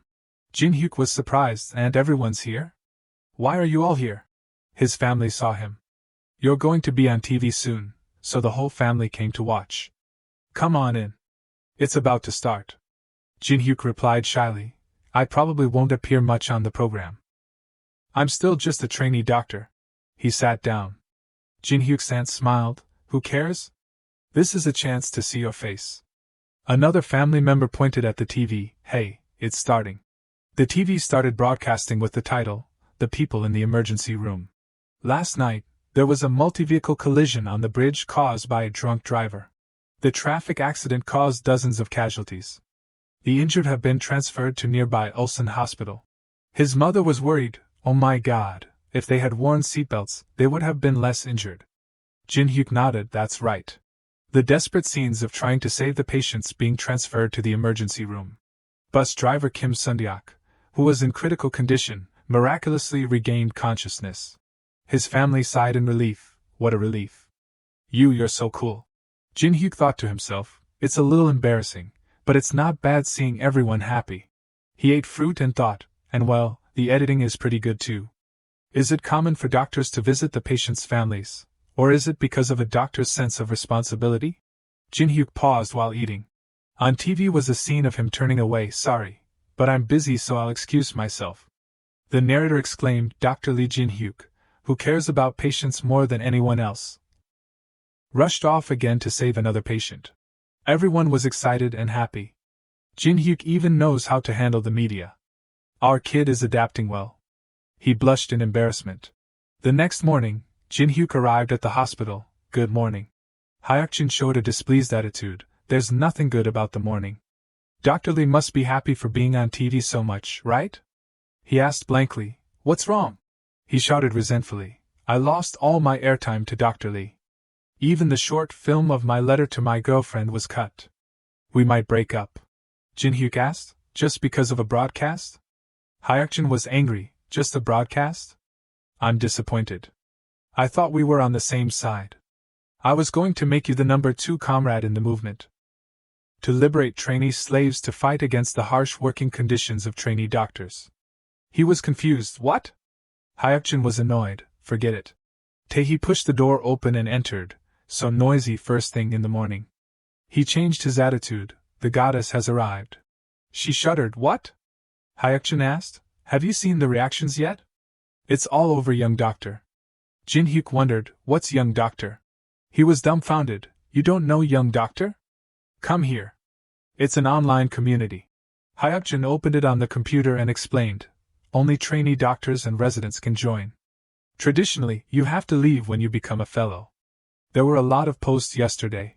The screen displayed many comments in Young Doctor, the Young Doctors community, Ulsan Hospital's goddess Tae-hee. I'm calling dibs. Is she always this beautiful? Immediately dispatching to Ulsan Hospital. Many similar comments were displayed. The goddess Lee Tae-hee I know. Lee Tae-hee was famous at Gwangin University. She fled to Ulsan Hospital because the seniors and classmates kept chasing her. She has a lot of followers. And many other comments. He said, look, the reaction is no joke, right? She had a headache. I don't like that kind of attention. Hyukjin wondered why. It's good to be famous. Tae-hee was angry, then Dr. Jang can have all the fame. He pointed at the comments, but there are more articles about Lee Jinhuk than me. Let's take a look. Jinhuk said, let's hurry to the briefing room. Tae-hee asked, is it time already? He looked up, let's go quickly. Young Jin smiled brightly. Everyone worked hard. I heard the viewership rating was 14%. Is everyone okay? Everyone's atmosphere was very tired. Yes, we can do it. He laughed loudly. Your enthusiasm is commendable, but it must be very hard. Young Jin announced, head of department, we need to increase rest time, adjust from 12 hours to 14 hours. Sang-hyuk smiled brightly. Yes, sir. Everyone was extremely happy. Hyukjin was excited. 2 more hours. Tae-hee smiled. Now we can sleep a little. He clapped his hands to signal for silence. As everyone knows, accidents can happen at any time. Avoid mistakes and try a little harder. Everyone replied in unison, yes. Young Jin looked at the doctors. That concludes the announcement. Dr. Lee Jinhuk, please see me before you leave. He ordered to my office. Jinhuk was tense, yes. He was worried. Why did he suddenly call me? Young Jin said, sit down. Jinhuk replied, yes, head of department. He praised, well, you've been working very hard. I heard your hands are very fast and you work very well. He bowed his head. Head of department is too kind. Young Jin drank tea. So, next month you'll rotate to the internal medicine department, also known as IM. Jinhuk was tense. Yes, sir. He wondered, how does the head of department know the rotation schedule of a trainee doctor? What's going on? He smiled slightly. Well, the reason I called you today is that I want to change your planned rotation schedule for April and May to the emergency department, and postpone them to October and November. Is that okay? He was confused, not postponed to June and July, but October and November? Jinhuk pondered, does he know I'm going to rotate to the CS department in October, and is intentionally preventing me from going? Young Jin watched intently, waiting for his answer. Jinhuk was embarrassed. I heard it's not easy to change the rotation schedule. He replied, there's a difference between something that's impossible and something that's difficult. Young Jin put down his teacup. The approval has already been granted. The hospital director is very interested in the broadcast. He recalled, Jiho praised, I watched the show. It was very good. Young Jin replied, it's all thanks to the hospital director. He said, by the way, Director Park, as for the next part that we discussed earlier, the part where our Department of General Surgery, or GS for short, is the main character. He nodded, you mean the surgeons? The director said to monitor the situation for now. Young Jin expressed, but I will do my best to make it a reality. We need a star doctor from the show to make up for the deficit with special consultations. Jiho replied. That's exactly what I'm saying. He sighed, the more surgeries the surgical departments do, the more losses they incur, so this method is essential. But the vice director opposes the program for no reason. He drank tea in silence and observed. Young Jin put down his teacup, Director.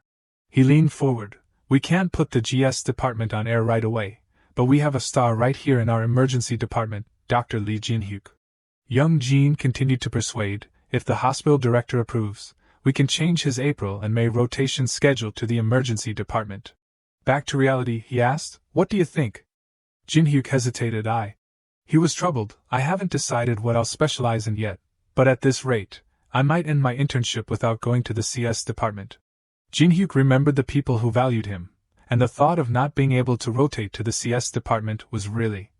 He hesitated and replied, if I postpone internal medicine until October, I'm worried that I won't be able to go to the CS department. Young Jin paused. You have plans to go to the CS department? Jinhuk replied, not really, but I promised my mentor that I would consider the CS department. He sighed, took out a notebook, and said, in that case, there's no other way. We'll have to adjust to another month. Jinhuk asked, did the head of department call the hospital director about changing the rotation schedule? Young Jin replied coldly, you're too curious about unnecessary things. He was embarrassed. Oh, I'm sorry. He took notes and said, he called me first about the broadcast. Young Jin looked with cold eyes. The next part is for the GS department, but it's still being discussed. I've proposed a suitable alternative, but, he said in a deep voice, it seems like you're not satisfied with my proposal. Jinhuk was startled. No, sir. He pondered, the director also values appearing on TV. Since I need to become famous to escape my current situation, this might be a good thing. Jinhuk offered an opinion. In that case, there's a solution that can satisfy both the hospital director and the head of department. Young Jin asked, what? Sang-hyuk froze. A surgical skills competition? He asked. That will increase the GS department's chances of getting more airtime, right? The hospital director will also like that. He nodded, and it would be good to show the audience a combined surgery, a form of surgery where doctors from different departments collaborate. Sang-hyuk said, we don't have to go into the OR ourselves. Wouldn't that be too forced? Jinhuk replied, if we just transfer and end it, the viewers will be curious. He explained, above all, by choosing which department gets more airtime, we can make other departments owe us. He was surprised. You really are? Sang-hyuk asked. Anyway, I need to write a proposal for the surgical skills competition and submit it to the director, right? Jinhuk nodded. Yes, sir. He replied, okay, I'll write it right away. Sang-hyuk made a phone call. Hey, it's me. Don't look for Lee Jinhuk. The other end replied, head of department, we're filming. He said coldly, hang up. Sang-hyuk changed his attitude. Done. Let's go, rookie. Trainee doctor's lounge. Let's research and discuss. The two were very focused. He stretched. It's all done. You'll put the head of department's name on the proposal, right? Jinhuk replied, yes, sir. He clicked and printed the document. Sang-hyuk asked, but Dr. Lee, why are you going this far? Jinhuk pondered. Well, he said to himself, this is something I didn't do in the past, or rather, something I couldn't do, but now I can. Jinhuk thought, if I had known there was a better way, patient Yuan-tae wouldn't have had to suffer those complications. If awareness of wearing seatbelts was more widespread, He recalled the image of the accident. Many people could have survived. Images of covering the deceased with cloths flooded Jinhyuk's mind. He felt a sense of guilt. I know the future. Maybe I can prevent future events from happening. Jinhyuk pondered. To do that, I need to gain a reputation that goes beyond the status of a trainee doctor. He sighed. Well, I can't say it. Jinhyuk said, I have to work hard to survive. He looked at Sang-hyuk. It seems like Congressman Yuk Seon-jae is targeting me. The vice director is even monitoring me through Dr. Jang. He was startled. What? Sang-hyuk tore up the pile of paper he had just taken from the printer. He sat down. Dr. Lee, let's put your name on the proposal. Jinhyuk was confused. What? The head of department won't like that. Sang-hyuk's will exploded. He'll understand. This way, I can keep you from being stolen by others. He was dumbfounded. Huh? He left and shouted, I'll be right back. If someone bothers you again, don't just endure it like last time. Jinhyuk helplessly replied, yes. He thought, he's secretly caring about me. Jinhyuk continued to sit and work. Well, I should look over the medical records a bit more. He was startled and turned around. Someone rushed into the room. Hyunsu was very panicked. Damn it, why now? Out of battery again? Jinhyuk walked over. Are you going to live so inconveniently forever? He paused and thought, these past few days have been really difficult. Hyunsu recalled the moment he was ignored. I unnecessarily strained my relationship with Senior Tae-sang, and I probably won't get a good evaluation when I go to the Department of Plastic Surgery. Or PS for short. He used to be praised by everyone. The school days were so good. I always met my mother's expectations by being the top student, and I had all the love of the teachers. Hyunsu said to himself, studying is my escape. It's the way to escape my father who always beat and nagged me, but the life of a trainee doctor is. He sank into a dark hole of emotion. It's suffocating. The fear of failure, the strained relationships with the seniors. Hyunsu clenched his fist. Seeing Lee Jinhyuk, who I thought wasn't anything special, doing better than me, it's all so annoying. He turned and left. It was late afternoon outside. Jinhyuk walked and looked at his phone. Since the viewership rating was good, I should thank them. He looked at his phone and pondered, but it feels like I'm being too flattering. Hyukjin ran over crying, Comrade number 2. He sobbed, my girlfriend isn't answering the phone. Jinhyuk asked that again? Hyukjin grabbed his leg. Can't Comrade number 2 ask the director for a favor? To broadcast my letter film. Jinhyuk helplessly said, you said you would strip me of my comrade status. He clung to him. Don't say that. Jinhyuk tried to push him away. What can I change by saying one word? He suddenly thought, it would be better if Hyukjin and I met at the same time, right? Jinhyuk said then. He suggested, why don't you meet the director directly and talk to her? Hyukjin was dumbfounded. What? Directly? Riem walked and chatted. Senior, didn't you say the viewership rating was 14%? I put a lot of effort into the document, thanks to Director Jong. Is that not the case? Hyuna stared at the papers.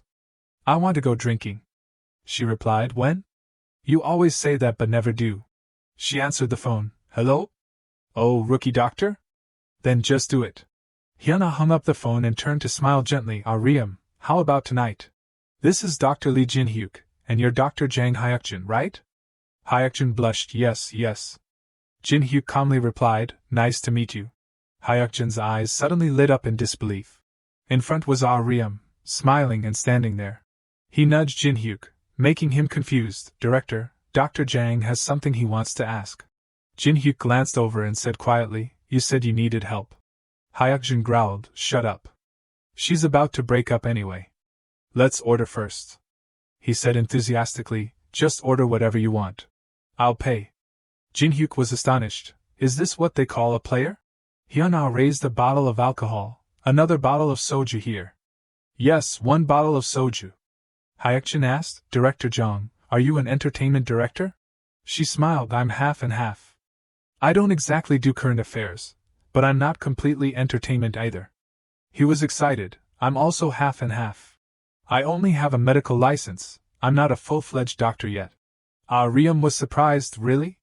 Suddenly, Hyuna spoke. I'll be right back after going to the restroom. Seeing this, Riem panicked. Senior, I'll go with you. As soon as the two left, Hyukjin rested his chin on the table, dreaming. Director Jong is so pretty, right? Jinhuk turned to remind him, we have work tomorrow. So drink moderately. It'll be troublesome if they find out we went drinking. Suddenly, the phone on the table vibrated. He answered, yes, this is Lee Jinhuk. Sang-hyuk's voice came through, oh rookie, it's me, the head of department. The head of department has seen the proposal and wants you to discuss it with the director right away. Jinhuk asked, right now? He nodded, yeah, is there a problem? Jinhuk thought, we can talk about the proposal now, but it'll be troublesome if Dr. Jang starts gossiping. It should be okay. Right? Thinking this, he replied, no, sir. I'll talk to them. Sang-hyuk hung up immediately, okay, be careful. Hyuna returned and wondered, what's wrong? The hospital? Jinhuk didn't deny it, yes. The head of department asked me to discuss the new proposal. She sat down and rested her chin. What? You met me to talk about work? I thought you invited me to dinner to thank me. He was embarrassed. No, actually I also wanted to say thank you. Hyuna quickly waved her hand, I'm just kidding. So what's this proposal about? Jinhuk presented it. Director Park Young-jin wants to extend the working hours of the current trainee doctors in the emergency department by 2 months. Hearing this, Hyukjin jumped up. What? That's absurd. He quickly covered his mouth. This is a secret right now. Please keep it down. Suddenly, the phone on the table rang again. Yes, this is Lee Jinhuk. The person on the other end spoke. Is this Dr. Lee Jinhuk from Ulsan Hospital? I'm lawyer Jin Young-guk. I'm the son of patient Jin Jang-go, whom you initially examined. Do you remember? Jinhuk thought, Jin Jang-go. He immediately recalled the scene of him writhing in the hospital bed. He picked up his medical record. The doctor named Sang-min panicked. The patient whose paperwork I have to handle because Dr. Lee Sang-min, the vice director of neurosurgery, won't come down. He replied, yes, I remember. What's wrong? He said something that made Jinhyuk's eyes widen and turn pale. I'll check and get back to you later. As soon as he put down the phone, someone asked, what's going on? He explained, a patient I initially examined has passed away, and they're asking for help in a medical lawsuit. The three of them were surprised and exclaimed, what? Hyuna worried, they're suing the hospital? He nodded. More specifically, they're suing the neurosurgeon in charge. The patient was transferred to the neurosurgery department. Jinhyuk stood up immediately. I need to check this out first, so I have to go now. Outside, he quickly waved down a nearby taxi. Suddenly, someone called out, rookie doctor. Jinhyuk turned his head in surprise. Director? She took out something and offered, send me the proposal via Gmail. He stammered, this is... Hyuna handed over a voice recorder. You never know what might happen, so record your meetings if you can. Jinhyuk hesitantly took it. I'm fine. She growled, the other party is a lawyer. We need to be careful. Don't struggle alone. Report it to your superiors immediately. When things get difficult, seeking help from the seniors is a privilege of the rookie. Hearing these words, he smiled, thank you for caring. Getting into the car and leaving, Jinhyuk wondered, why did that lawyer contact me? It must be because of my image of fighting against a 3-term congressman. If I refuse outright, they might use my behavior to play the media game. He pondered as he looked outside. Getting caught up in a lawsuit is a terrible thing for a doctor. Looking at the people walking in the hallway. If I give false testimony, I'll be branded a traitor, and it's heartbreaking to turn my back on the patient's family who are begging for help. If I need to find out exactly what happened first. Patient Jin Jang-go, he was in the intensive care unit and passed away a week ago. Jinhyuk sat at the computer and looked up the documents. The midline shift increased from 2 mm to 4 mm. The amount of blood flow increased, so a basic decompressive craniectomy was performed due to the injury. It seems like there's nothing to worry about. There's a record entered after the patient passed away. He continued to look at the patient records until the next morning. Hyukjin was surprised. You stayed up all night? Jinhyuk replied in a tired state. Yesterday I looked for some articles on neurology, although I didn't find anything special. But when I checked yesterday, the neurosurgery department had revised the records. He was startled. They revised the records? He continued, isn't that very strange? First, we need to find out if the neurosurgery department knows the patient's family is planning to sue. Hyukjin was dumbfounded. You're telling me this? Jinhyuk smiled faintly. Do you know anyone in the neurosurgery department? Can you ask around? Discreetly. Hyuk-jin covered his ears and screamed, I knew it. He frowned and pondered, there are doctors who have been buried after getting involved in medical lawsuits, so refusing isn't unreasonable, but… He sighed, I'm sticking my neck out because we're revolutionary comrades, but keep my involvement a secret. Jinhuk was quite surprised, really? Mr. Trung-tan is unexpectedly nice. Is it because you were born with a silver spoon? Hyuk-jin stood up and replied, I'm always sincere. Let's get to work. At this moment, the phone in his pocket rang again. Yes, this is Lee Jinhuk.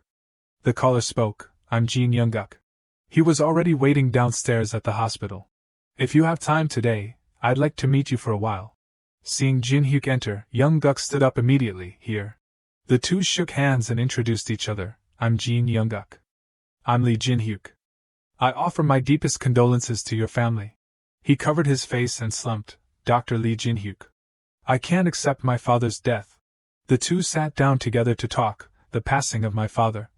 I know it's all because of Ulsan Hospital. Jinhuk thought, in the future, haloperidol will be proven ineffective for patients with delirium. However, its sedative effect is still very strong, so it can't be said that this is a completely wrong treatment method, but… At lunchtime, Hyuk-jin sighed, no, I asked a few vague questions and it was a bit difficult. Jinhuk was skeptical, what did you ask? Well, like, is anything special happening? The person on the other end angrily shouted, I'm busy, hanging up. He raised his hands helplessly, like that. Not too obvious, right? Jinhuk frowned, you didn't even greet properly. Hyuk-jin shouted, then what should I say? You told me not to reveal anything. He rubbed his chin and pondered, try asking if Lee Jinhuk wants to apologize. Maybe they'll be willing to talk. He sighed tiredly again, okay. Hyuk-jin called again, do you know I'm busy and keep calling? He said angrily, do you think I'm not busy? The person on the other end cursed, get lost, I'm hanging up. Hyuk-jin panicked, hey, wait. Do you know that guy Malice in our department? He said he wants to apologize to Senior Sangnin. The person on the other end became even more angry, oh Malice, that bastard is giving me a headache. Hyuk-jin was skeptical, why? Did something big happen? The person on the other end shouted, no, we didn't do anything wrong, but because of him, we had to add things to the medical records. I don't know, hanging up. Hyuk-jin spoke, did you hear that? They definitely know about the lawsuit. Jinhuk rubbed his chin. If it's just that, they wouldn't need to be so angry, don't you think? There seems to be another reason. He thought, come to think of it, the records added later don't mention any actions taken. They only contain notes about patient care. Why would they add unnecessary content? Wait. Jinhuk immediately picked up the phone and called, Head of Department, I have something to tell you. Sang-hyuk walked over and spoke, I've investigated a bit, and it seems like you were right. They thought their records looked a bit empty compared to yours, so they added some nonsense even though they didn't do anything wrong. He nodded, I understand. He leaned against the wall and asked, by the way, what's the lawsuit about? Jinhuk recounted, this morning I received a call from the patient's family. I'm meeting him after work. Sang-hyuk frowned, what are you planning to do after meeting him? He replied, I have a few ideas, but to do that, I need to revise the proposal. He was confused, the proposal? The one that director is reviewing? Jinhuk nodded, yes. To get what you want, you must first give others what they want. Sang-hyuk was dumbfounded, who are the others? He didn't hide it and replied, Director Park Young-jin. In the evening, Jinhuk stood straight in front of the cafe. His hand tightly gripped the voice recorder. Jinhyuk's face was full of worry looking at the voice recorder. After a while, he put it in his pocket. Inside, Young-guk stood up to greet him, come here. I'm Jin Young-guk. I'm Lee Jinhuk. I offer my condolences to your family. He bowed his head and covered his face, Dr. Lee Jinhuk. I can't accept my father's death. He listened intently to him say, the passing of my father. I know it's all because of Ulsan Hospital. Jinhuk picked up the stack of documents. These are copies of the medical records. Yes, I've confirmed everything, from the records recorded in the emergency room, to the neurosurgery resident's refusal to answer the call. Young-guk questioned, so doesn't that mean my father died because the neurosurgery department didn't come immediately? Jinhuk replied, it's true that the neurosurgery department refused the call. But the patient's condition at that time was not critical, so they decided to use medication and monitor the progress. By the time they came down, the patient was still in a treatable condition. Acute subdural hematoma itself already has a high mortality rate. He coldly raised his hand to stop him. I'm sorry, but you're still just a trainee doctor, right? He said coldly. It seems like you don't believe me. Hearing this, young Guk was silent without saying anything. Jinhuk went straight to the point and asked, So what do you want from me? He proposed, I want you to be a witness. After the words, the two fell into silence. Jinhyuk's eyes narrowed, carefully calculating. After a while he spoke, As you said, I'm just a trainee doctor. The reason you contacted me is because you need my image as a doctor fighting against injustice. If I refuse your offer, perhaps you'll threaten to reveal this to the media, and then I'll have no choice but to cooperate. Jinhyuk took out the voice recorder and placed it on the table. The people around me were worried about this, so they gave me this. Young Guk became cold. So you recorded this conversation? He denied, No, I didn't use the voice recorder. I came here because I want to help you. He was skeptical. You want to help? Jinhyuk explained, If you file a lawsuit, it will be a difficult road. Perhaps you're also aware that the failure rate is very high. Young said firmly, I'm prepared. To win a lawsuit, we need authoritative doctors to review the medical records, but they are rarely willing to do so. Perhaps it's because if they testify inaccurately, they'll be branded as traitors.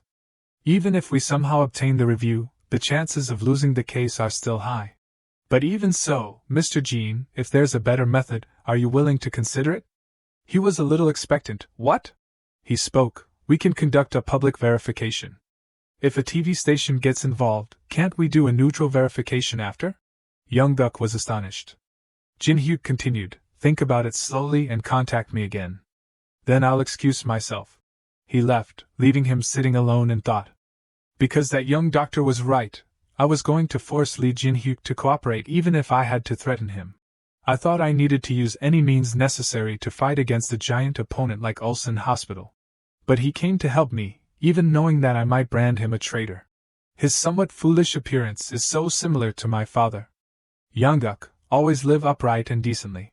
Suddenly, young Guk's tears fell on the table. He hugged himself, trembling. Dad? Cut to the hospital after work, Sang-hyuk spoke. Public verification? I don't know if the head of department will accept it. The hospital is a closed organization. Jinhyuk confidently said he won't refuse. After a while, the two arrived at the office. He spoke, I'll report this issue myself. Sang-hyuk wondered, why? Are you afraid the reaction will be bad? Jinhyuk nodded yes. Even if I get scolded, it's better than the head of department. Hearing this, he laughed. Hey, is that really how you think of me? Sang-hyuk said loudly, I have something to report. Young Jin said coldly, Okay, come in. He glanced at the two of them. So you're here with the proposal? Didn't Director Lee already approve it? Jinhyuk spoke loudly, startling Sang-hyuk next to him. I had a meeting with Director Lee, but I want to revise the current proposal to highlight our emergency department more. Hearing this, young Jin was a little interested. Go on.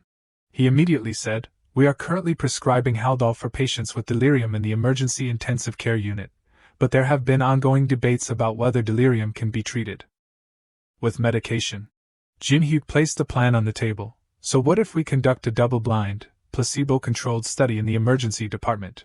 We observe the effects after giving patients each type. This method increases reliability by having medical personnel conduct the study without knowing who received the placebo. He picked up the plan and read it carefully.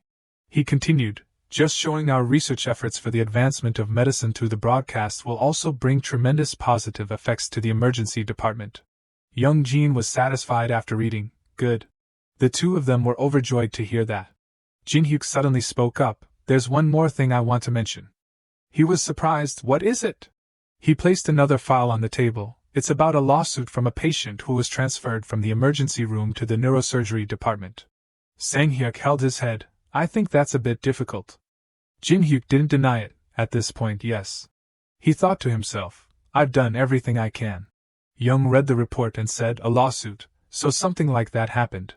If we get sued, things will get messy, but we'll just deal with it as we always have. Jinhyuk replied, However, with this broadcast, our emergency room has shown an image of putting people before profit. If we show a different approach, many viewers will be disappointed. The viewership will naturally drop sharply, and in the worst case, the broadcasting station might switch to another hospital. But if we conduct a public verification with the participation of the broadcasting station, we can further solidify public trust. He put the file down and said, well, that's only if the lawsuit is filed. We don't even know if they'll sue yet. Now you can go. Sang-hyuk suggested, let's change Dr. Lee's work area first. The minor treatment area is currently chaotic. Jinhuk replied, yes, understood. Then I'll contact Jin Young-guk. He was astonished. What? He took out his phone and called, explaining, to inform him of the current situation. Sang-hyuk was flustered. Are you crazy? Then he'll file a lawsuit immediately. Jinhuk coldly replied, then the hospital will make a decision hastily. Sometimes it's necessary to push for a choice. He tried to dissuade him, there's no need to rush so much. Jinhuk said extremely seriously, I will practice medicine with conscience and dignity. Do you remember the Hippocratic oath we swore when we graduated from medical school? I have never broken that oath, not even once. If we prolong this, the patient's family may completely lose faith. He's already a very skeptical person towards the hospital. He then sighed, okay, let's just say we'll tell the truth. The media won't stay still either. What about that? He smiled, I'm thinking of handling that with Director Lee Hyun. The next day, Jinhuk received a text message from lawyer Young-guk. He stood up to prepare to leave. Jinhuk arrived at work carrying the proposal he had secretly prepared. He was worried about the potential harm to Kim Sang-hyuk, so he hadn't reported it to him. An angry person said, I heard there was an unfortunate incident in the neurosurgery department. I heard a lawsuit was filed this morning. Our neurosurgery department is not at fault, said the head of neurosurgery, John Jeong-gi. If Lee Jinhuk hadn't been involved in those activities, the patient's family wouldn't have sued. Young Jin spoke up, he neglected to monitor the patient because he was too far ahead of himself. Jeong-gi then scolded, so you're saying no one is at fault? He calmly replied, what's wrong with meticulously documenting the patient care process? He angrily raised his voice, now we're facing a lawsuit because of that. Young Jin took out the file, Dr. Lee is not at fault. He has provided an alternative solution. Let me see, someone took it, let me see, Mr. Director. Is this draft written by Dr. Lee Jinhuk? Jiho's eyes widened in surprise after a moment. Public verification, Young said, if it's come to this, we have to face it directly. He approached and whispered, you should also consider the vice director's reaction. Jiho pondered at the thought. Despite the vice director's opposition, he still proceeded with the filming. If there are flaws in the program, his chances of winning the next hospital director election could be threatened. To resolve this issue effectively, he said, this time, our department head John should concede. He was furious, Mr. Director, this is a serious insult to our neurosurgery department. Even if we drop this matter now, what will the consequences be? All the patients will demand public verification. Young Jin placed another document on the table. We have an alternative solution here. The Ulsan Medical Dispute Mediation and Arbitration Board. Jeong-gi loudly exclaimed, so we're going to review medical errors? Jiho also added, this is a disadvantageous plan for surgical departments with many surgeries and procedures. He then explained, it can help improve the hospital's image, but it will create many enemies, isn't that right? Jiho questioned, you submitted this knowing that? Young Jin smiled faintly, or should we hear directly from the person who drafted it? A loud call, Dr. Lee Jinhuk, come in.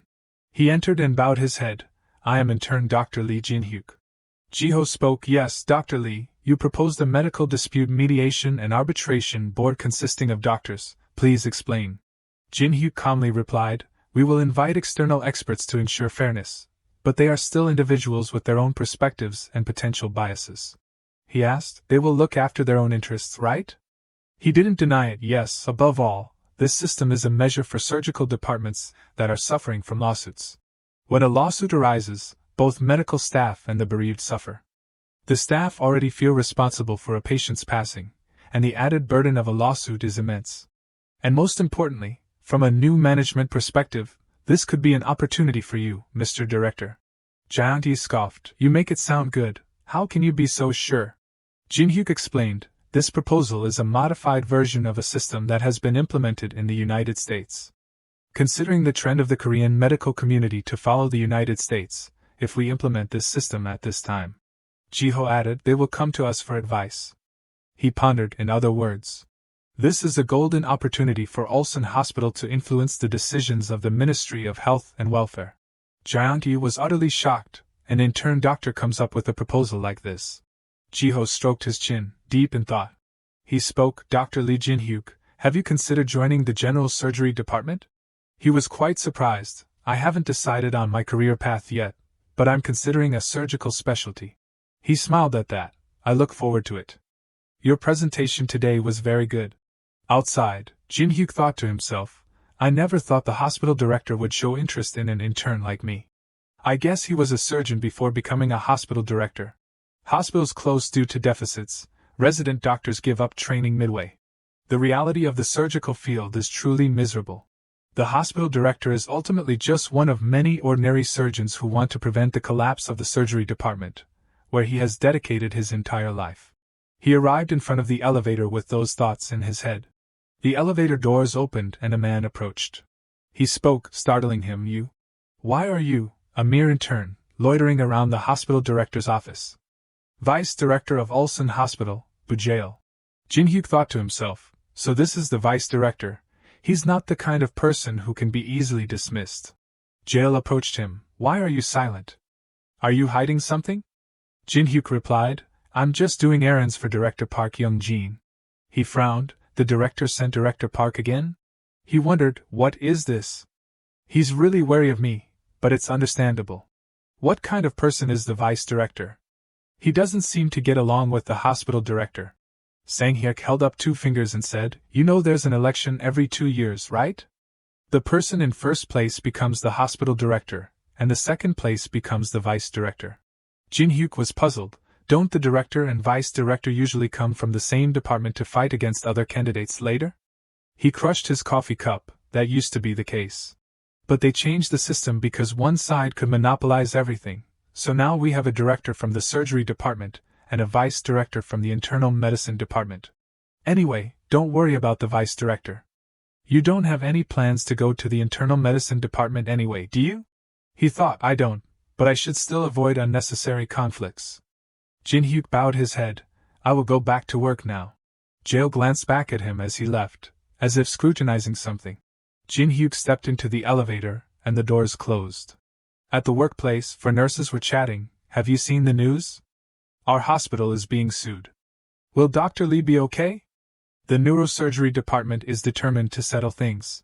But if the program is cancelled, will Director Park fire him? Come on, Dr. Lee didn't do anything wrong. They might blame him for causing trouble. One person saw his figure and spoke up, Hey, it's Dr. Lee. Jinhuk approached and Tae-sang spoke, Oh doctor, starting from today, I will return to the minor treatment area. He nodded, All right then. Tae-sang glanced at him and thought, That troublemaker Lee again, why is he back? They say the lawsuit happened because of this bastard. He narrowed his eyes, wait a minute. If the lawsuit suspends the program, Director Park will fire this guy first, right? He's the one who caused all this mess. So do whatever you want, since you're about to get fired anyway. Thinking that, Tae-sang spoke up, Everyone's been talking about Dr. Lee always being absent to work on proposals or something. Jinhuk bowed, Sorry, I'll make sure it doesn't affect my duties. He waved his hand, That's enough, we're filming, so just pretend you're working. He was puzzled, Sorry, what do you mean? Tae-sang cracked his neck and repeated, You don't have to listen to my orders anymore. Do whatever you want, I've already told the nurses. Jinhuk was stunned, Is this guy crazy? He spoke, Isn't it too risky to have an intern doctor act alone while filming? You should still give orders. He laughed coldly, Worry about your own future, don't worry about the filming. Tae-sang turned and left, Anyway, don't look for me. Jinhuk thought, It's better to just do my job. But I wonder how he'll deal with the consequences. The wheels of the stretcher rolled non-stop. 2 people were pushing a patient, who was having an asthma attack. Jinhuk hurriedly ran over, What's the oxygen saturation? One person replied, 83%, then it dropped to 82%. The person on the bed was in great pain. He did the calculations in his head, The airway is too narrow, even using an ambu bag isn't effective. Jinhuk turned to the nurse next to him and said loudly, Nurse Kim, prepare for intubation. He gave first aid while instructing, I'll handle the ambu bag, insert the tube, hurry. The nurse hurriedly followed. Okay. The man spoke. This patient just came from a local hospital. They've already given aminophylline and steroids. Jinhuk thought. So the medication isn't working? Jinhuk ordered, give 1 gram of ketamine, a bronchodilator. He looked at the camera and thought, but are they really letting an intern doctor handle everything alone? Well, I guess it's possible. There are always patients who need intubation. The nurse next to him was flustered. The oxygen saturation is dropping to 80%. Jinhuk was startled. The oxygen saturation is still dropping? Blood pressure 90/55, 88/53, it's still continuing to drop. He frowned tightly. It's a state of hypoxemia. Prolonged lack of oxygen has caused hypotension. Is the intubation set ready yet? Ji-yoon pushed the medical cart over and called loudly, Dr. Lee. He put on gloves and said, switch the amber bag to me. The nurse next to him followed, okay. As soon as it was placed in the patient's mouth, he struggled painfully. Jinhuk loudly ordered, hold the patient's shoulders. Ji-yoon and the other nurse looked extremely tense. Jinhuk handled it very skillfully, give me the tube. Ji-yoon quickly adjusted the tube. He turned to her and asked, Nurse Kim, can you take over the amber bag? Now I just need to check if the tube has entered the lungs. Jinhuk put the stethoscope on the patient's chest and listened intently. Jinhuk sighed in relief, it's done. He turned and said loudly, please connect the ventilator. Ji-yoon reported, the oxygen saturation has increased from 83% to 88%. Jinhuk said, I will continue to monitor for now. To prevent further issues, once the vital signs stabilize, I will order an X-ray. She suddenly called, making him question, Dr. Lee. I followed your orders because there was nothing unusual, but we should still report it to Dr. O afterwards. I know he said to act on our own, but if that goes on air, it could put you in a difficult situation. Hearing that, Jinhuk left. I will inform him right away. Please monitor the patient for a moment. Ji-yoon smiled and replied, okay. Entering the office, he spoke, Doctor, are you free? Taesang frowned, speak quickly. Jinhuk stood and reported, male, 49 years old, admitted for an asthma attack, blood pressure is 90/55, oxygen saturation was 82% upon admission. I have inserted an endotracheal tube and connected a ventilator. The medications used were. He was astonished, an intern doctor. Ordered so accurately? Jinhuk continued, so can I arrange for an X-ray now? Taesang growled, why do you have to ask, of course? He waved his hand, just handle it yourself. Hearing that, Jinhuk faintly replied, understood. Taesang thought to himself, well, I can't help it. If he wants to dig his own grave, let him. He sat at the computer desk and checked the file. Patient Kwon Min-sang. The partial pressure of oxygen in arterial blood is slightly low at 55 mm of mercury. The partial pressure of carbon dioxide in arterial blood is high, and the inflammation indicators are also slightly increased. Fortunately, the blood pressure and oxygen saturation are improving, so we can remove the ventilator. Jinhuk scrolled to the X-ray results. He stared at the results in a daze. Jinhuk went to Min-sang's bed. The indicators have improved significantly, so we were able to remove the ventilator. How do you feel breathing now? He replied, I feel a little better now. I came to the hospital today because I've been feeling a bit short of breath lately. This is the first time I fainted. Jinhuk looked at the medical record with a serious face. The X-ray shows a shadow, so I think we'll need to do a CT scan. Min-sang was startled. A CT scan? Does that mean my condition is very serious? He still wasn't sure. We'll need to do some tests to be sure. He stammered, a CT scan, that's very expensive, isn't it? Can't the doctor just prescribe me some medicine? Jinhuk thought. The X-ray shows a shadow with a tumor-like shape in the right hilar region. Primary malignant lesion, possibly lung cancer, an infectious granuloma, possibly tuberculosis or fungal infection. Or it could be other common infectious diseases, it's still not certain. Min-sang spoke, I feel much better now, so it's probably nothing serious. He looked at him and thought. This is when I need the authority of a doctor, like a professor from a university hospital. Should I pretend to be a professor again? Is it because there's a camera? Min-sang suddenly called, excuse me, but are you Dr. Lee Jinhuk? The one on TV? He nodded, yes, that's me. He was delighted, I knew it. I've seen your show, especially when you saved that traffic accident patient, I cried. Hearing that, Jinhuk smiled happily, really? What else did you like? He continued, when you stood up against the 3-term congressman. Then I trust you, doctor. Let's do the CT scan, I'm counting on you. Jinhuk was pleased, understood, he thought, I'm benefiting from my reputation. He was put in the CT scanner just like that. The nurse reported, Doctor, I'll request the results immediately. He turned and replied, Can I take a look? Jinhuk frowned. It's definitely a pseudoaneurysm of the pulmonary artery. The mortality rate is 50%. If the affected area ruptures, the patient could die. To save him, surgery is needed immediately. If there's a department that will come down without asking for a film reading, it would be. He picked up the phone and called, Yes, this is Kim Yuntaek speaking. Hello, Senior, I'm Intern Dr. Lee Jinhuk from the emergency room. The on-call room for the cardiothoracic surgery department, the person they said would come to the ER. I've heard a lot about you. Jinhuk seriously replied, More importantly, Doctor, I'm calling about a patient. Male, 49 years old, Kwon Min-sang, admitted for an asthma attack.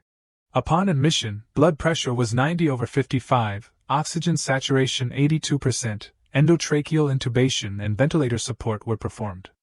The CT scan results show suspected pseudoaneurysm of the pulmonary artery. He looked up the document. Wait a minute. The film reading report isn't available yet? He replied, It should be coming soon, I think. Yuntaek was surprised. But how do you know it's a pseudoaneurysm of the pulmonary artery? We haven't even done angiography yet. Jinhuk was speechless. Even after seeing the CT scan, he still doesn't know. Is he a first-year doctor? Thinking that, he spoke, Is there any other doctor available? He replied, They're all in the operating room. I'll inform them as soon as they get out. Jinhuk felt exhausted. I guess I have no choice but to urge the film reading, to perform surgery immediately. I need accurate information, so that will be the best way. He quickly dialed the phone number. Doctor, I'm Intern Dr. Lee Jinhuk from the emergency room. Sorry to bother you while you're busy. But about patient number, Kwon Min-sang, can you help me read the film? He was annoyed. What, do you know how many films I'm reading? Wait your turn. Jinhuk tried to plead, It's an emergency patient.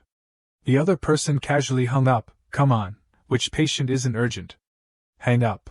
5 minutes later, Jinhuk called again. Yes, doctor, I'm Intern Dr. Lee Jinhuk from the emergency room. He was furious. Why are you calling again? He hurriedly explained, I'm sorry, but as far as I know, emergency cases can be prioritized. He was startled. So this is an emergency case? Just wait. Jinhuk frowned. But even so, the person on the other end became impatient. But what? Are you going to write all this in the medical record too? I heard you like to cause trouble by insisting on following the principles. Write it in the medical record if you want. We will send the results in the correct order, so remember that. He swallowed hard. Is it just because it's me that he doesn't want to help? Time is of the essence. What should I do? Jinhuk suddenly noticed the cameraman. Jinhuk ran over. Director, please help me. He went to the film reading office and spoke up. Doctor, I'm really sorry, but please read the film. He was unhappy. How many times do I have to say it? Imaging specialist, Gu Kielman. Jinhuk bowed and pleaded, It's really an emergency patient, please. Kielman became extremely annoyed. This guy really. He angrily shouted, Hey, are you deaf? Get out.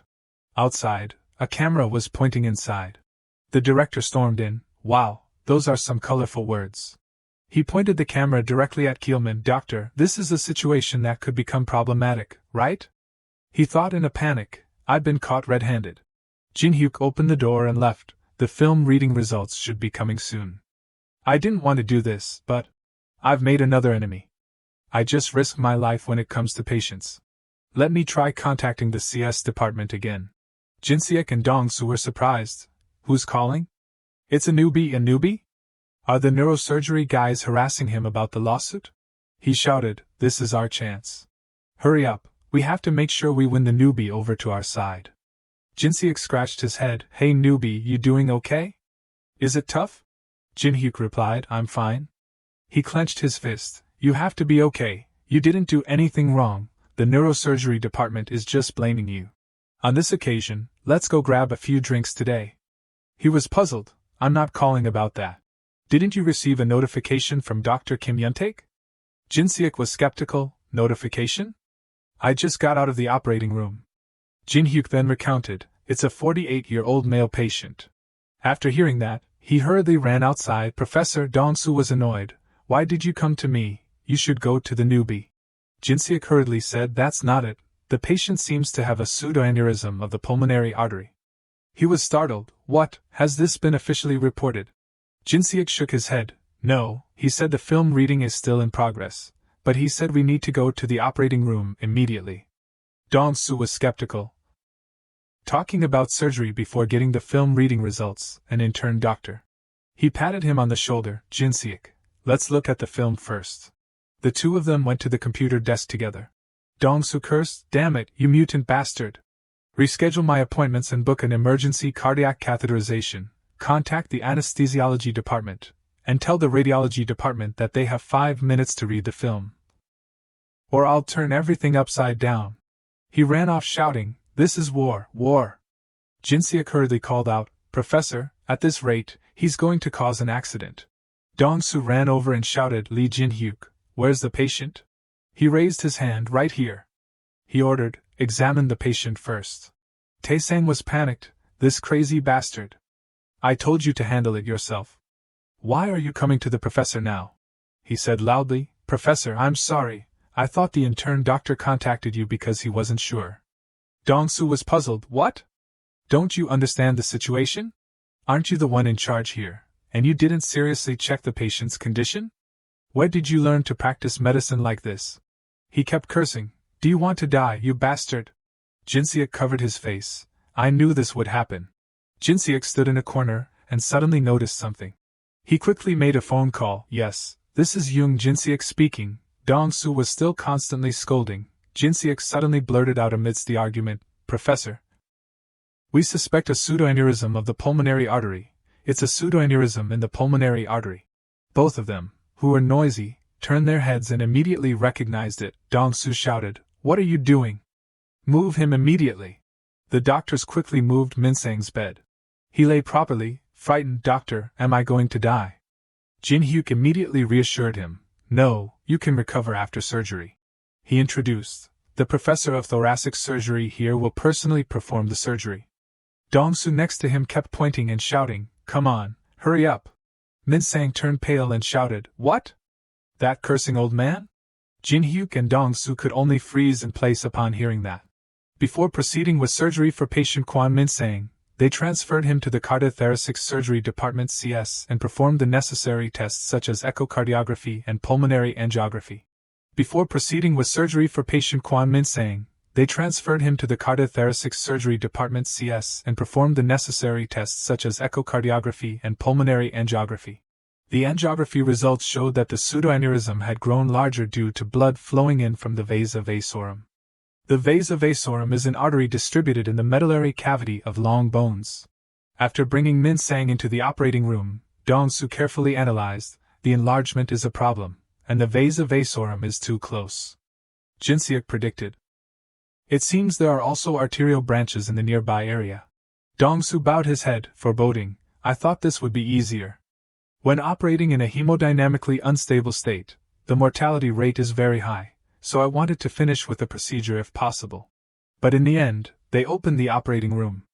In the operating room, the lights were turned on.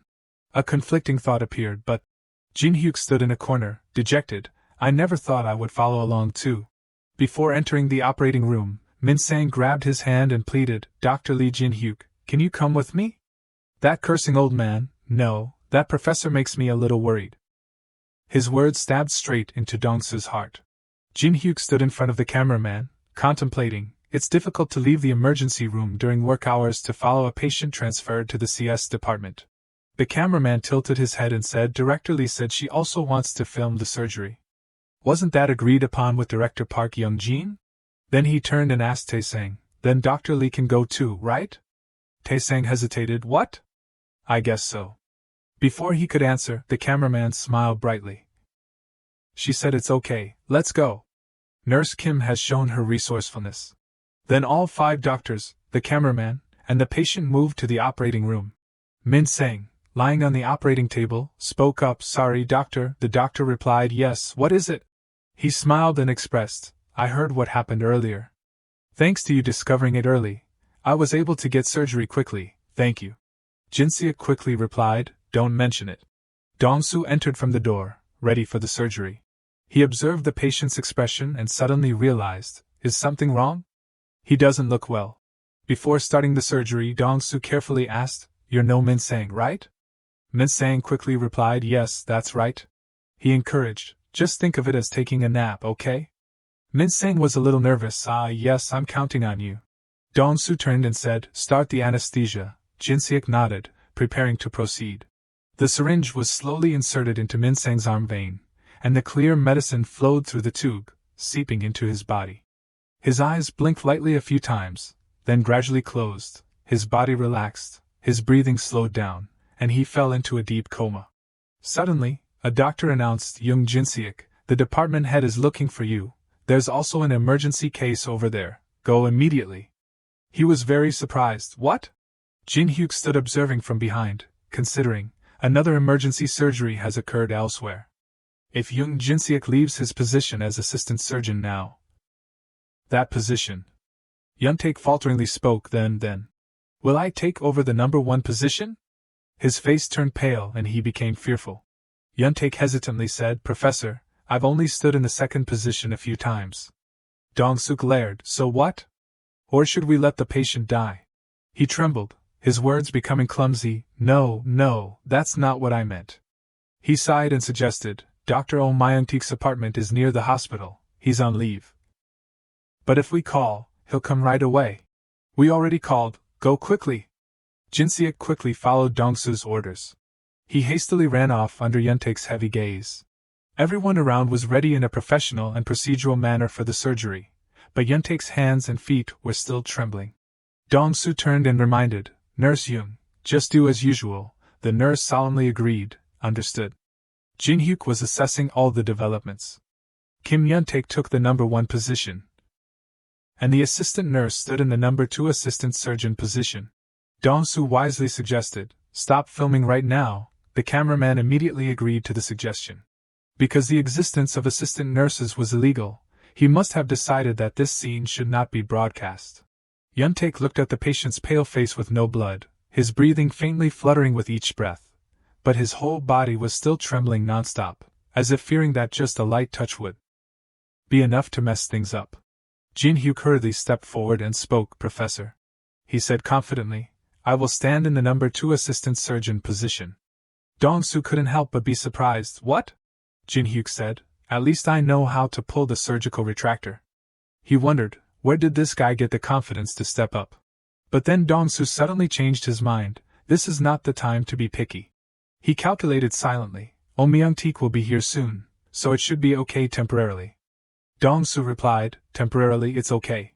Jinhuk stepped forward and stood properly next to Dong-soo, preparing himself for the surgery.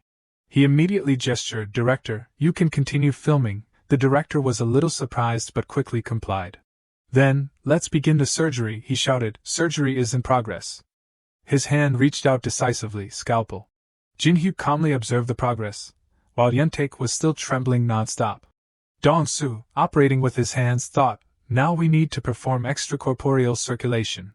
He turned his head to check the situation. Has Oh Myung-taek not arrived yet? Contact him. The nurse hurriedly made a phone call. Just seconds later, her expression froze, her eyes widened, and she tightened her grip on the earpiece. Her eyes flashed with panic. The nurse quickly announced the urgent news. He said it will take at least 20 more minutes. He just went out for a moment. Dong-soo's expression became serious. What? Where did that bastard go at this hour? Go out and call someone from the department in here. The nurse hastily ran out of the operating room. Dong-soo tried to hold on. I have to perform cannulation with these amateurs. I'll manage, even if I'm alone. It seemed that the presence of Yuntae and Jinhuk did not exist in front of him. Dong-soo continued to operate. He ordered, follow me closely. We'll start with the purse string suture, dissecting forceps, hemostatic forceps. Yuntae quickly handed over the instruments.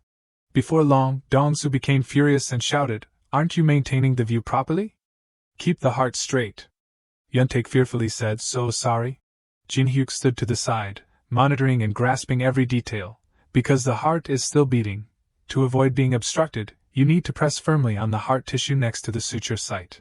Kim Yuntaek seemed to be struggling a bit. He picked up the forceps. Jinhuk decisively performed the action without hesitation. Dong-soo was surprised by that action. He wondered, what's with this guy? He knows exactly where to press, doesn't he? Dong-soo still left it alone and continued his work. Start cutting, he replied, Mayo scissors. He warned, we need to do 2 more spots. One mistake and the patient is dead. Follow me closely, scalpel. Jinhuk swiftly and accurately carried out all the operations without deviating even a millimeter. Everyone continued to proceed as planned. Dong-soo felt relieved at that. Everything is going smoothly. He spoke, hey Kim Yuntaek, what do you think about this situation? He was stunned, yes? Dong-soo suggested, don't you think it's too unrealistic? Yuntaek said in a trembling voice, Professor thinks so too? His eyes welled up with happiness. I'm performing extracorporeal circulation well, though. Yuntaek stood to the side, scratching his head and smiling foolishly. Dong-soo saw it and was helpless.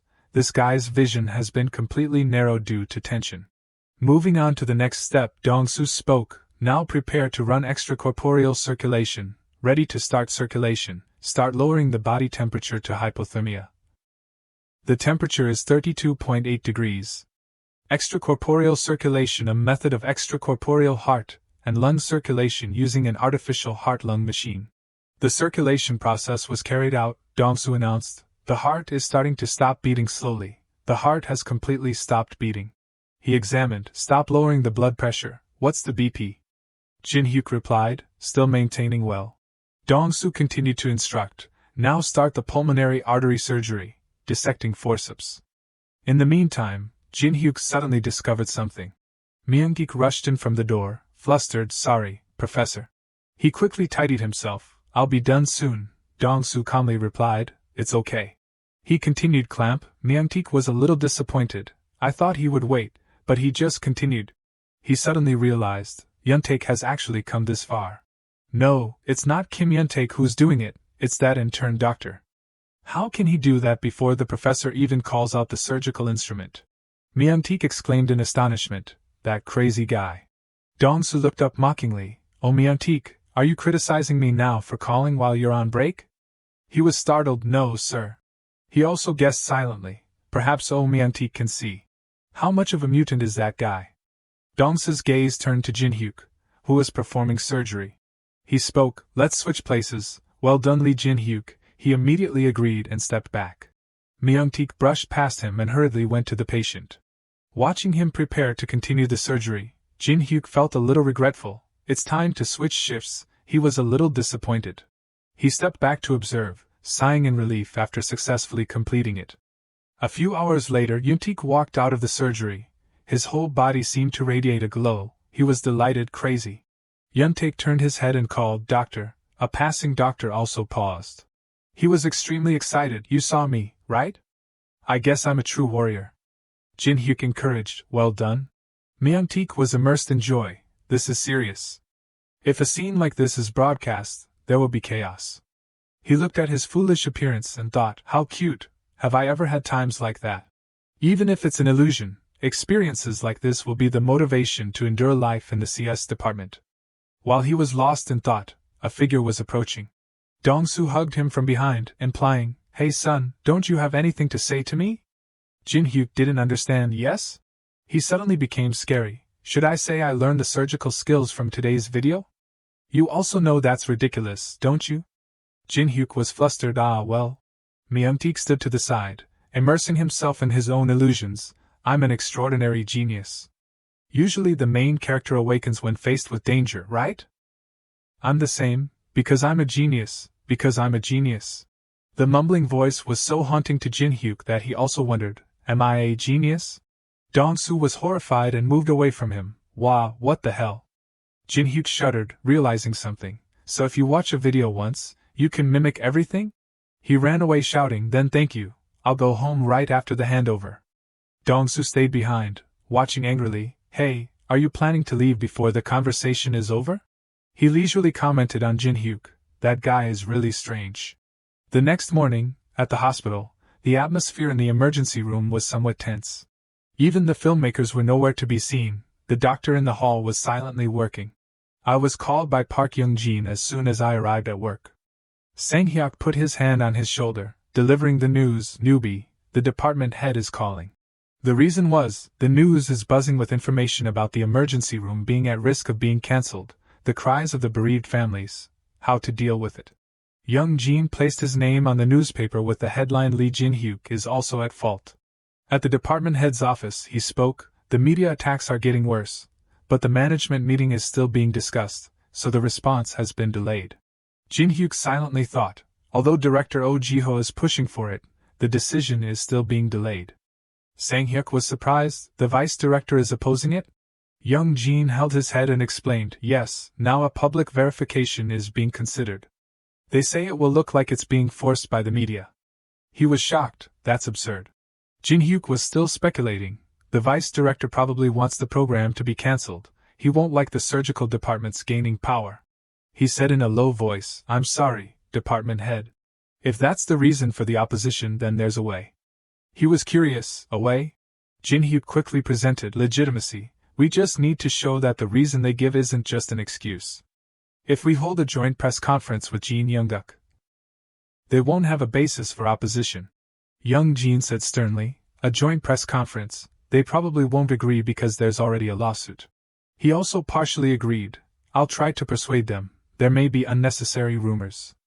Jinhuk suggested, if we contact them, they might respond. If we meet and talk directly. Young-jin raised his hand to object, stopping him before he finished speaking, which made Jinhuk a little surprised. He bowed his head and explained, he's a person with a lot of resentment towards the hospital. Don't stir things up unnecessarily. Jinhuk admired him upon hearing that, he's really determined. He began to plan, we will conduct a public verification. If the broadcasting station gets involved, we can have a neutral verification, right? Jinhuk silently confirmed, so we have to reveal our trump card. He hesitated and confessed, actually, department head, before the lawsuit, I met Jin Young-duk and proposed the public verification.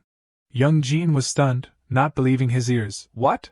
He angrily slammed the table and shouted, the proposal hasn't even been approved, and you acted without reporting? Jinhuk bowed his head, I'm sorry. Young-jin angrily scolded, do you think I'll be lenient with you just because you're an intern doctor?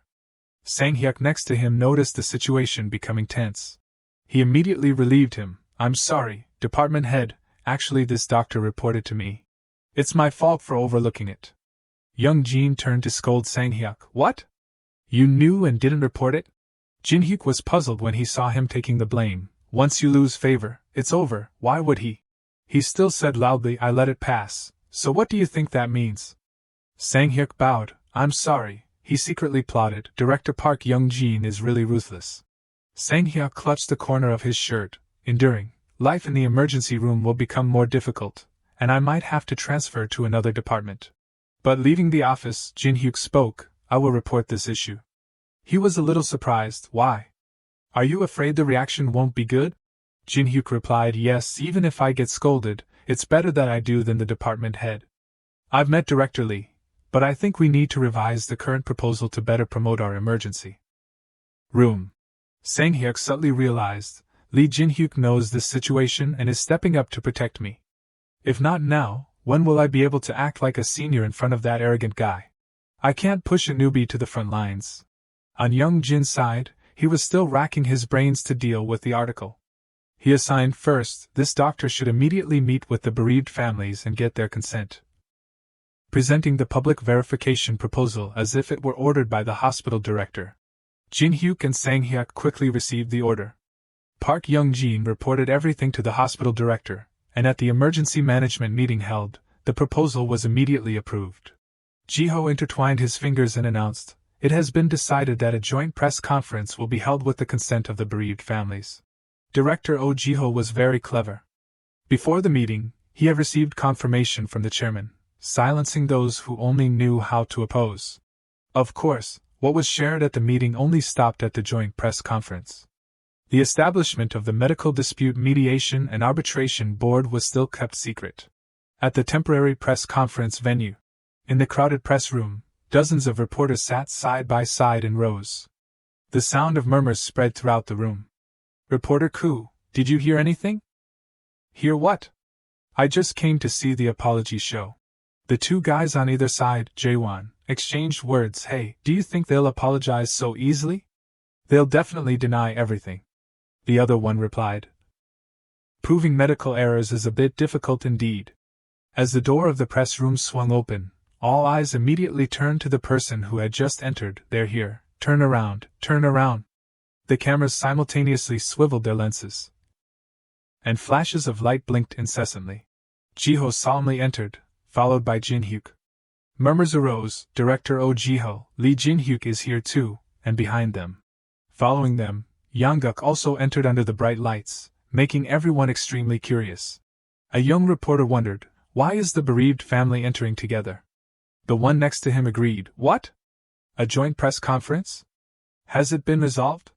What happened? The three of them quickly took their positions, and the reporters surged forward. Please explain. Jiho adjusted the microphone and said, Everyone, please calm down. I know you have many questions. Jinhuk glanced at him, contemplating. The media has irresponsibly spread unverified articles. Some reporters have skillfully manipulated public opinion. We have remained silent until now. A resounding voice rang out, let's begin the conference. In his heart, Jinhuk was burning with determination. Now it's our turn to counterattack.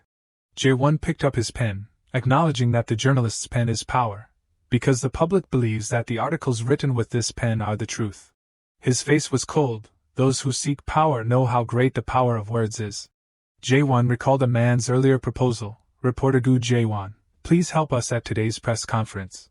At that time, at a cafe, he took out an envelope containing a wad of cash to check, and smirked. Create an atmosphere that will embarrass the hospital director. Is that what you mean? Finishing his words, Jaewon stuffed the envelope into his pocket and smiled. I understand. So, using the media for political machinations is just commonplace. Back at the conference, Jiho declared loudly, Ulsan Hospital would like to express its deepest sympathy for the pain of the bereaved families, and has decided to conduct a public verification to clarify the truth. He sat among the reporters with his arms crossed, listening. Public verification? I've heard about it from the vice director. Two reporters raised their hands to question. That's a sudden decision. Aren't you trying to clean up after things have become big? What about ensuring fairness? Everything was as Jinhuk had predicted. Of course, the reaction wouldn't be entirely positive. He immediately came forward. First, let me clarify the order of events. We proposed the public verification to Jin Youngduk before the lawsuit. Jaewon felt something was off when he heard that. This is the first time I'm hearing about this. Is it a bad excuse or the truth? Everyone around continued to discuss. They already agreed. Why file a lawsuit? These are absurd lies. Maybe it's true the bereaved family has come forward at the press conference. He just calmly sighed. Either way, it doesn't matter. Without waiting long, Jaewon raised his hand decisively. That's hard to believe. Didn't you pay the bereaved family to coordinate their testimony for the hospital's image?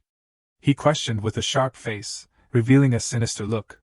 Finishing his words, he looked at each person triumphantly. A hospital director bribed the bereaved family with money to avoid being accused of acting under coercion. A bereaved family succumbed to the capital of a large hospital. Even an intern doctor acts as a puppet of the director just to gain some fame. Jinhuk, with a face full of murderous intent, was also looking at him. A scheming light flashed in his eyes. That will be a good story. Jaewon smiled slightly, holding the pen tightly. The sharp pen tip gleamed as if waiting to write each malicious line. Outside the hall, the hospital doctors gathered to check the situation. Hey, have you seen the press conference yet? One doctor replied. About the public verification? He gestured. That's one thing, but the reporter's attitude towards Lee Jinhuk. The other doctor asked. Lee Jinhuk? He came to the press conference too? Didn't you see? That was the best moment.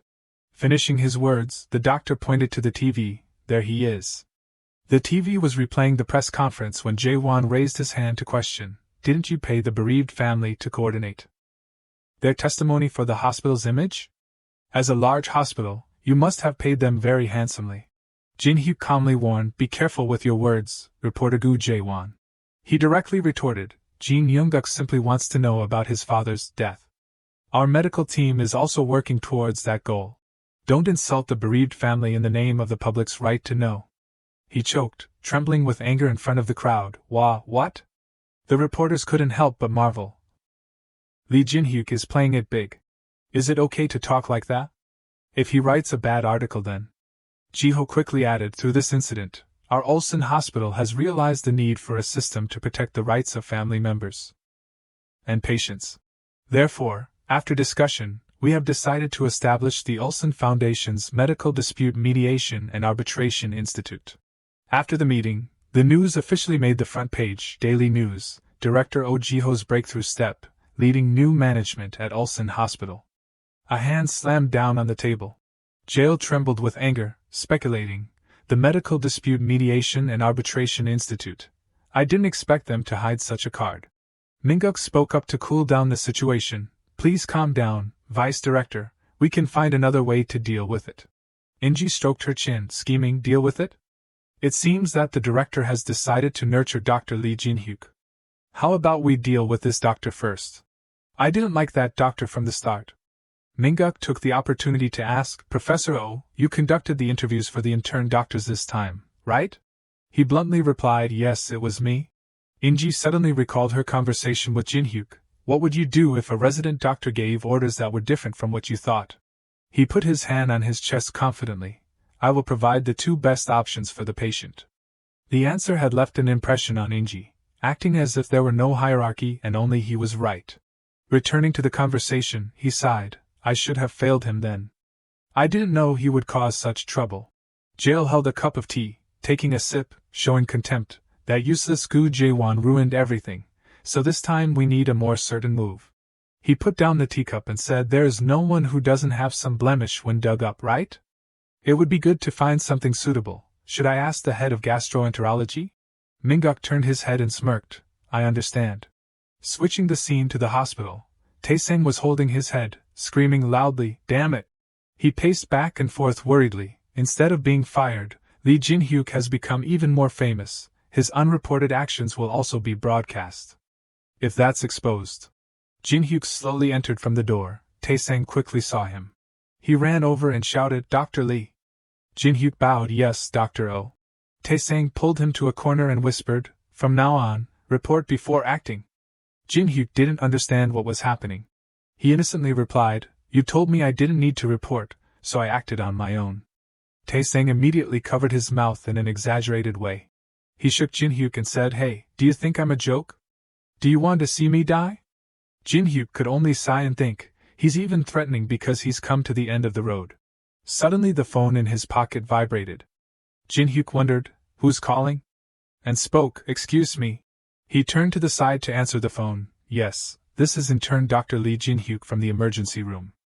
In the meantime, Taesang stood grumbling next to him, along with the cameraman. Jinhuk was stunned. What? An interview? How did you get my number? Taesang was also surprised. Sanghyuk suddenly rushed from nowhere and shouted, startling both of them, interview. The department head said you should go home right now. Outside, a series of footsteps grew louder. Dr. Lee Jinhuk. The employee standing outside the hospital gate was blocking the way. You can't come in here. A group of reporters was trying to rush in, introducing, this is Central Daily. Please answer the phone, please give an interview. The noise echoed inside. Dr. Lee Jinhuk, please let me interview him. Jinhuk stood inside, extremely surprised. What is this? Sanghyuk quickly grabbed his hand.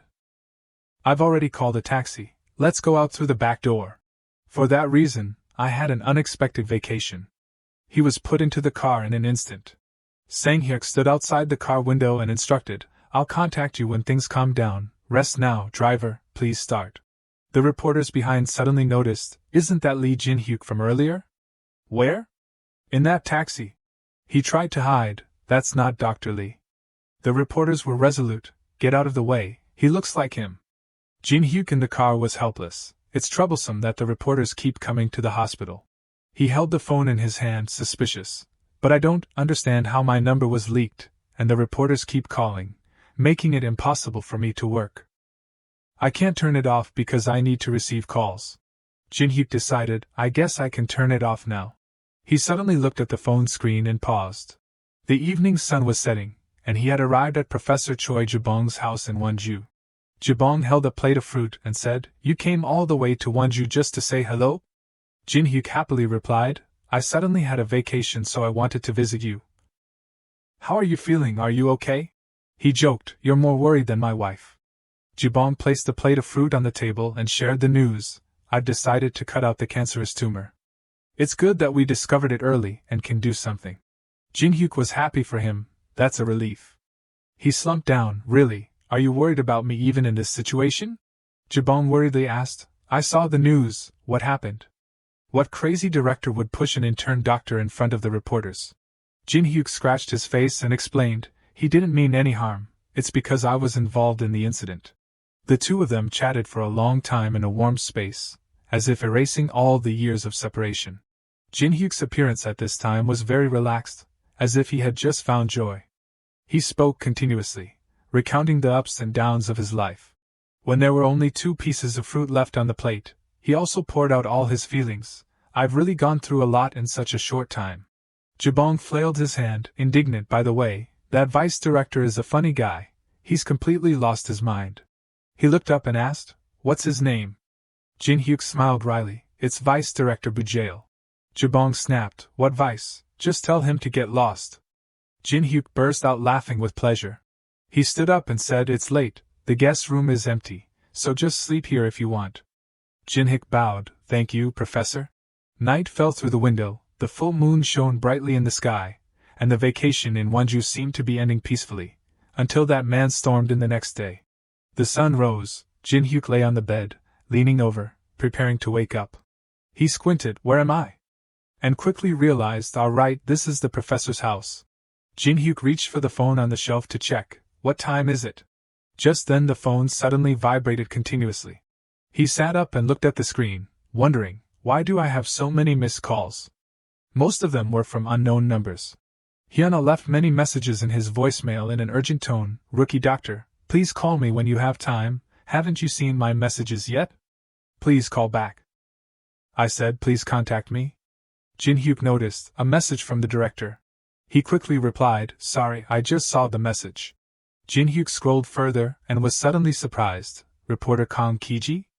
and picked up the phone, "Hello?" On the other end of the line, Kiji was excited, "You finally answered, you must be very busy, right?" He asked, "What's the matter?" Kiji made a proposal, "I'm calling to ask for an interview. I've already been granted permission from Ulsan Hospital's PR team, so don't try to avoid it." Jinhyuk was confused. "Huh, I haven't heard anything about that." He continued to ask, "So where are you now?"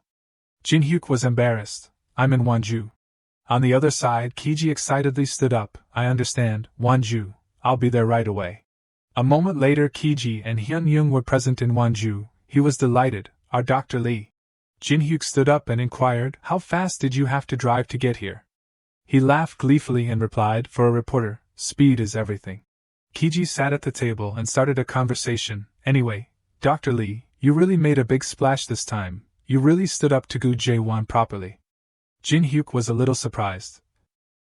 "Do you know reporter Gu Jae-won?" He forced a smile and replied, "Of course I know, he's also a colleague, but Gu Jae-won is just, you know." Kiji patted his chest solemnly, "But for every bad reporter there are good ones, right? I will write a great article for you." He uprightly refused, "Just stick to the facts, it doesn't matter if you don't write well." A hot cup of coffee was brought out. He began the interview. "When you proposed the public verification to Jin Young-guk at the request of the director, weren't you afraid? The neurosurgery department may have strongly opposed it." Jinhyuk pondered, stroking his chin, thinking for a moment. Kiji suddenly clapped his hands, coming up with an idea. He brightly gave his opinion, "Were you so worried about the bereaved families that you ignored the opposition from other departments?" He froze at those words, "What?" Before waiting for an answer, Kiji ordered Hyun-young, "Hey, write this down." She worked diligently, "I'm writing." In the meantime, Jinhyuk quietly raised his hand, "That's not it."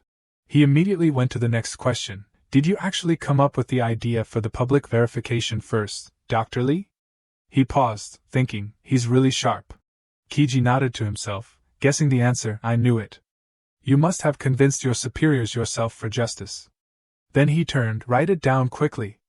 Hyun-young, urged by him, complained, "Buy me a laptop if you want me to write faster."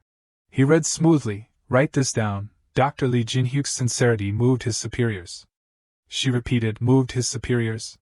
Jinhyuk sat opposite, dissatisfied. Why did they call me here if they were going to write like this? He recounted, and that's how my busy schedule in Wonju ended, and I returned to Seoul.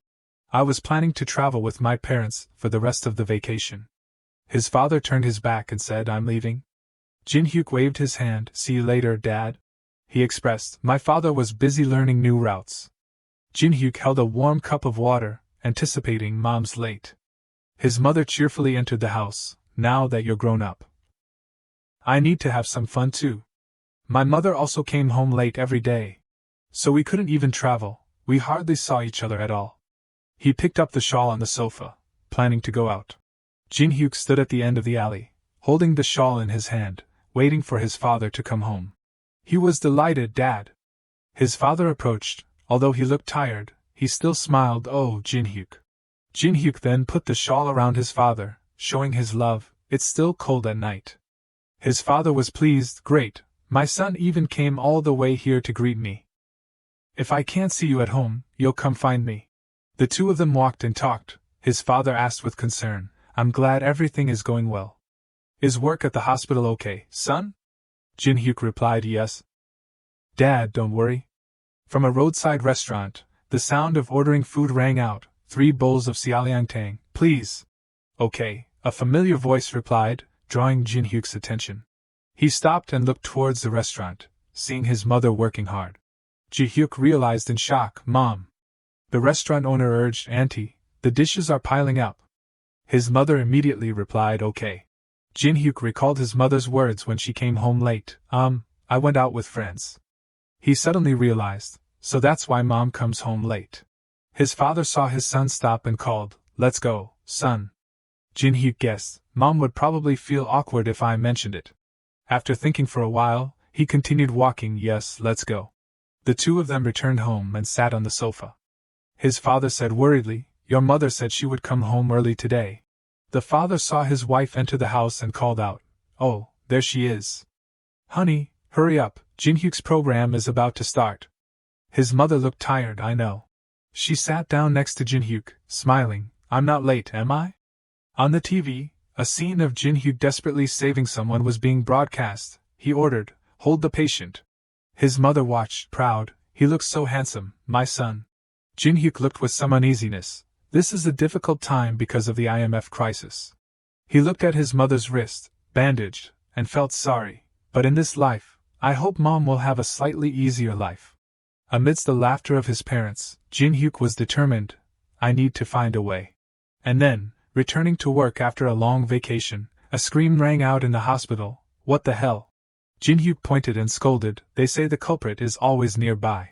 Dr. Jang, it was you who leaked my number. Hyukjin clasped his hands, flustered. I'm sorry, that reporter swore he would keep it a secret. I later found out he was Gu Jaewon. He sighed upon hearing that, so Gu Jaewon spread my number out of spite. Jinhyuk turned his face, full of murderous intent. Do you know how much trouble that caused me?